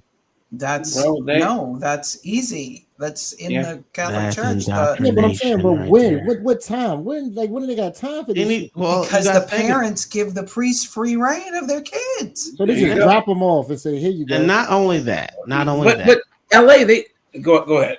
Not only that, you gotta think of it like this. They take their kids up there. They get them involved into that thing, and where the parents are not there. And then you groom them into what you want them to be, and then you have a lot of time to diddle with them. You have a lot of alone time, and so like I think it was Blacks Who Defy who said that they used to let the priest marry, but now that they don't allow them to marry, they be diddling with these whoever it was that they be diddling with these boys because they ain't got nothing else better to do. Yeah. And they need to get their shit wet. So that's what they're gonna get it through. A little shit on it. That's the reason why they are all anti-father. All them damn nuns running around there. If you don't get some of that nun pussy. Well, they're not allowed to. You notice it's called nun, right? Yeah. You can't tell me them nuns ain't fucking. That's why they call them an altar boy. They want you to bow down upon the altar and get that thing stuck in them. Them nuns giving some up. That's fine. Like I said, you notice they're called nuns, right? They get none. Yeah, you just gotta, rub up against one of them at the right time. LA, look at that picture I just sent you. You go, Sister Martha. Get a little bit of this. Let's go out there. Young Sister Martha in the back giving the deacon head right now. What we here to do is uplift these hoes. We'll be having potluck later. Ruckus, Yeah, you, bitch, you my really thoughts, going to hell. So. my thoughts ain't your thought. Hey, Sean John. Sean Hey, Johnson, I John. think the sheriff may be a pedo. No, actually, that's if you look up why DeSantis is fighting with Disney and all that, it's not just about land and Reedy Creek and all that. It's also that this is a common occurrence several times a year that Disney hires a shit ton of pedophiles and doesn't vet them. And then they go bust them, and it's a whole thing, and it's every couple of months. I'm never going to. It's ridiculous. I haven't been to Disney at all. Be within 100 feet of kids, per the court. What? And they still hire them. Yeah, these pedophiles that have to register and all that stuff, they're not supposed to be within 100 feet of kids. Exactly.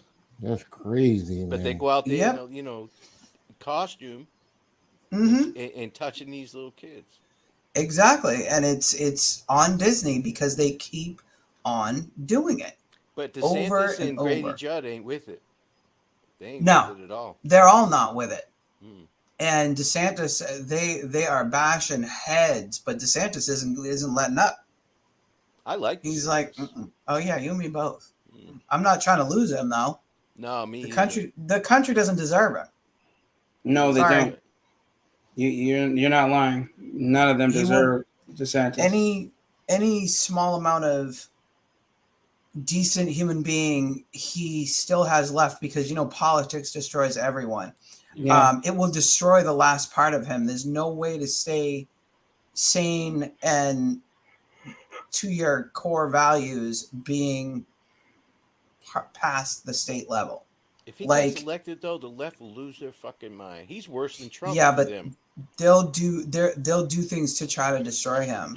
I would love to see Trump run and have him as vice president. I don't think that's ever going to happen. It won't. No, if you want to see the left lose their mind, that would be a good fit. But I don't think it would happen. No, well, it should be Trump and Marjorie Taylor Greene. No. I tell you this: if you want to see the left lose their mind, elect DeSantis as president and Mark, what's his name from the lieutenant governor of North Carolina? Oh, the black dude. Yes. The left will start jumping off a cliff. Yeah, man. Mark something. They're not going to be able to deal with him, man. They will die. Yeah. They will. They will die. I forget his name. Mark something. And all I know is he's always going in on those hoes. I mean, always going in. And you know what? To be honest, we love him in North Carolina, and he's everywhere. The lieutenant governor of North Carolina, he is everywhere. He's in Atlanta. He's in California. He's not California, but in Florida, he's everywhere. They hate that guy. Can he do any? I mean, a lieutenant governor, they don't have any powers, right? No, they don't. They don't have much powers, but they get recognition. Did he have to be voted in as that? He didn't run. Yes, you have to be voted in, just like the black woman lieutenant governor of Virginia that came under what's his name? Who turned out to be a bust. I don't know if he's a bust. I think he's a bust, bro. I could have sworn he was. I thought I heard something about that. Look, man, Missouri, one of the counties in Missouri, said Mark Robinson. Sorry, that's his name. Yeah. Mark Robinson.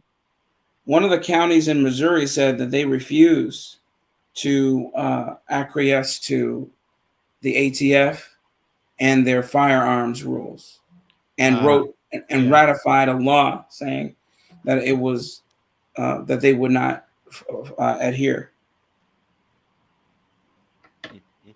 Mark Robinson, you said?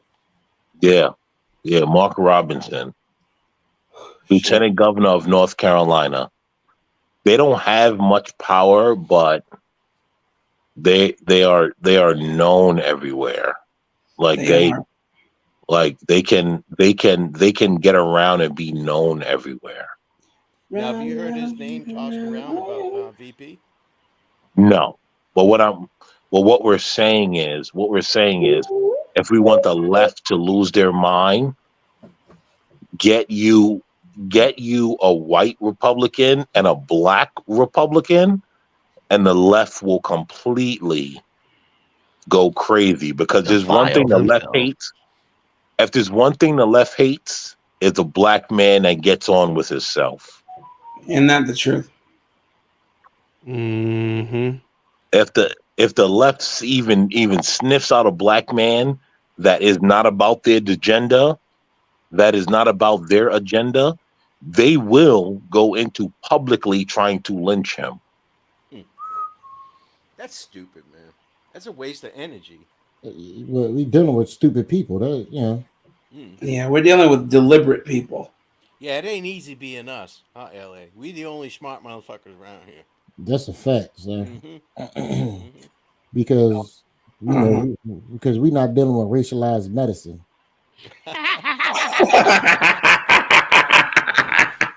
That bitch came out of nowhere with that.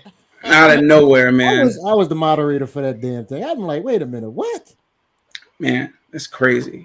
Well, guys, he rushed people off just so that he ain't had to call out the stupidness. Shit. Blacks, when's your next baseball game, man? My next baseball game is never. It's Thursday. Once I get this motherfucker whoop fired, them kids into shape, man. You can't go 0-4, man. No, shit, man. I cannot. 0-44. Come on, 0-4. And then I have a tournament on Saturday. Oh, damn, don't go to a tournament. That's crazy. Then don't go to a tournament. Yeah, it doesn't count against my season. Okay. Then I have. You hear that shit? It don't count against the season. And then I have another tournament on 22nd of April. Are they local?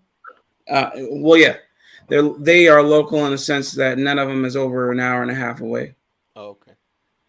Yeah, they still travel, and yeah, we'll see, man. We're facing one of those games so we can see your coaching skills. Yeah, they get a lot of them get around and yells and does nothing else. No, I don't yell. The other day, the ump came to me, the head ump for the league came to me. He was like, "Man, I wish you are the chillest coach I've ever met." That's why they can't win. That's why they losing. He said, "You don't ever yell."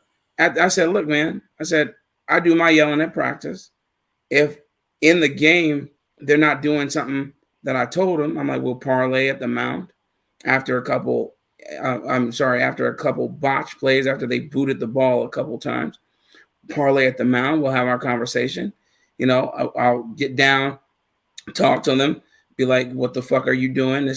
In those words. And then we'll go out and we'll play. I said, because if I yell at them, they're already playing like dirt. They're not going to respond at all, especially these 10-year-olds today. They're not going to respond. That's not true. Listen, I'm gonna tell you what these kids that I coach, right? They don't know how to fucking act if I'm not yelling at them. They be like, "What? He's not yelling today?" Yo, they respond to me yelling at their ass. Nigga, listen. Well, that's a whole different sport. Football. Okay, the kids are bashing their heads together, so it don't mean that they're the brightest ones. But okay, I get what you're saying. Well, Blacks. Next time you going live? Yeah. Ooh. Not you, motherfuckers. Ruckus. Oh, I don't know. What you say, Black Thoughts? Well, no. Here's what I was gonna say. Blacks, tell the truth.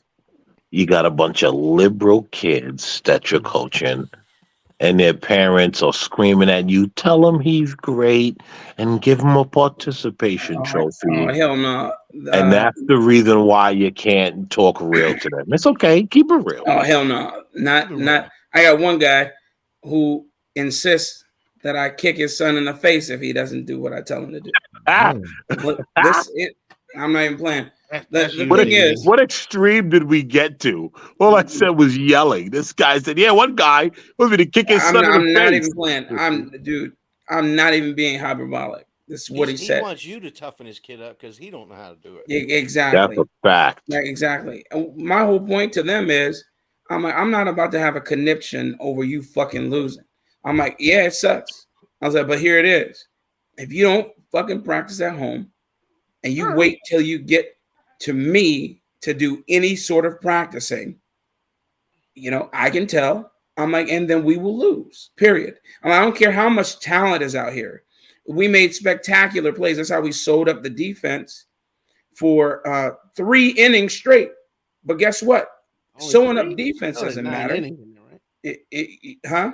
It's 9 No, innings. you only play 5 innings at this age. Oh, so you lose an hour and a half. 5 innings, nigga? You only play 5 innings. So if we sold up, we sold up a large swath of the freaking game. We was 0-0.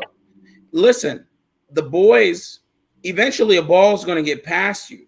And if you don't answer them in kind, taking advantage of their errors, it won't matter. They're not swinging the bats. I'm like, you got to swing the bats.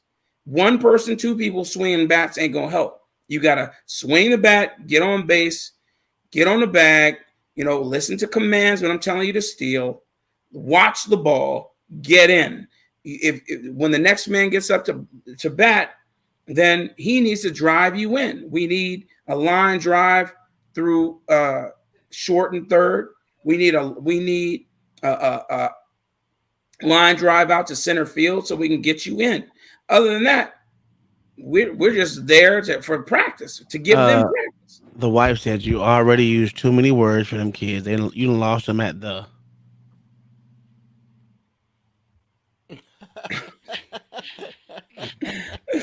You know what? I was waiting for him to finish his sentence. Let me get this motherfucker. Now you want to? Me too. I was waiting on. I used to hate the coaches, man. You look at their kids. If their dad wasn't coaching, they'd be on the bench on any other team. But since their dad's coaching, man, they're starting pitchers. That's black. Their son terrible too. Hey, you tripping? Out there. Hell no, not at all. So you see how he said that? Yeah, his son too. You see how he did it? You see that? You see how this motherfucker did that? Listen, I'm gonna tell you this. I put my son on a motherfucking line. Get your look. He ain't gonna be no run. Well, when they were like 5, sure, everyone's gonna be a quarterback. Then everyone's gonna be a running back. Then I told my son.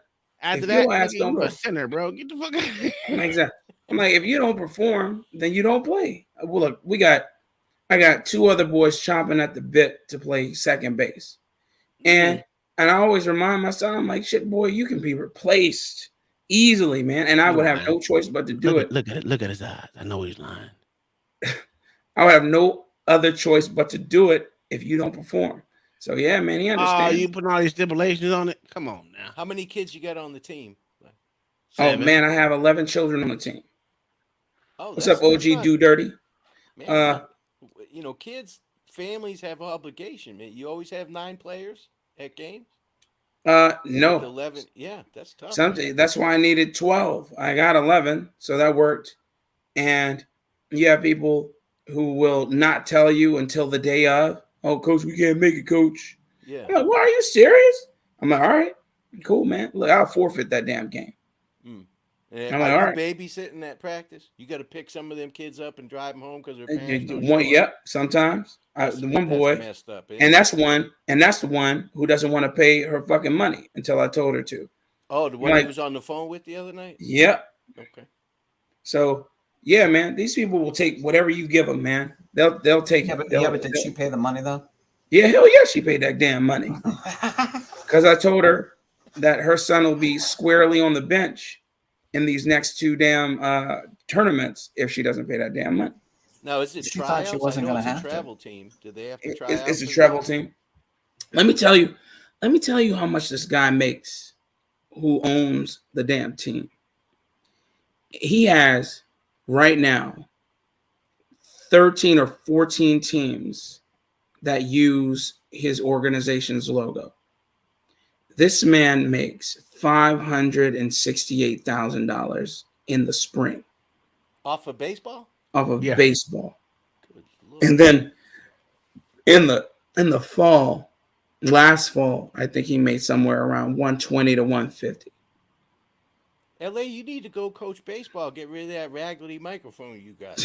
Yeah, the crazy part is I can't do no worse than this motherfucker, so I might as well go out there. You know, this nigga degenerate, man. He just won't stop. He's stupid. But anyway, look, we're about to come up on this 5-hour mark, and I'm about to get the hell up out of here. So, any last words, guys? Fuck LA, he ain't shit. You know what I'm saying? The rest of y'all okay. Black Thoughts ain't shit. Black Shooter 5, he a permanent dick holder. And we ain't gonna talk. Oh, yeah, something happened. He slept. It don't even matter which corner you in. One of these nigga lovers over here. You stupid. Nah, man. Hey, great show. I gotta get out of here. All right, brother. Man. What about you, LA? My mic will be here on Wednesday, so my whole setup should be done by Wednesday. I can't wait to see it, man. Yeah, if Ruckus reneged on his, he's just like a white man. Tell me he gonna hook me up and then say, I pulled it out and looked at it. I've been gigging with that thing since '91. Wow. He wanted to give me an old retired ass microphone. So yeah, it works great, but it just looks raggedy. And I was thinking you can see your mic. You don't want old dented up ass. I just ordered one. I spent some money. Spent my welfare check on it. So, dude, you can call me. I'll help you get it set up. You get the same. It's called the Nest microphone. No, I bought the Shure. Oh, the Shure. Oh, I've had Shure mics. Yeah, I bought the Shure. So I got the whole get up. But the box that old white man told me to get, that's the one he said he uses, and that's kind of shinery. So the interface. He's talking about the interface. So once I set it up, I'll be straight. I got to get another monitor over here too. So we'll see. Cool, man. Can't wait to see it, brother. The fuck is you doing back? Huh? What are you doing? I just wanted to. Oh, that's not. Out of here with that shit. Yo, get out of here with you, Edward. Mr. Riley. Shut up. All right, y'all. I'm out. All right, now. I'll see y'all later, man. All right, Ruckus. Man, hey, play that. And a grape soda and bag of flaming hot Cheetos. This is how niggas like you think and they live, and we fail because of it. Period. Period. No, I'm not going on Ron today. I refuse. I'm not chasing after this jigaboo no more. I'm done. Oh. Anyway. You nigga, I'm done. What you done? What do you mean? What? So you're not going on. I didn't hear you. What did you say? I'm not streaming tonight. Oh, you're not. Okay. No. Oh, that's it. Fuck you. Anyway, let me tell you, guys, thank you for showing up and showing out to the Black Suit of Five show. It's been amazing. It's been wonderful. Black Thoughts is probably asleep somewhere. It's okay. Guy just dropped down. Appreciate all the support from all of them. Thank you, Kingdom Minded, for your $25 Cash App. You sponsored the show today, and we'll be sure to respond in kind for that book review show that we promise you we'll do. 1984, I won't forget it. Also, guys, be sure to go to loudmouthflavors.net and get you some of those delicious, incredible, wonderfully made and built spices. Tangy taco and Italian stallion. You will not regret it. I guarantee you. Guys, it's been real.